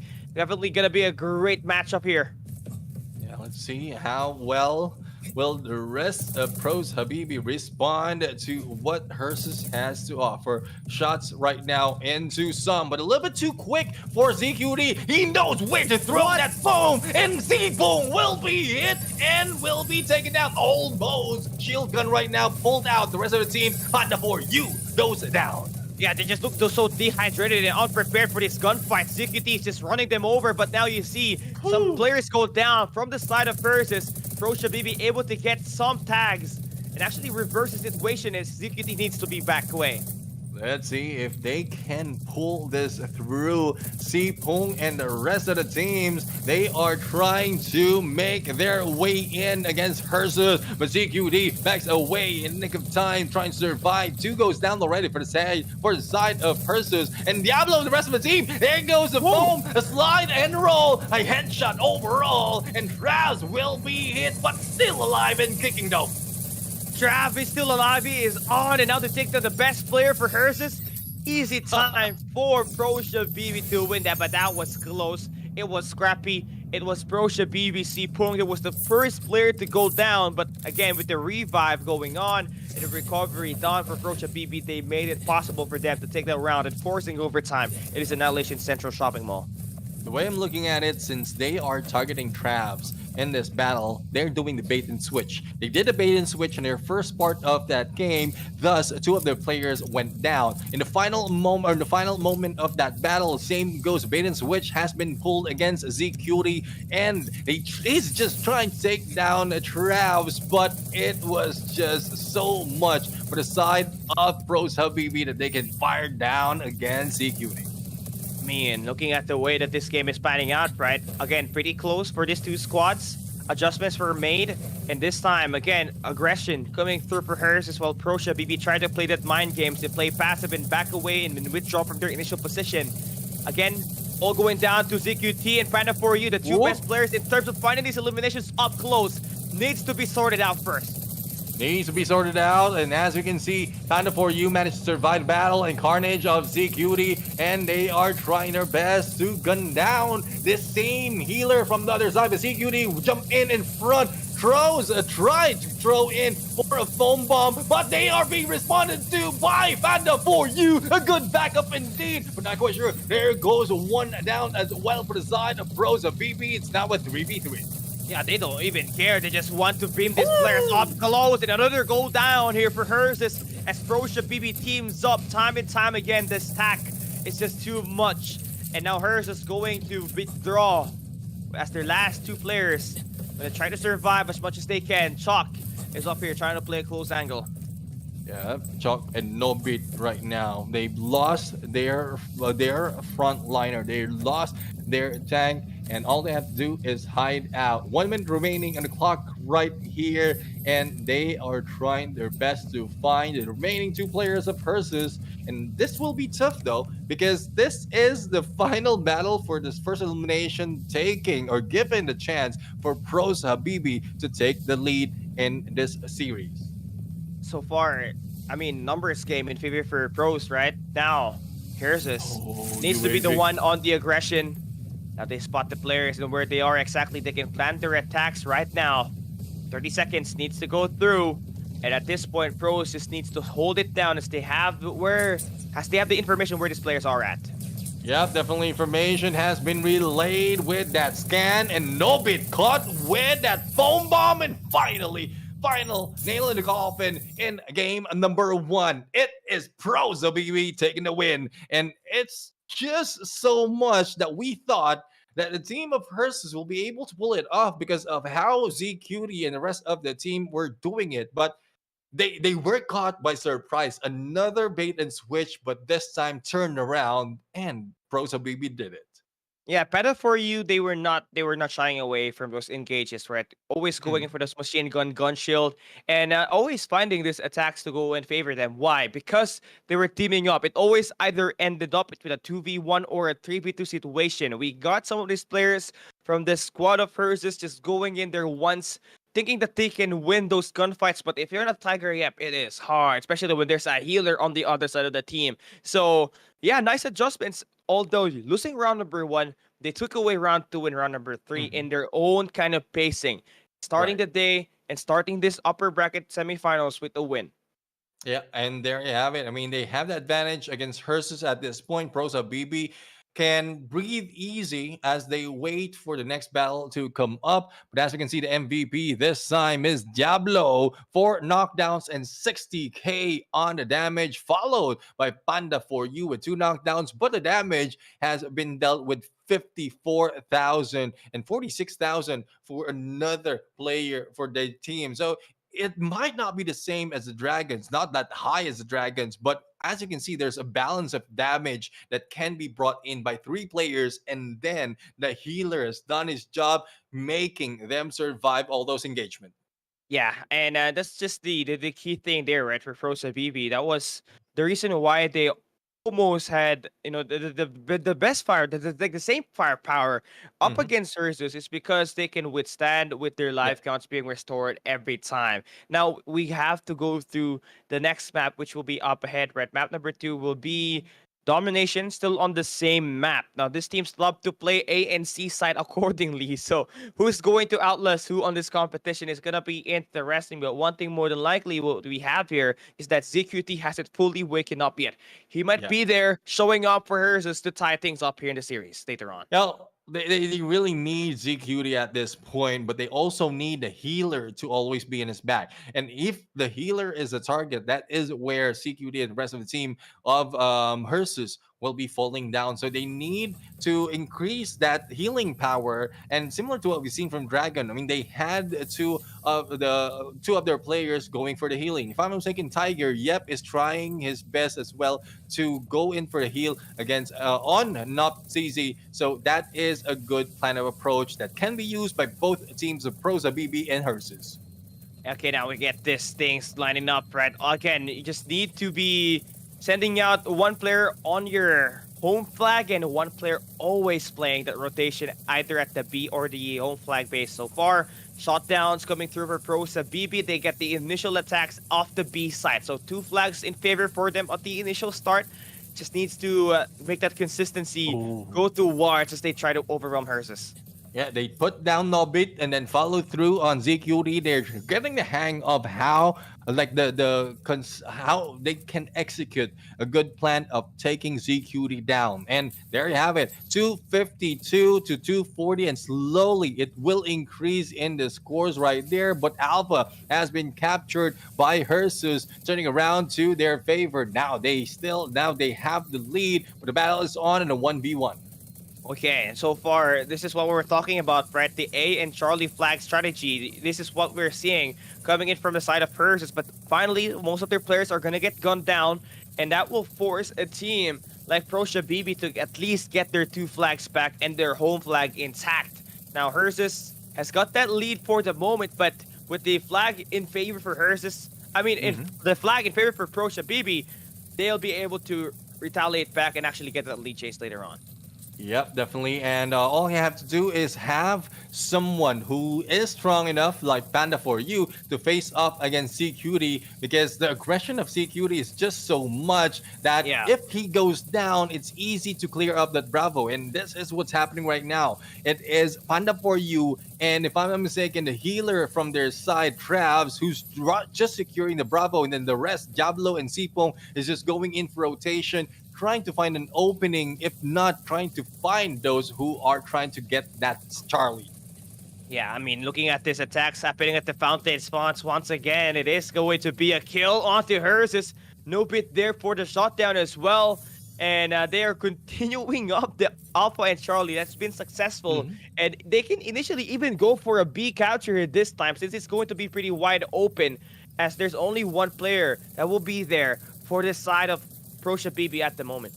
ZQD just crossed over, didn't really pass by on Bravo and just helping out onto the Alpha capture. Rosa BB though has a slight lead against Hersus at this point, but ZQD is just waiting for that opportunity. He just doesn't want to go guns blazing, especially as two of the teammates is gunned down. Panda for you right now, being gunned down. Death is stuck in a foam bomb, doesn't really phase, and is trying to distract the rest of the teams of Prosa BB as backup is coming from behind. Oh, nice shots. Just going all the way for these 2 squads, right? Being very scrappy. One team is holding down the B and their home flag. The other one is aiming for 2 opposite flags, the A and C side. And again, for Hersus, they cannot sustain their lives out there on its close range, so they lose the B side attack once again. And Prosha BB just needing only 600 points, and they are going to be able to take this win. Yeah, let's see if they can continue this on. So far, Alpha is still safe, but slowly being captured by Hersus at this point, and Bravo still being maintained by Pros Habibi. Now, the only question is, will it still be Alpha that they will be rushing in, or will it be Charlie that they'll be capturing for their side, and then switch it over to distract how Hersus planned their approach? But no movement just yet. As we can see, they are trying their best to find out where the enemies will be coming from. And there, Prosa BB is already moving up onto which side is it? Is it Alpha? I believe this is the Alpha side that they Yeah. are rushing. Again, Prosha BB, they only have 1 flag, and you can see the lead about to be chipped away here by Hersus. There's going to be 2 players here. The stack goes through, and they can overwhelm the players with numbers. And that's going to be No Bit now, about to get shot down, along with ZQD, who's trying to sustain their lives out there. And Nobit is the healer, and that is what Panda for you has to do to take down their healer and make sure that they will be able to capture that Alpha. But as you can see, Hersus is also doing some damage against Travs in the mid, but the heal is just so much, he managed to get away, just dancing it on against 2 players of Hersus. Yeah, and again, Hersus is able to get the lead change here with these 2 flags in hand. Can they finish at this tight battle? Prosha BB only has got the A capture on their moment, and you can see them just going in for the contest over towards the B side. But Hersus has got so many resources, and they're able to win this last wave of gunfights.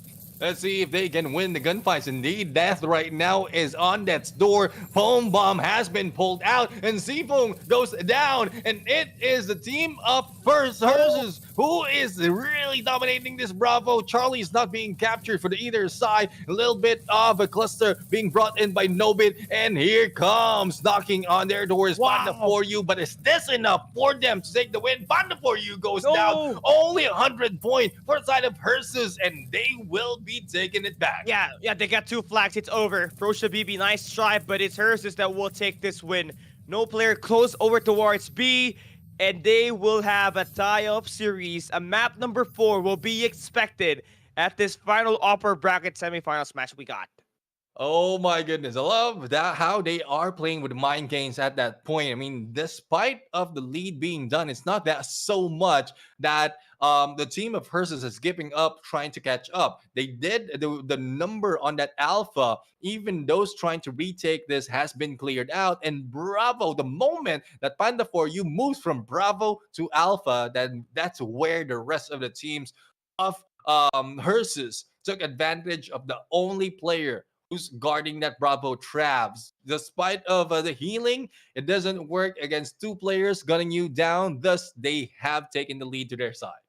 Yeah, I gotta agree with that, right? I mean, again, the experience strategy here from Thailand just being utilized there by a squad like hers is, and obviously that is the same region, so you actually Mhm. see some sort of like similarities and the way that they strategize when they're Yeah. playing at the domination game, and it almost feels like that is going to be their best gameplay here so far, apart from these relation maps that where we were able to see them actually shine, right? Where it's always going to be the Western District where they're always able to step things up better than what we saw from the Central Shopping Mall.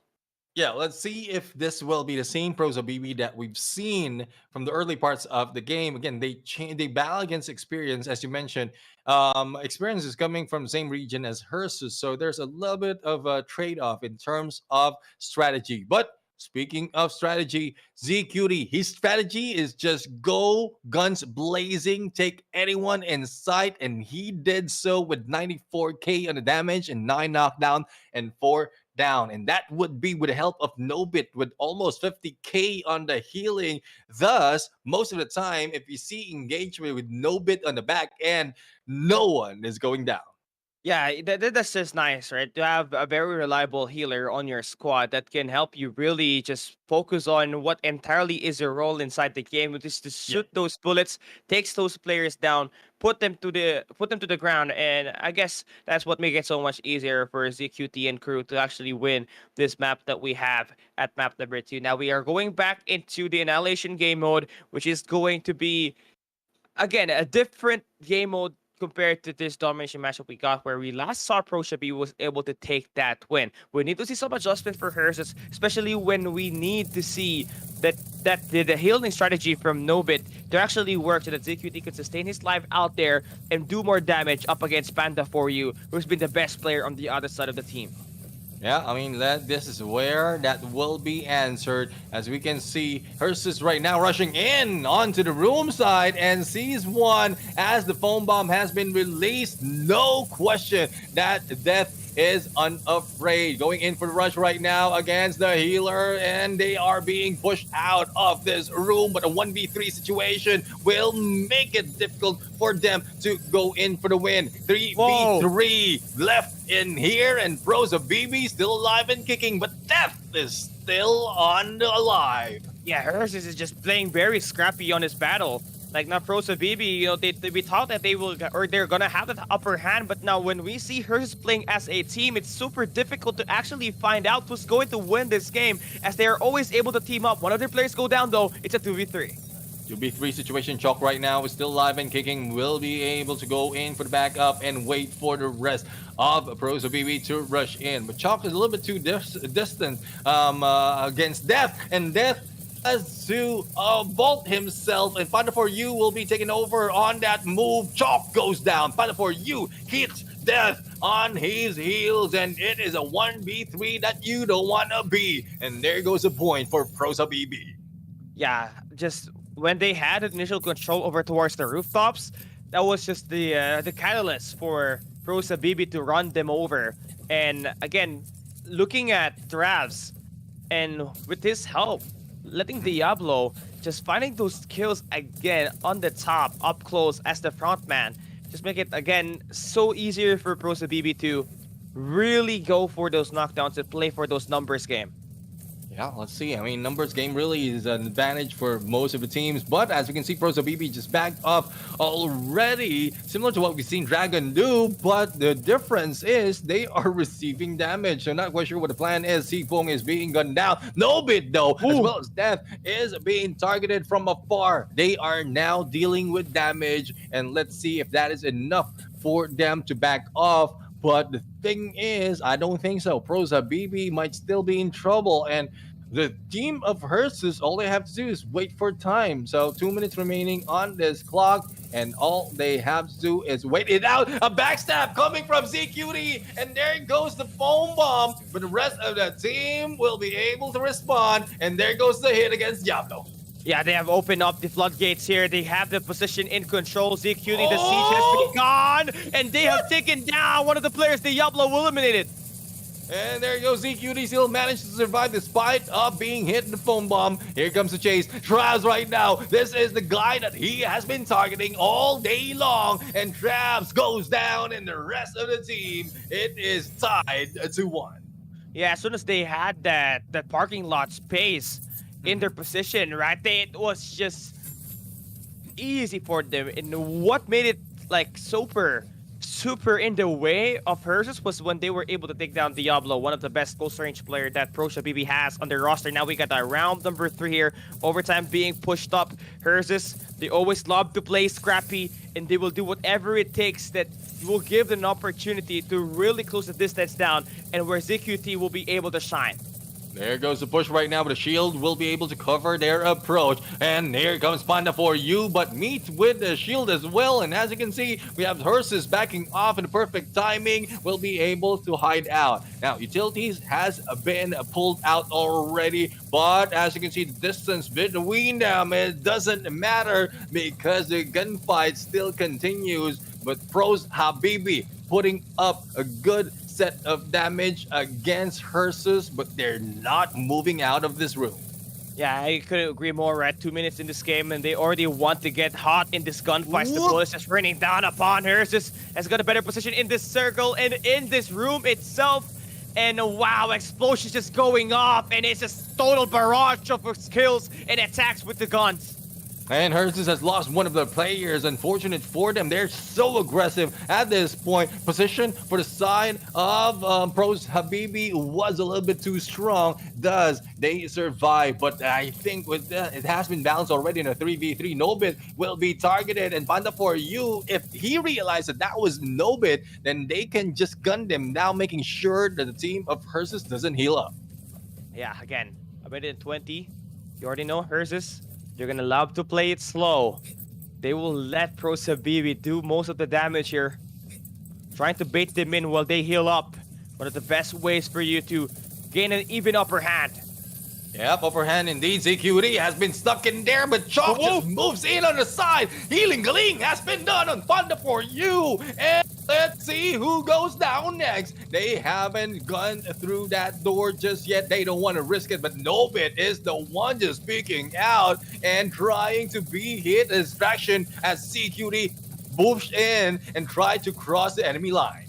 Yeah, they know where these players are at. The UAV is intact and just needs to formulate something of a plan or where they can enter that rooftops and just get those eliminations, right? 30 seconds is left. They gotta move in. Prosa BB and hers is fighting for map number 3. This is an essential round for them to win.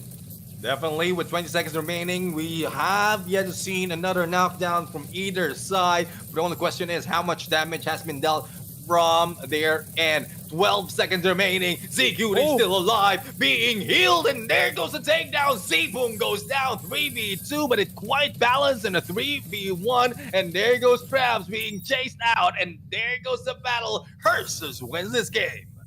Yo, that is going to be one close of a match there. But one thing more than likely, Hersus came in prepared to win a Annihilation match. They did lose up against the boys of Prosa BB at the Central Shopping Mall, but this time flooding in and just utilizing their drones as well as the healing game. healing strategy that they were utilizing were a lot better. That's why they were able to sustain their lives out there at that final round where they were going up against a close range battle up against Rose Habibi. And looking at both of these teams, it seems like that was the longest annihilation match that we've seen. I know Yeah. it doesn't die down on the time. We've seen some of the play, some of the games that really ended up with zero on the timer. But the way I'm looking at it, Pros Habibi and Hersus most of the time they are so fast in their approach that it doesn't end that long. So I guess this only shows that's quite fair between these two teams. The only question is, will Pros Habibi get back on the horse using that domination as their turning point for that game number 5, or will this be Hearst's game? Since the way we're looking at it, they know how to rotate, or they know how to play with the rotation in this map. Yeah, I mean the ANC strategy of playbook coming in from experience was all Yeah, the way down there at the lower bracket. This team right. can definitely utilize that and again become a very confusing team to deal with because you're going to be focusing up on only two flags. Most of the time, the default is going to be A and B, but this Hearst Mhm. squad they focus on the A and the C capture. But on this match result for this map number 3, we have Hearst winning it with ZQT as the MVP with a 76k damage to begin with. Yeah, and well, again, ZQT is always coming out of our mouth, especially at when the team of Herses is playing in this game, because no question he is the one of the players that has that tenacity, how bold he is in playing the game. Though he does back off in some of the engagement, but it's very very seldom that we see him back off. Most of the time, he just rushes in, especially in Annihilation. Now let's see how will it work in Western District in terms of domination. So for those of you guys who are just jumping in here on the stream, we are dealing with Annihilation and Domination at this point compared to last week, where it's just only Annihilation on these matches. And we're also looking at the best of fives in a series. So it will be a longer day all throughout. Don't think that it will be over after this match because we still have a couple of series left. But given that we've already spent the first few minutes of this game and battle is now onto that Bravo side. Yeah, one thing you don't want to start here it is you dropping down. And Pro Shabibi able to feel that presence of ZQT on the rooftops already as he finds one kill on this matchup. Looking at the way it has been handled here so far. First two flags going to be in favor for Hersus. Yeah, let's see if Hersus will be able to secure the first two flags without any contentions later on. Probably clear it up so that they will be able to maintain their capture on that Bravo. But as you can see, Sifung is being shot at from behind, and this is just death. Knocking them down one at a time, not even going down that easily. Everyone is coming in from Pros Habibi's being targeted by death. Yo, this is just amazing, right? The healing is there for them. ZQT is able to put as much as fight as he can because there's always going to be health restored even when he tries to throw his body up against this player's up close. But Harris is, again, losing control of the B side. Now they have to flee away as Death tries to worry about trying to make a play on the long route. Looking to get the C flag in their lane. And this is where the mind-boggling, confusing strategy of the Thailand region begins. The A and C strategy capture. And halfway through is Bravo. So that was a perfect timing. Probably that's what they were waiting for before they trigger that Charlie. Once it is halfway through, then they can go and distract them using that Charlie. But the thing is, it has been turned around. It is a team of Hearses who was able to go and grab that Bravo. And this time they are bringing it over onto that Alpha side, cleaning Alpha side, and then bringing it over to this Charlie side. So double capture already for the catch up to be done against Pros Habibi, and I guess that is a good plan of approach for Hersus. Yeah, Panda for you now getting shot at, and that will be another kill for ZQT. And it's going to be a very tight, close battle here. But the B flag about to get captured by the side of Hersus.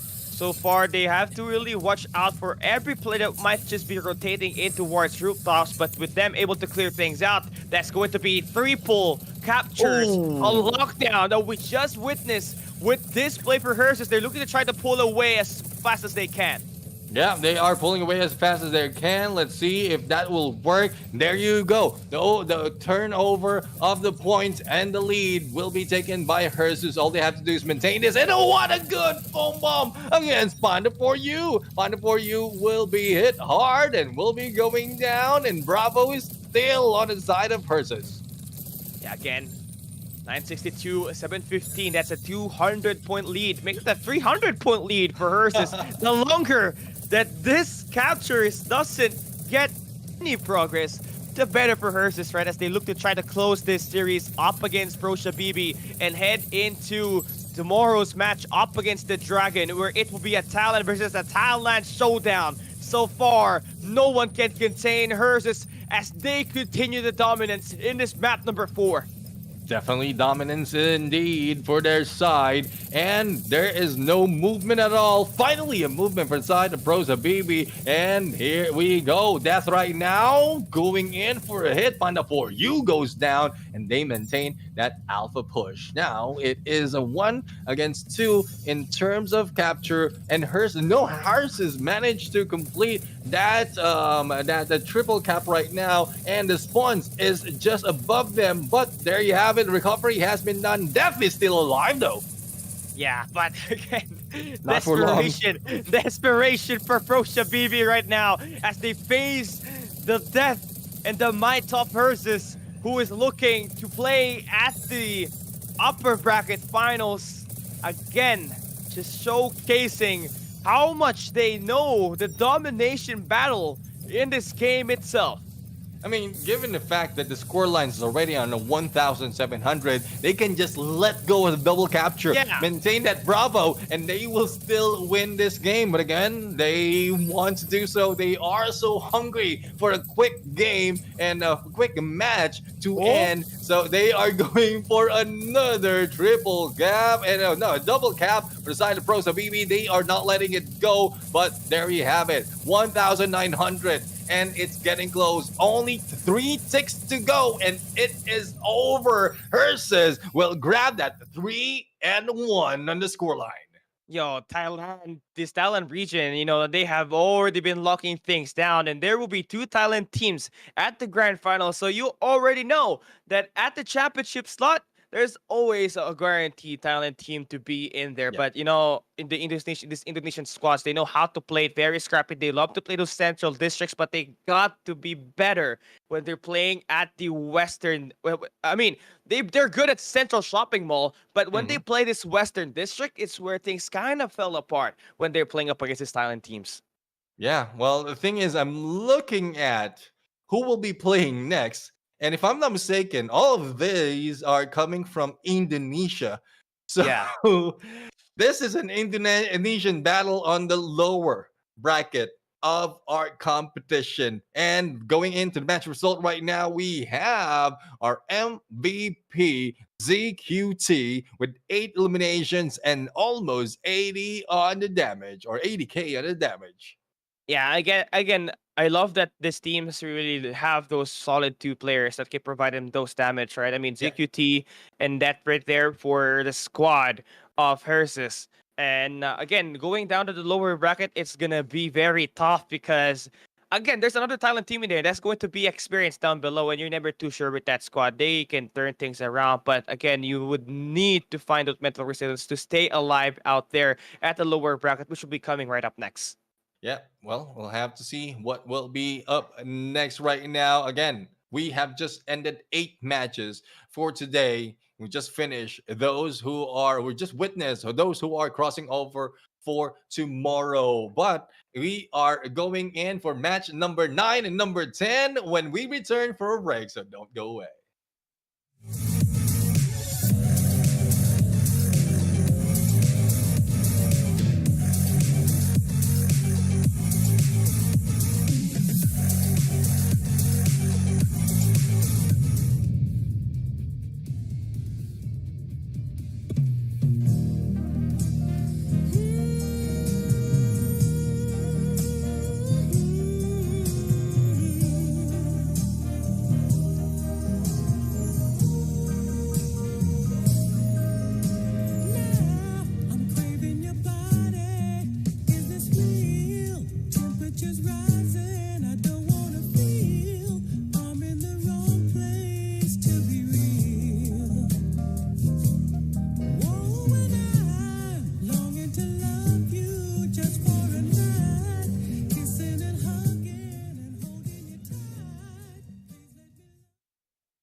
And we are back once again. I'm Neptune, the Gentleman Garcia. Together with me is Cali Gaming, and we are heading over to our match number 9. The Battle of Indonesians is like it will be happening in lower bracket. The Boss Falcons and the Boss Lions. So it's not just against the same region; it's coming from the same organization. The only difference is one has a tail, the other one has wings. So which one is going to win? Well, I think that one that has a wing will win, but who knows? Who knows, right? Because the Boss Falcons was able to go up against, YAFK from the from the Taiwan scene, and they were able to win at least in advance Yeah. to the upper bracket quarterfinals, but they did drop up against the Dragons. But here this time, the Boss Lions, they did lost up against the Dragons, but they managed to finish their battle up against YAFK.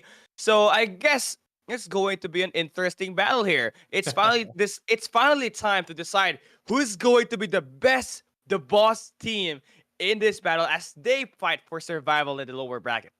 Yeah, it did happen before from the group stages. I mean, the Boss Falcons going against the Boss Lions, and when we look at it, it is the Boss Lions who won against rather the Boss Falcons who won against the Boss Lions at this point. So we'll have to see. We'll have to see if there will be any changes right now. But for those of you who aren't here, just jumping in the stream, and I'm seeing a few in there in the comment section. This is what has happened so far. Match 1 to 8 is done for. We already know who will be going in semifinals, and Dragon and Herses are the team, both coming from Thailand. Match number 9, not match number 10 up next.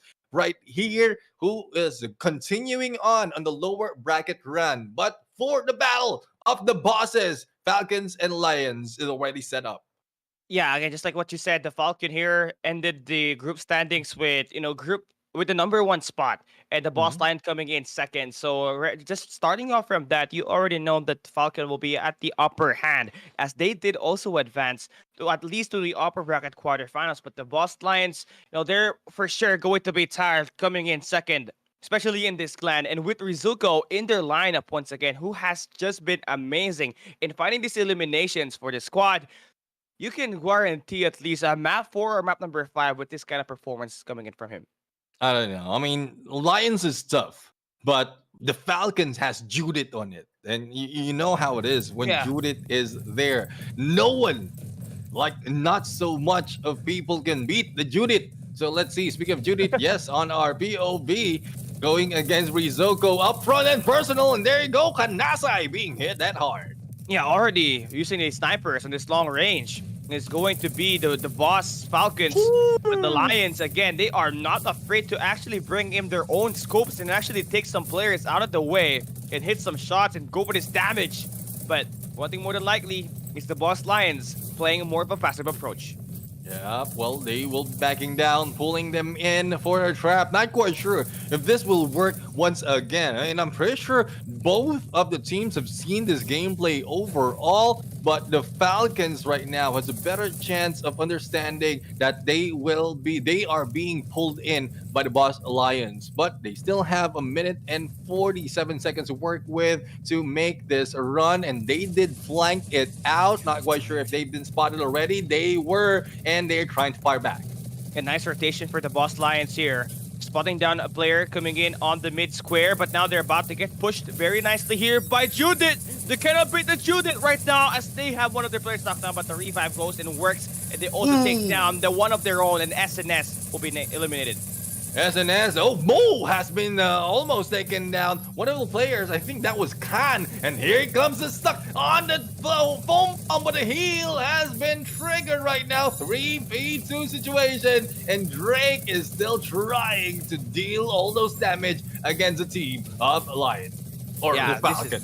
The Falcons, man. They are absolutely there, but this is just very close for these two squads in here. Just going at it right now. It has been a favorable spawn now for the Boss Lions as they have one more player out there in the game, but Judith is alive in this moment, and he still managed to get away with it.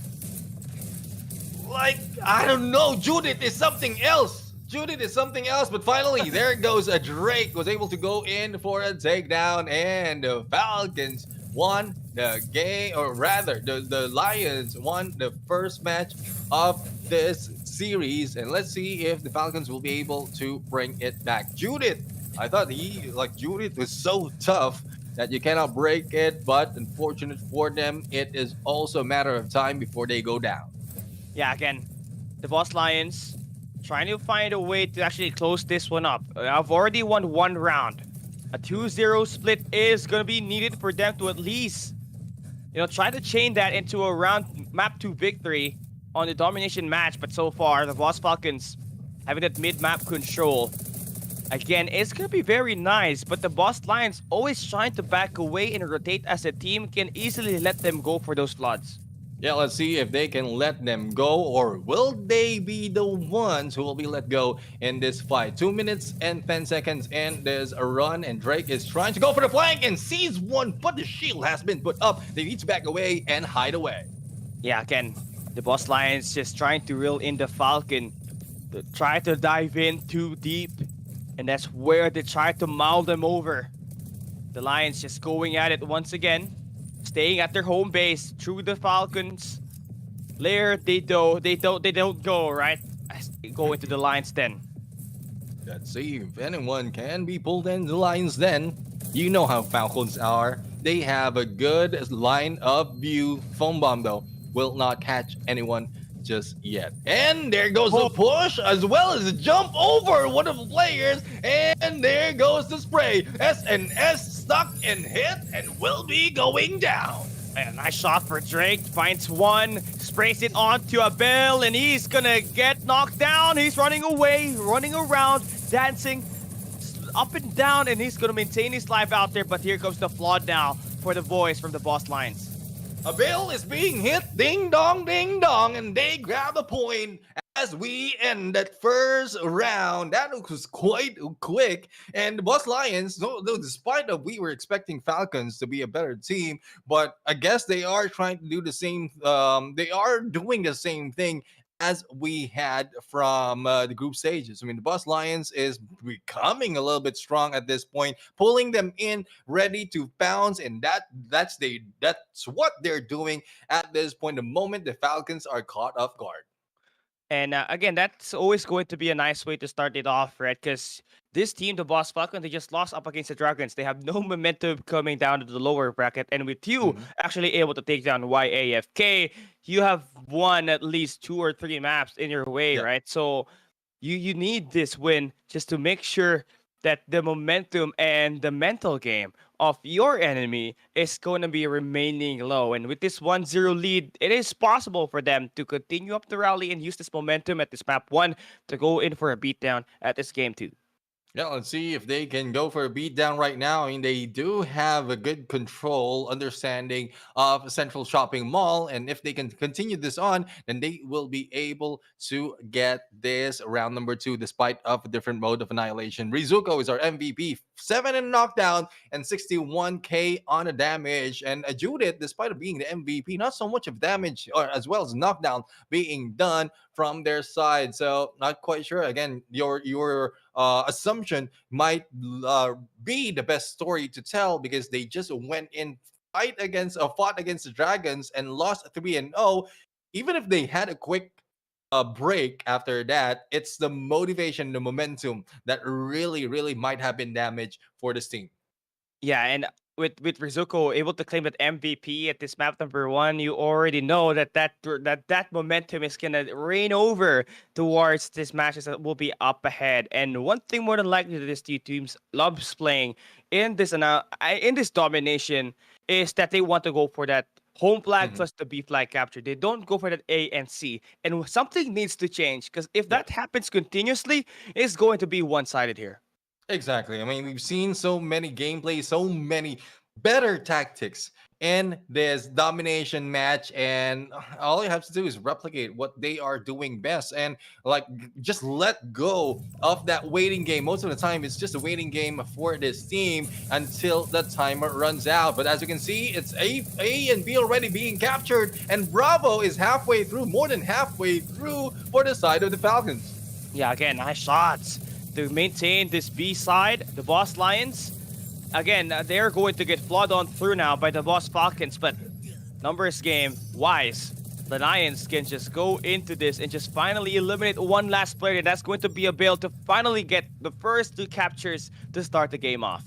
First two captures, definitely. And they are just waiting. Drake right now is in here. And onto the one side is Rizuko. They are not letting it go. AKA, hindi nila ni Rizuko ang laban. But as we can see right now, there's still a good fight that can be brought in by the Falcons because they are slowly moving into Bravo. And if in case they can cross over to the other side, then they can also capture that Charlie Judith right now being gunned down. But Drake is the one who will be taken out. Yeah, doesn't need a one dance, man. He just needs to go through this continuously. But flag in the hands of the Boss Falcons. But you can see the other two, the Alpha and the Charlie, is gonna be in the Boss Lions side. So they gotta be able to contest at least their home flag to maintain that deficit from being one-sided. Yeah, I mean, that is the gameplay. That is mind games that has been brought in by the Lions, even from the earlier Annihilation. So let's see if they can be countered by the Falcons at this point. Falcons right now, LCE doing his best to spot anyone who is going down. The good healing galing from LCE right now, but he might be gunned down and taken out, and that would be very, very beneficial for the side of the Lions. But as we can see right now, there's still one in here alive and kicking as they cleared out that Bravo. Two captures already, and they're not letting go. Yeah, they took down the healing drone as well as the restoration field there, and that made it so much easier for them to at least finish off the last two players remaining for the Boss Falcons, who's going in for the contest off the B side. But now adjustments being made. The Boss Lion find themselves inside of an island as two of the platter flags on the map is gonna be in the hands of Falcon, which is gonna be two opposite sides. So you gotta think about getting those home flags in your game and lock it in so that you maintain the lead moving into the second half of this domination. And here we go, Drake right now face to face being hit by the melee, but will be able to get away. Now let's see if anyone will be waiting up in here. And yes, Oh. they did. A little bit of backstab action happening. A foam bomb hits him, and Drake goes down close to 1,000. The Boss Lions, they are still trying to go in for this fight. And Mo right now, there's no need to wait. There's no need to heal at this point. All I have to do is beat down ICE. Yeah, but there's two players here on this fountains area on the map, and you are gonna get eliminated. And now the lead switch is about to ensue as the Boss Falcon maintaining the A and C flag capture in their gameplay consistently, and not to mention the B side already in their hands as well. A rotation, a massive rotation for the Boss Falcons to put themselves at the lead with a total lockdown. So knockdown indeed. And let's see if Charlie can or Bravo can be grabbed by the Lions as they go in for approach. Drake right now is doing his best to not being seen and not being gunned down, but LCE is going in. Ring around the rosy in this battle, in this fountain. And there you go, up close and personal. The jump shot will not work for Ice. Yeah, nice shots just going through there for this team. The Lions, they have been gone down time and time again. It has been the Falcons that has managed to regain back their momentum and managing to continuously put in so much pressure on all of the flags that is available on this game. Just only 500 points for the Boss Falcon to accumulate, and they'll be able to take this map number 2.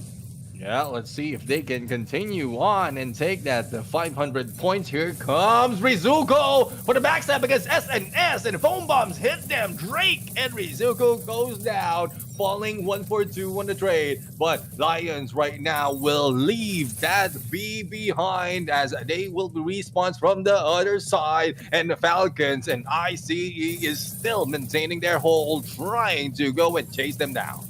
Yeah, amazing plays here for the Boss Falcons. This is going to be taking a miracle. If the Boss Lions want to take this win, they need to get all of the flag captured in their side. And with these two flags still in the hands of the Boss Falcons, it is going to be harder for them to accumulate all of these points from here on out. Judith and crew now going to get shut down, and it's the Boss Falcons able to take this game away with a very dominant ending. 3 flags captured. Yeah, Rizuko is in there. Rizuko ang laban. That is what happened in that fight. And the Boss Falcons will be tying it up right now on a 1-1. Now, this is looking like a long day, a long game between these two teams because if I'm not mistaken, coming from the same organization, most of the time, you know the tactics of the other teams. Yes, you can win because this is a competition, but understanding how their minds work, especially if you're some trading some of the tactics, then it will be really, really tough, and it might go for a mile in that best of five. Yeah, I gotta agree, right? Then all of the screen time that these teams are trying to do, obviously they have to meet at some point, right? Just to gauge who's going Yeah. to be the better team.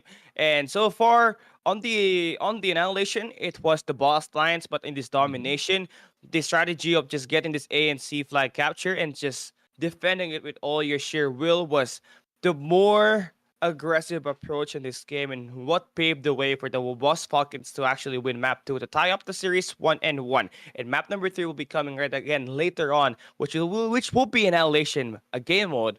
So whoever wins it obviously will have that big momentum going on. Yeah, definitely. I mean, great advantage overall in this series of the Lions and the Falcons. And we will be switching over, changing gears to Western District. I mean, the Dragons has brought in different tactics earlier in terms of utilizing that distance of the spawns to their favor, knowing that the middle lane and the open area will be pushed a little bit. So that is one thing that you can do, especially if you have great confidence from your snipers, from your long range battles, and you will be able to take damage a little bit early. But let's head over to match result right Whoa. now, which tied up the battle between the two bosses. It is SNS and MVP with 84k on the damage and 9 on the knockdown. But as you can see, in total, this is around this 21 eliminations from the side of the Falcons.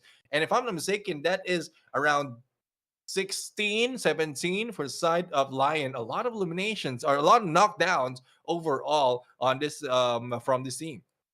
Yeah, there definitely was a lot, right? But again, the game is all about this objective wins. Yes, those skills are going to help you progress all over the Yeah. map, but if you cannot actually go in and capture those flags and defend it all on your own, it's going to get tougher for the Boss Lions, right? They did have Right. so many adjustments going into this battle, but the Boss Falcons just came in aggressive. They want to tie up the series and they make sure that these attacks actually line up. Yeah, let's see if they can line it up this time around. We are going for another annihilation, and again, it's still we don't know. We don't know who's going to take which side. What tactics will they be waiting or using at this point? I guess it's the usual, back to the usual rooftop and room side being covered, but who will deal the first damage and who will be in the other side waiting for it to end? Yeah, just look at these two players from the Boss Falcons just holding on one of the corners on this room Ooh. side and just beaming down. It's going to be Drake. And yeah, already spotting this initial information, you already know they're going to be there up top. Yeah, I mean, I guess Rizuko has dealt a lot of damage already, but they don't want to just wait and see for the final moment. They need a little bit more. No peaks happening just yet for the side of the Boss Falcons. And yeah, I mean, the ones in the middle who is about to move out of that door is crucial because they have a good view of who's moving out. And there you have it, missing by a bit right there, and the bill was able to roll out. Yeah, I mean, Rizuko, he didn't have a great time at the domination game, but he did score Mhm. the MVP on that map number 1. Just needs to get himself going, maybe find a first knockdown before even going in front of the teams. And I love that they're sending out Kanasai to be the front man and just stacking all of Ooh. these attacks to go through. But now Isolation going through now on the rooftops. And there you go. Judith has been brought down and recovered and brought down once again. And a bill right now will be ringing ding dong as you hit a bill on the head. Now, Rizuko right now is not giving up this fight and going in for a battle. 2v1 situation, 2v3 situation, going in a 1v3, and the Lion goes down. The Falcons flew up. Yeah, they were scavenging all those bodies, and SNS clearly doing a lot of work there along with Judith. But one thing for sure, Lions was the one that dealt the first blood, Mhm. and although that happened, Boss Falcons, they quickly jumped in into the gunfight. It was a 3v4, but when the revive happened up, it was a 4v4. It was tied up, and then they managed to just score players one by one. Yeah, definitely. I mean, that is a good way, good turnaround right now. Now we have to see who will be dealing the first set of damage, as Boss Lions right now is just waiting for them to PTNS, and S is in here a little bit too deep behind enemy lines, but this is a good way to go. Shield is up to protect him from the left-hand side ledge, and we know a lot of people utilizing that ledge for a surprise hit, and Mo is already on there. Yeah, this is just a very good spot for Mo to be in, right? I mean, on the head glitch spot, but it actually give away a big opportunity for Judy to set up that barrier that can help them Whoa. hit the grounds even further. The grenades connects, and now it's all down to a rooftop battle once again. Rooftop battle indeed, and let's see Rizoko trying to roll out. SNS taking a lot of damage and will be going down from the hands, but Judith goes for the backstab. Kanazai takes down SNS entirely, and it is now a 3v3. Drake right now for the rush, and Judith will be gunned down, but still alive and kicking. No one can beat Judith at this point. Drake is doing the same thing, and Judith is trying to tank all the bullets coming from this Lion team. Yeah, they are just making it easier for these teams to actually focus on who is the one that they want to attack. The V3 situation, the Boss Lions trying to get some wins here. The Boss Falcons definitely has the upper hand. And let's see if the upper hand will be turned down. Drake right now trying to hit down a bell. And there goes Judith once again going in for the rush, and fake falls down. Lions takes out. And it is the Falcons who will grab the lead this time around.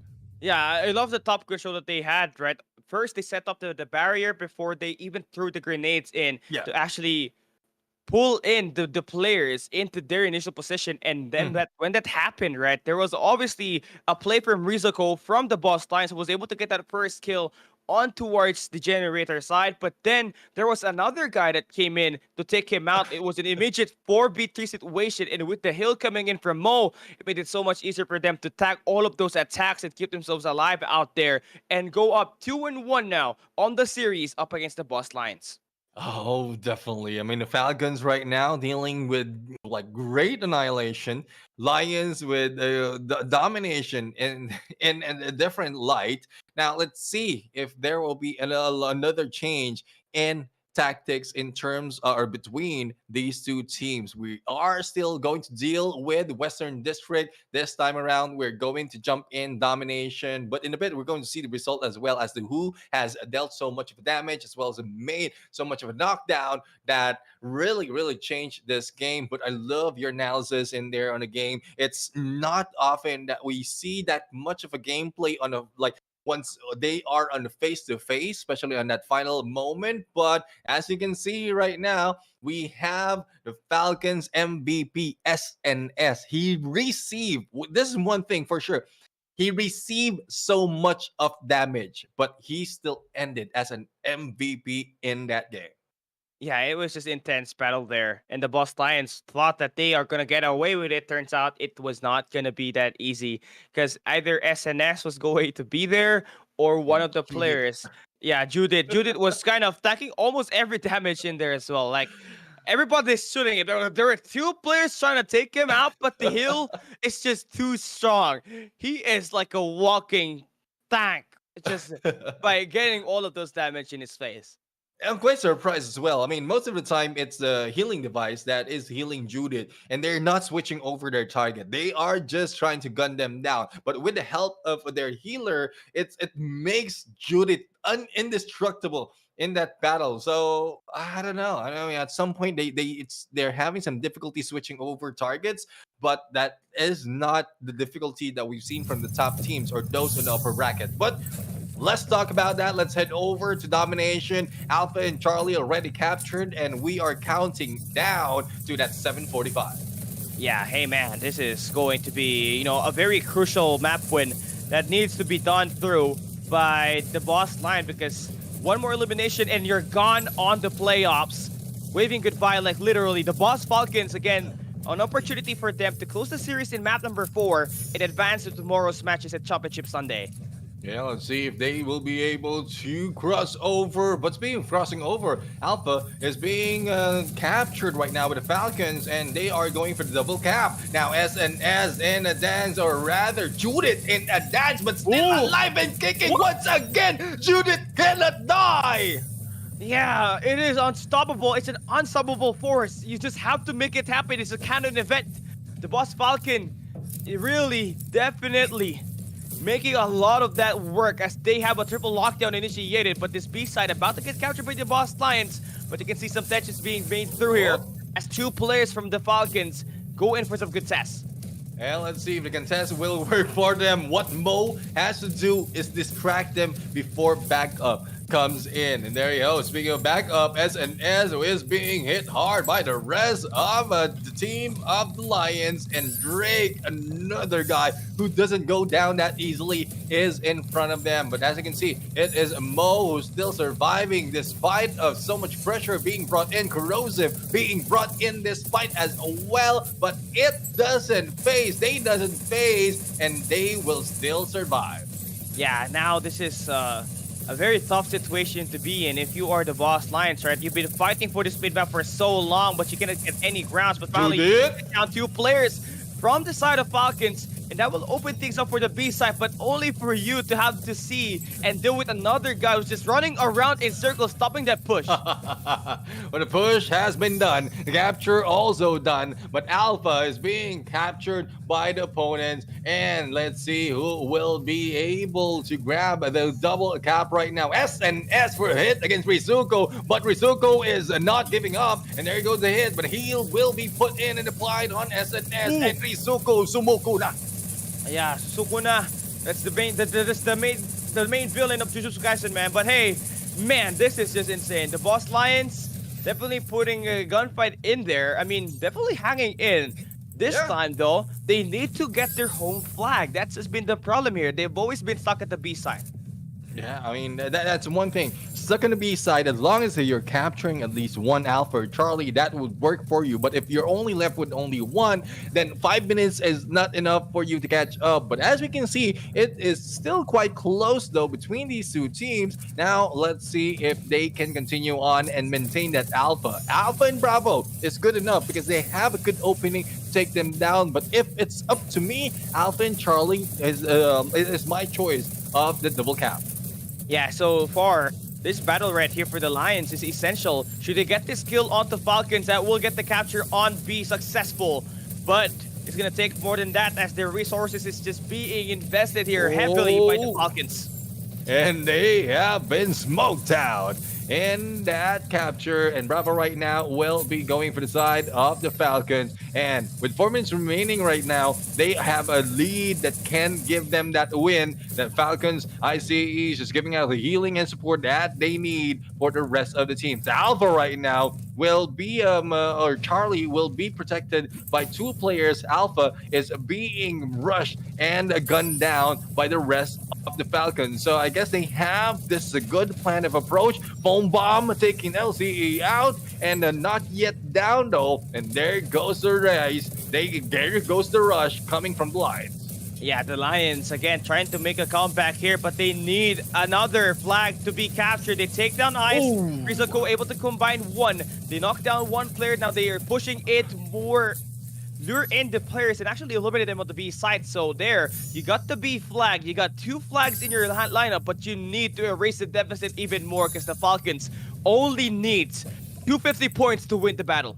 Yeah, let's see if Falcons will be able to do that. But as you can see right now, we have a Mo just giving all the support that they need. Not only the healing, but also a little bit of damage onto SNS. Shots fired, and they need to back down. Lions right now, they are in a struggle, but they are trying to make it work. Very close, though, to the 1,900 is the Falcons, and it might be very, very tight. And once they go in for that ending, for the ending of this game. Now, you don't want to lose this if you're the Boss Lions because you are fighting for your life. Now the stack goes to the Falcons and the Lions goes down. Falcons with only a few more seconds remaining, and this might be it. The battle is over. Oh. And only 1-2 count. And the Falcons will push through, ending this game on a 3-1, pushing Lions to the cliff. It was close though. 2,000 to Very. 1,923 point ending. So although it may have ended like that right there, at least Mhm. there's still going to be a secured the boss Lions on the Championship Sunday tomorrow. So the boss squad that will be playing at the Championship Sunday tomorrow. Yeah. So definitely look forward to that. But again, another team is eliminated here. From 8 teams today, we have cut it down to 5. Yeah, only 5 teams remain. The only question is which one from Alliance Spade and Pros Habibi will be moving forward and which one will be going home. Again, the mission is, the goal is to cut 8 teams in half, wait for the next matches to happen to see who will be the top 4. We already have Dragon, we have Hersus, and now the Boss Falcon. So Pros Habibi or Alliance Spade, that is what we're going to witness in a bit. Yeah, but let's look at our match results here first and see what just happened here. You know, like Rizoko, he had a time of his life. He scored 10 knockdowns and 6 down for his team. But DBX SNS, he scored way better than that. 14 Mhm. knockdowns plus 5 down, so at least 19 for him and Oh. 131k damage. That has to be the highest that we got today. Definitely. I mean, that is the record so far in terms of damage. And well, again, the thing is, we're talking about domination, but SNS reaching this height in terms of damage is something else. But 14 knockdowns, that is another thing, another record, I believe, that has been set already. But the boss's battle is over. I mean, usually it's player against the boss, but this is both the boss, so the boss wins. Yeah. The boss wins, the boss loses. That is the story of that series. But we are now jumping in to, if I'm not mistaken, ang huling last game for today. Yeah, winning last game, it will be the last game. Hersus and Alliance Spade. Another Thailand. No, it's not Hersus and Alliance Spades. It is Experience versus Alliance Spades. It's still going to be another series of the Thailand team versus an Indonesian region. So far, if you take a look at the numbers in today's playoff matches, it has all been the Thailand teams that has managed to secure a lot of the wins in this head-to-head series. So we need to see Alliance Spade actually step up here because Experience, they're gonna be out here on the hunt. Let me clarify that. So experience, I believe experience is already out. So I guess Oh, we're looking at Pros Habibi. Pros Habibi that will be going against Alliance Spade. So match number 10, if I'm not mistaken. So experience, well, experience did lose against Alliance Spade on a 3-2. So that was a oh long yeah. stretch of a series. But again, that is what we have right now. Not only that, we also have a little bit for you guys. We have some alloy reinforcement coating for you. So the code is, the numbers are 6862. Once again, it's All Star 6862. You can also watch out the comment section, the pinned comment right there, so that you can grab that code. But hopefully you already got the first 2 that we have, because we are off to our final match for today. But the battle's not yet over, because it might end, or the final match might end today. For tomorrow, that will be the grand final. So even more excitement is being built up. The only thing that we're looking for is the team who will be moving forward together with the Boss Falcon. Yeah, and the thing is here, Alliance Spades obviously gonna be having like that much of a much of a nightmare. It's a nightmare matchup against Experience. They had to play that map number 5, but here Mhm. this time they're gonna have to go up against Pros BB, which is going to be very tough, knowing that this team, have been playing very well in this close range engage. The only Yeah. reason why they lost was that they were kind of very, very eerie when it comes to playing those domination battles. Yeah. All right. Well, we are going to go for a quick break. When we return, match number 10 will continue. So don't go away.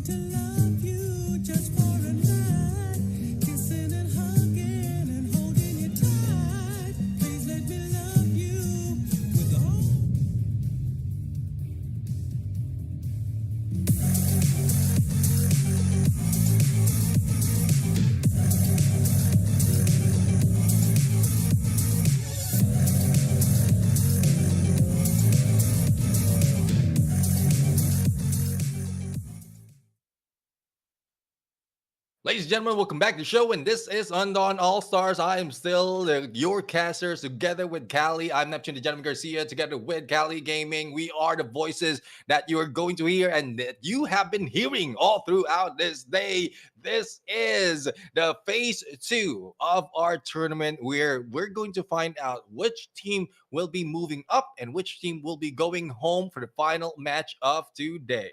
Because it's interesting, right? Because most of the teams on the upper bracket, I mean, the two teams on the upper bracket is Thailand teams. Now, Yeah. you want to at least stack more of Indonesian teams there, so at least we get an Indonesia and a Thailand battle at the grand finals. But that we'll only find out if whoever wins this game, right? Alliance Mhm. Space, Prosa BB, they're going to be playing another best of 5 here, and both of which have played a map 5 all throughout the day, so they're ready for this moment.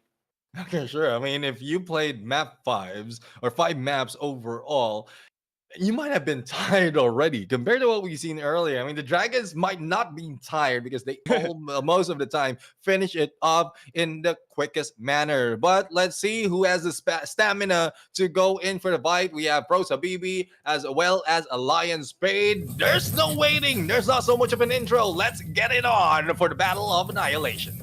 All right, we're starting it here in a central shopping mall. A mid-map control has always been essential, but as much as you want for that to happen, you need to take those initial damage and try to reel them in.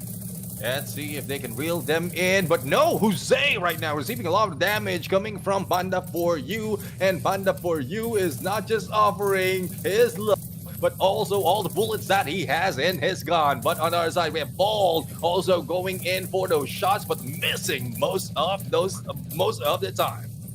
Yeah, again, a lot of aggression that we're seeing on this round number 1. A lot of shots being fired all throughout the map and every angle has to be a player somewhere. And again, for Alliance Spades, you have to play really scrappy here because the team you're going up against with is no foreign into playing this long game. Yeah, the thing is, it's taking quite long right now. Not so much of flank being done. It's just a peak after a peak that is being happening at this point. And no surprise, they don't want to be caught off guard. They're trying to find out the strategy, the best strategy that they can do. But speaking of strategy, Jose is trying to go in on the left-hand side. But the moment he peeks out, he will be gunned down. So it's very difficult. Zipong will be hit at the moment, but I think Jose was also hit. Thus, it's just a tie. Yeah, it's a tie Baluna, and again for these teams, right? I mean, Ooh!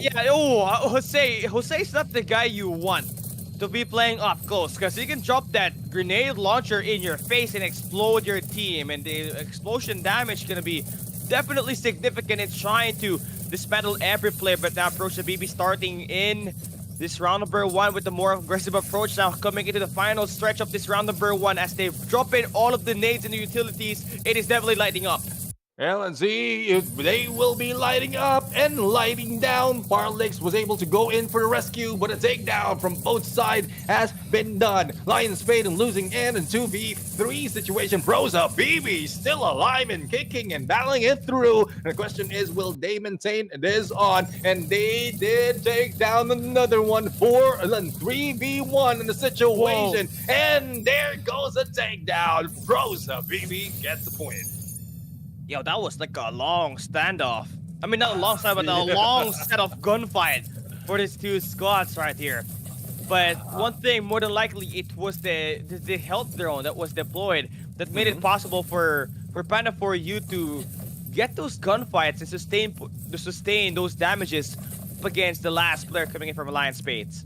Yeah, I mean, quite surprised as well it took that long. As you mentioned, Jose mostly brings out the grenade launcher, and that needs a lot of rushing. So let's see if this time around the rush will be done. I guess it's more of a courtship stage at that first round, finding out how to deal with all of those engagements. Panda for You has been stuck and will almost go down, but managed to get away and go in for the backstab. 4v3 make that 4v2, and this is favoring Prosa BB. Yeah, again, this is what you obviously want, right? I mean, just be scrappy with it. If you're Alliance Spades, you cannot hang in there just slugging around up against Prosa BB. Farlix the healer has been taken down, and the same goes as another. It is one remaining for the side of Alliance Spade, and Panda for you did them a number. They get that first point in this series, and Prosa BB really showing that there's the pros. Yeah, there's like a massive difference between these two teams, right? I mean, the Mhm. gunfights obviously is there, but the strategy is definitely different here. With Yeah. Pros maybe trying to aim for the other team's healer first, and then going in for those kills at the latter half. But Panda for you has been pretty consistent for Prosa Baby, which has transcended to become one of the best things to happen at the round number one as they managed to secure a 2-0 win.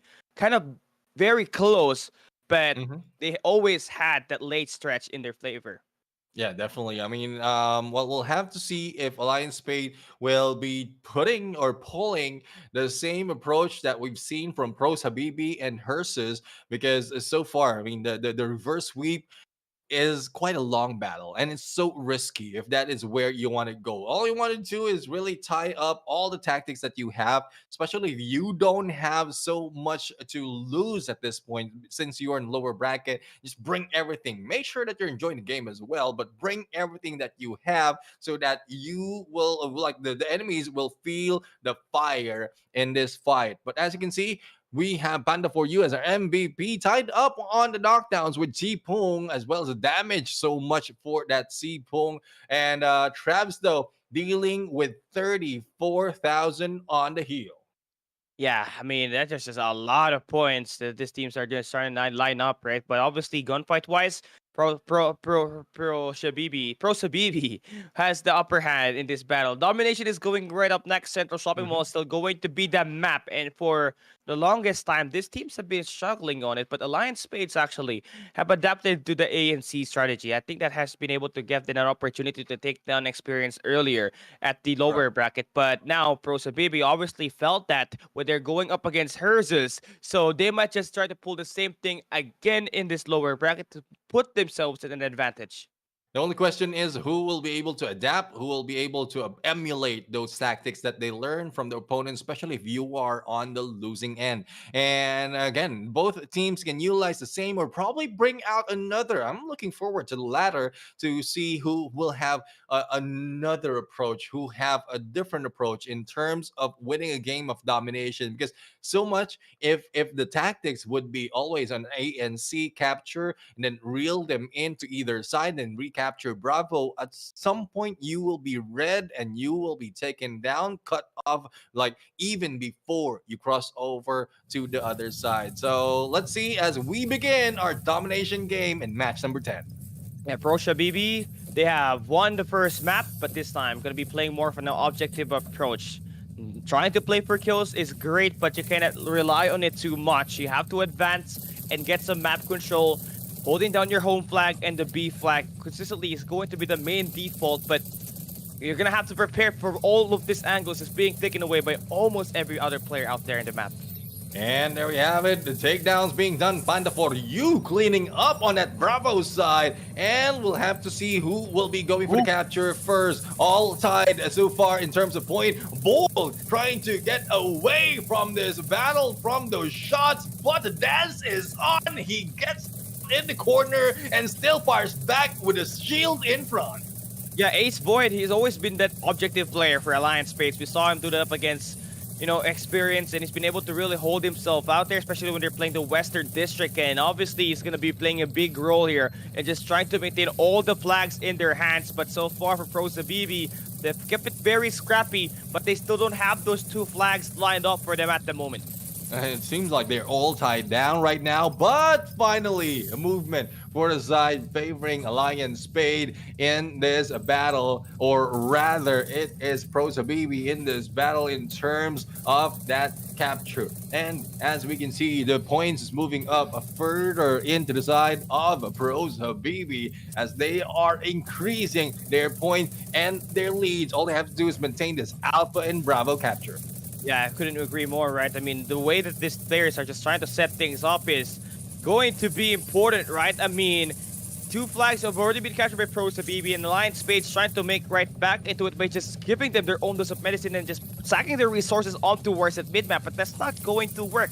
if you want to try to throw up Pro Shabibi, you have to move them all the way towards the A side. You have to get that A side capture, get those 2 flags, and then you worry about the B side later. Yeah, definitely. I mean, I guess this is what Pros of BB has to offer. Going back to my point earlier, it has been done so many times. So all you have to do is cut the approach of those crossing over, trying to recapture the end of this map, and then stop them as they go in. So they are losing lives. Not only that, they're also losing a chance of Bravo being captured when they go in. But as you can see, it's a just trade off after trade off on elimination. But Kali already mentioned this doesn't matter. Trade offs of elimination doesn't matter. It's more of the objective that you can do with the capture that you can do on either ABC. And you take a look at the lead now here for Pro Habibi. They have already made it to a 400-point lead just by holding off 2 flags. And we're not seeing any traction for Alliance Spades. Yes, they're trying to throw their bodies inside of that mid square garden, but they all get gunned down because there's 3 players in there for Pro Habibi. Alpha right now being chased down, and I'm talking about Jablo being chased down by Void, but back to battle onto that Bravo. Zay's not pulling out all those grenade launchers. I'm missing that great grenade launcher battle coming from Jose Panda for you goes down, but the lead is still favoring Pros Habibi, and no one on the side of Alliance Spade is like batting an eye on capturing the other side. All they want to focus right now is try to capture and maintain this Bravo. But there you go. Finally, Alpha will be captured for the side of Alliance Spade, and this might turn over favoring them. They got a lot to work on here if you're Alliance Spades, because Pro Habibi definitely still has got a 500-point lead. I mean, a 400-point lead up against you. Now, one thing more than likely, you would need to at least get a capture on the Charlie for a brief few moments just to stop that push from happening, because that's definitely such a significant lead that this Pro Habibi has on the team. Yep, definitely. I mean, we talked about 1,500 plus a 400 to 500 lead will be very difficult to catch over unless you stop the time, and we are not seeing it happening just yet, though it is possible. We've seen so many teams does that, but Alliance Spade right now is trying to protect their area onto that Alpha side. So Alpha and Charlie to their favor. Let's see if they'll be able to catch it up as Bravo has been let go. Yeah, 2 flags for Pro BB once again. This is just making it so hard for Alliance Spades to come back because they only need 300 more points to win the battle. And Jose, Void, I mean, this is going to be, a tough fight for you because you're putting yourself into a big disadvantage because now if this win goes to Pro BB, that is going to be a 2-0 lead on the overall series. But Alliance Spades are not going to be, foreign into those long games as we said, but having no more lives out there in the lower bracket, it's gonna be a big emotional battle. Yeah, definitely. That will be really tough right now. 2 minutes and 35 seconds to work with, but the scores is still pouring in for either side, though there's an increase in pace for the side of Alliance Spade. It is still Pro Habibi who's getting closer to that final page. It is 1,950 on this course, and I guess it's a matter of time right now. There's no catching up. Pro Habibi grabbed their first 2 points. Yeah, that is just amazing stuff for them, right? Even though they got dropped down below by Hearses, they did not even slow down. They worked with what they usually do, worked with their pacing, just play with their rhythm, and that's how they're able to overwhelm the players of Alliance Spades, truly getting ready for this, and mainly part of the reason why, they've been able to advance to the upper bracket quarterfinals earlier.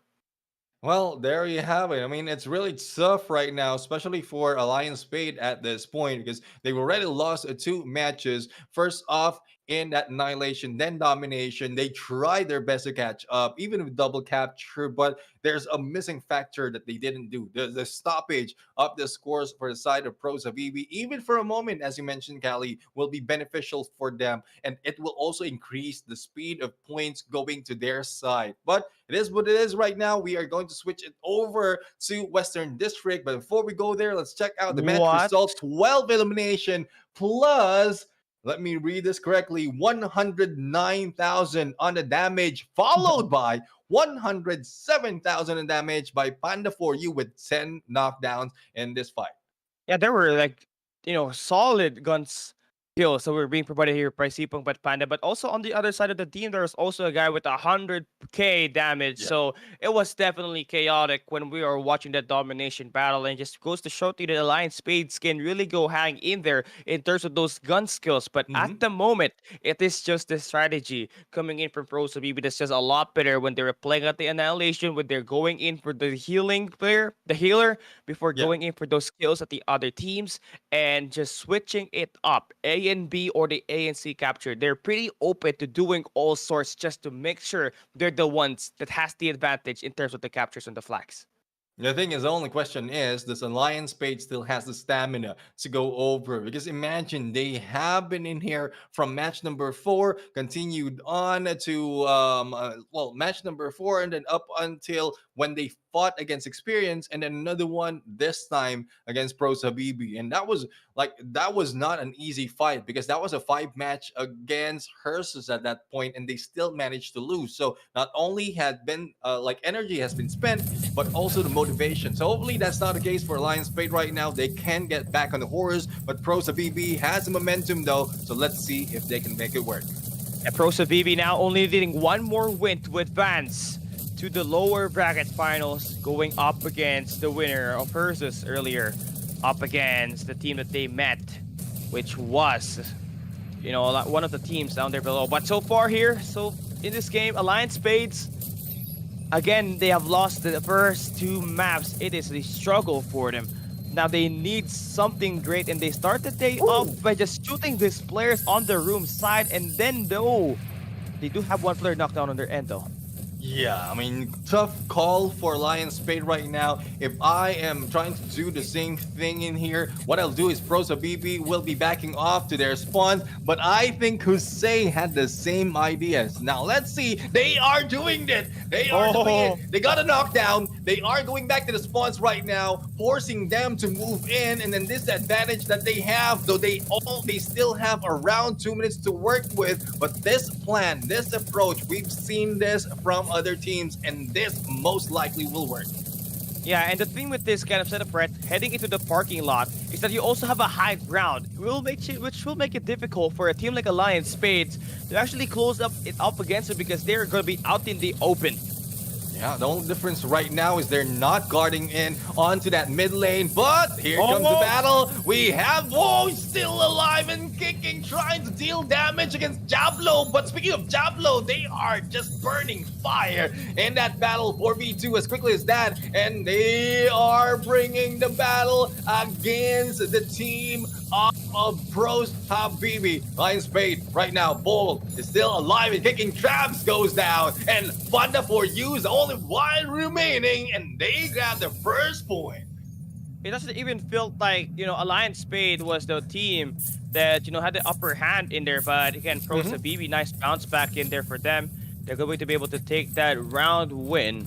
But I think it is going to be Alliance Spade that won that last round because Farlix is on that team, right? So it's going to be 1-0 for Alliance Spades. And Pro Sabibi needs to find a way to get their acts together here because they initially had the numbers advantage. They backed away but played it too passive, which made it easier for Alliance Spades to turtle the needle through. Yeah, I mean, compared to what we've seen from side of Dragon, the Dragons focus in the middle, trying to gun down who are on the rooftop, as well as focus on one side because the backstab is possible. But no, Pro Habibi was focusing on the left side of their spawns, and that's where they were caught off guard. But as you can see, Pro Habibi right now receiving a lot of the damage, and the ball is just waiting and peeking through that fence. And I guess this will be pressure being built in for side of Pro Habibi because they are closing in. I couldn't agree more. Pro Sabibi looking to play a more aggressive approach here, although they're the ones trying to play on the parking lot once again. Alliance Spades needs to get that same setup that they did when they were playing up against them on round number 1 to continue the rally and end this map 3 in just 2 rounds itself. Yeah, well, not so much of rotation happening because that might be expected already. A little bit of utilities being thrown against Alliance Spade, but Traps goes down, the healer goes down, and this is not looking good for Pros Habibi, who say right now being gone through. And as you can see, there goes Sipong being rushed as well. The shield gun doing its job, and there goes a possible takedown, but managed to get away though. Only one remains. Yeah, one remain. The hunt is Ooh. alive, and Hussein again with the shot, and we're forcing a map number 4. Domination at Western District is going to be expected. Now, again, this is looking like Lion Spade, a different side of Lion Spade. They managed to outsmart Pros Habibi despite of all the initial damage being done by Pros Habibi's side. But again, it's looking like we are going to stretch it over to match number 5. Especially with how Lion Spade is playing this. They are playing it smart, they're playing it aggressive at the same time, and you don't want to deal with that combination. Yeah, this team, they are not foreign to this long game. Alliance Spades have been playing map number 5 and map number 4s for so Yes. long today. So you give them one round for sure. They're gonna utilize one momentum to chain it over to a map 4 or a map 5 finish, which is gonna be tougher if you're a team like Pro Sabibi, who obviously had to fight their way back here. Yeah, definitely. I mean, that is really, really a tough call. Now, we have yet to see them show us what they can do in this domination because so far earlier, it's more of Lion Spade who's like Pro Zabibi rather, who's taking over those tactics. Now, Lion Spade might be able to play this a little bit better because of the conditions that we did mention earlier. They can still go in either side, go in for the either side capture, but focus on that Bravo Charlie. Western District gives that opening for that alpha, so it's easy to be spotted once you're going for that alpha, especially if you're the ones guarding Bravo. But that is a crucial thing. Bravo needs to be taken to your side for that to work. Yeah, I mean, I agree, right? But for now, let's take a look at our match result here. Sipo once again popping up with 12 Oof. knockdowns for Froza BB. And yeah, that is going to be 109k damage here for him. But SR being the MVP on the other side. And Mhm. yeah, just a few knockdowns there for them. But SR managed 108 damage to finish things up. It, What? it Wait, seems familiar. It looks like yeah, it was it coming was a from map. Yeah, the map 2 domination. match result. Yeah, yeah. Yeah, but anyways, regardless of which, I believe that they are still or we are still looking at Lion Spade in here. We don't have much of an idea who will be as possible as a MVP, but I guess it is a more likely that it is Hussein who's still dealt Yeah. most of the damage because he's always in front line. He's also always the one trying to gun down the enemy, but it might be different this time around. But at least a different side of Lion Spade has been shown in this battle, especially as they were almost in their falling grace from the competition. Yeah, signs of revitalized matchup here, right? Doing Mhm. more of the aggression on this map where we already know that Pro Bibi, when they get those knockdowns, they will try to play it passive and they back away Yeah. from the parking lots. Twice they did that, twice they failed to secure their round because that's where they are actually wanted by this team of Alliance Spades to drop Yeah. into so that they can filter out the lanes and just worry about what's in front of them. Yeah, I mean, I guess there's a perfect time. If it's something new for Pro Sabibi, there's a perfect time to try and utilize that. But let's talk about that later on. So far, domination is already progressing. Alpha and Bravo being captured by both teams. Bravo, though, is going for the side of Red Alliance Spade right now, or rather, Pros Habibi, if I'm not mistaken, are the ones who are taking over, and it is looking that they have the lead. Though it looks tied for the moment, but it is Alliance Spain who have the lead right now, and it's coming up strong. Yeah, Void is waking up at the right time. I mean, a key objective player for Alliance Spades, and it's just watching out the C flank, potentially where Pro Sabibi could actually go in for a rotation and just try to capture that, right? But Alliance Spade's able to win the early engage Oh, that will give them this B side capture, and Void takes down Cpong, and what? everybody goes down in the hands of the Alliance Spades. Void is really fired up right now. Now let's see what they can do. Alpha is being recaptured. God not going to the favor of Alliance Spade, but they can go and try and deal with it. Diablo and Jose right now is in the mix, but they are trying to gun them down. Hopefully they are not distracted because the way I'm looking at it, Bravo is likely being caught as well. They've fallen for the trap. And Alpha will be captured or will be cleaned up, but Bravo, unfortunately for the side of Pros, BB was not taken completely. Yeah, Alliance Spades again winning more gunfights here this time. We need to see some bounce back for Prosa BB as they are the ones at the lead heading into map number 3. Then they lost that series. They lost that map, and look at the gunfights just being a lot better for Alliance Spades as they continue to increase that lead. Already a 400 point that we're looking at here.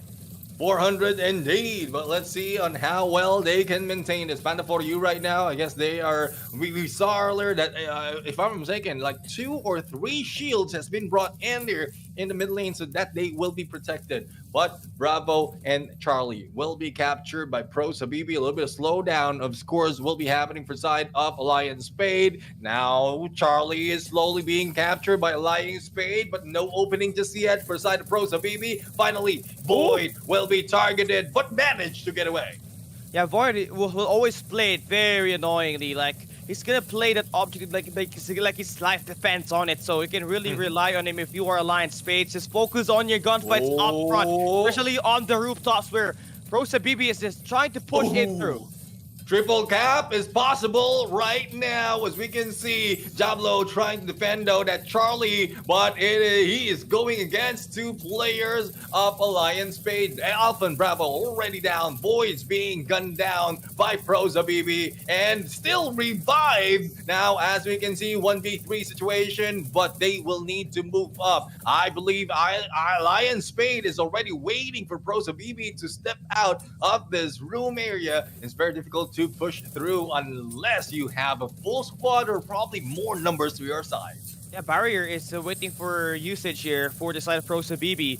Alliance Spades trying to stop this capture on towards the C side, trying to win this gunfight onto C Pung with that machine gun ready and the nades being thrown out. It is working. Just a few more lives for C Pung, and he is gonna get shot down. No! It was a reverse card. Void gets eliminated, and now Prosa BB trying to push over towards B. Alpha and Bravo right now still inside of Alliance Spade, but there is a good chance that Prosa BB will be able to take over. But Alliance Spade, Jose, together with Rest, will be pulling out some corrosives and taking them down as they approach. And Alliance Spade needs not to let go of this Bravo, only needs 1 or 2 guys to roam around and watch over Alpha. But I don't think Alpha will be contested that easily. As you can see, Jose is making sure that no one takes in a flank. Yeah, Alliance Spades just letting the clock tick. They don't even have to let that be in their hands anymore because they are just waiting for the 2,000 point mark to clock in. Last heap of contest coming in for Prosa BB, but for sure is no bearing as Alliance Spade managed to secure map number 4. And for the 3rd time today, play a map number 5. This team opting for a comeback as they win map number 4 at Western District. Now, well, again, couldn't agree more with that point. They really want to play their 5 matches. Not quite sure what is deal with Alliance Spade, but I guess that's where they find their momentum. They study their opponent on the first 2 matches, but it might not work this time because, as you can see, Western District is where they go in for the catch up at this moment. From earlier, it was from Central Shopping Mall, which requires pretty much different tactics. So if that is the play, if that's the game, the information that you're getting from the first part doesn't really entirely work for the second part. And the only thing that will make it a difference is this last match, wherein if you read what happened from the first match, you can turn it around to your favor. Yeah, I mean, again, with the way that the rate that this players from Alliance Space is trying to play, right? Who say if he brings back the War Machine or the the grenade launcher in this Yeah. battle, man, it's gonna be trouble for teams like Prosa BB who heavily relies on those close range with their machine guns in their hands. So I think that's a great way to counter all those attacks. If we say is able to pop off here again, score another 100k damage on this annihilation, he is gonna give this team places. But looking at our match results on his game number 4, highest skill is gonna be favored Hussein with 7 knockdowns, SR with 6, but with the most damage here as well with 88k. Yeah, Elite 88k followed by 72 by Jose. And excuse me, that is something that you rarely see on domination. But this time around, Wayne, we didn't see so much of those elimination. It's more of a deterrent to make sure that the capture will not be done by your opponents. More of the tactics that they put in, and not so much of damage required for that. You can play with mind games, go in for full rotation, go into 1v1s on those captures and win it for you to get that point. But it's now over for any domination between these two teams. We're just off for annihilation.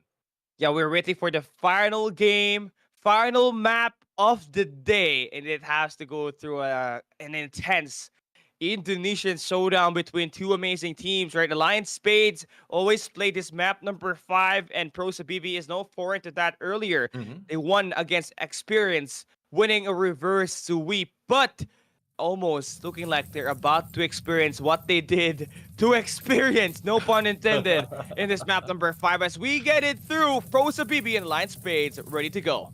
Ang huling last game for this day, and there you go, Void. A little bit of damage, or a lot of damage being received, and needs to back off. Prosa BB being thrown. Those grenades, explosion being felt all over the place. Now let's see who will be going in for the initial knockdown. It's more of taunt after taunt between these two teams. 2 minutes and 17 seconds remaining.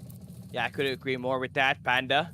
For you, I mean, one of the best players for the side of Pro Sabibi needs to get himself activated and involved in these gunfights as soon as that flood happens. Now, Void on a Spades, obviously a great objective player. He does all the dirty work while he lets his teammates SR and his brother, who stay to tons of the kills at the front. Yeah, well, we are seeing less and less teams of Prosa BB right now, and they are split up. But Alliance Spade is not backing off that quickly. Panda for you has been spotted on the other side. SR is in there, but they are being baited, and when they are being gunned down as well. Panda for you though is trying to use that shield as a little bit of cover for them as they heal up. But with 2 shields already up, this might be a good plan of approach for Prosa BB. Yeah, they still got the high ground. SR dashing his way through. And we got Hussein just utilizing the rockets in his hands to go in and light up some shots and finally knock down one player with signature grenade launcher.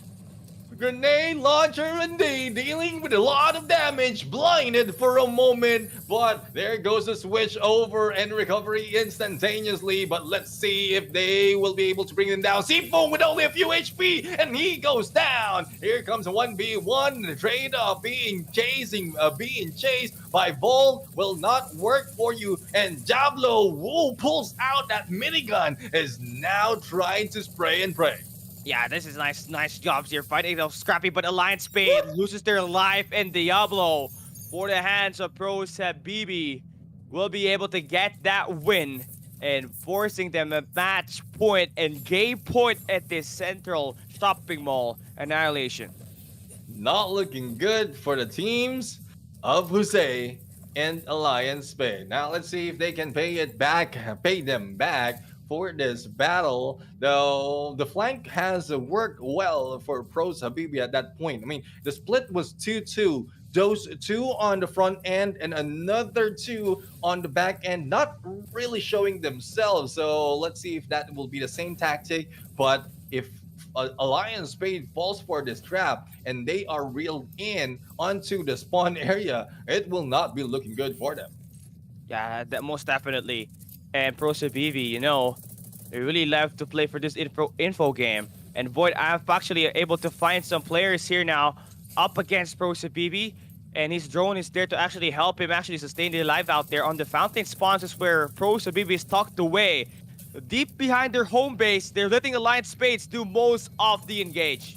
Let's see if they can survive this damage. A little, only a few more Oh! remaining for Panda for you, but still managed to get away. This is pure skills for you coming from Proza BB. But the only thing is, tactics might not work to their favor. There's plenty of time for Alliance Spade to rush them in, and all they have to do is defend themselves. If in case they grab this win, this is done and over. But they know where they're coming from. They know the split that's being done by Alliance Spade. This is the smarts of Proza BB for you. Yeah, most likely Panda for you, they are gonna be in a very tight corner, right? Because the players are going to be in one of these alleyways in only one lane. And there's also going to be a guy on the main entrance point. Oh! They actually take down Void, shot down by Panda. It's a 4v3. 4v3 situation and a huge chance for Proza BB to take the two down. Who is in the corner? A little bit of probably utilities or foam bomb action might be put into play, but there you go. The shield has been brought up, and there goes a foam bomb stuck in his heels, and there goes S down. Another one goes down from Alliance Spade 4v2. Yeah, Lives is just going down. Alliance Spade, they fall, and Pro Habibi takes the final match, advancing to the Championship Sunday, which will be held tomorrow. This is quite surprising. I mean, most of the time that we've seen batch like 5 matches is they're the ones losing the first two and then going for the comeback. But I guess it's still a comeback for the side of Pro Habibi after losing 2 matches and then towards the end still managed to win. But based on that performance, especially from Pros Habibi, they know the gameplay. They know the map entirely because that's where most of the points that Pros Habibi has taken in this series. And the thing with that, right, they know how to play it aggressive, starting on that round number one, where they Mhm. really had to push all the way towards that mid map, and then they had to back away and just go in for that skirmish. But when they knew that they were at the upper hand Yeah, and just tried to play it through, right, they backed away, moving into their initial spot at their home base, at their spawns, and they just let Alliance Page actually come to their spot when they took down Void, who's gonna be trying to play on the main entrance. That was the roll call. 4v3 right off the bat. No one able to heal him up. And yeah. when you lose a dirty player like him, who's always doing the dirty job for you, it's going to get harder with those engaged moving forward. Yeah, definitely. I mean, it could have been working differently if, in case, the healer is on together with Void, who's trying to go for the flank. But it is what it is right now. Our MVP is Panda for you with 54k on the damage and 4 knockdowns, followed by Diablo with 3 and 45 in the damage. Almost close in here with Sipo, but the healing is not yet over, especially with Drabs and their bringing in the healing galing for the side of Lion Spain. Unfortunate for them, they didn't put up so much of a fight, or they did put up so much of a fight, but didn't win those fights in this battle against Pros Habibi. Well, they did though. We thought that they will be coming back on a 3 or back-to-back battle, but it didn't work. Pros Habibi just caught them by surprise and reeled them from the trap. Yeah, that's obviously, such a pain here for Alliance Space because they had to fight tooth and nail in every battle they see, right? They lost up against Mhm. Herses on match 4. They won up against Experience on game 5, but then they lost another map 5 up against Pro Shabibi. And then that will wrap things up, right? From 8 teams, we've cut it down to 4. And on the grand finals, we will crown the champions, which will be held tomorrow. We got the Dragons and the Herses, the Thailand team showdown up top. Then you also got that Indonesian region battle between the Boss Falcons and Pro Shabibi at match number 11 in the lower bracket. Yeah, so we're going to start it off with match number 11. So the teams with lower bracket will be starting it off and then followed by the ones from Dragon and Hersus. And then it just moves over as scheduled until the grand finals, the team versus team, the mano y mano of the Undawn All Stars. And it's getting really, really exciting because even I'm being surprised right now as to who's taking the lead, who's taking the win at this point, because tactics overall are being utilized like everywhere by all teams, different teams. They're emulating some of the tactics from the other teams to their own, putting in their own style, which really is working for them. Yeah, and the thing that's only different here is that, Tiger, yep. I mean, that team Dragon, they can just overwhelm you with their gunfights. But for these other teams, it's great that they're able to find those adaptations. It is the only way for you to survive in this grueling battles that we have all the day. We started in 1 p.m. It's almost about to be an 8-hour broadcast in these teams. They have been fighting for their life all throughout the day. And no, this 40s that we just eliminated, it's Yeah. always a nice try. You did put up a great fight. Just on to the next one. Yeah, definitely, man. GGWP for the teams who have been taken out even from the group stages. But this is the end of our phase number 2. By tomorrow, we are going to step into phase number 3. We are going to step into the fire. We're going to step into the darkness. And let's see who is going to come up victorious. Once again, I am Neptune, the Gentleman Garcia. Together with me is Cali Gaming. We are the casters for today. And we're going to bid you goodbye and good night. See you.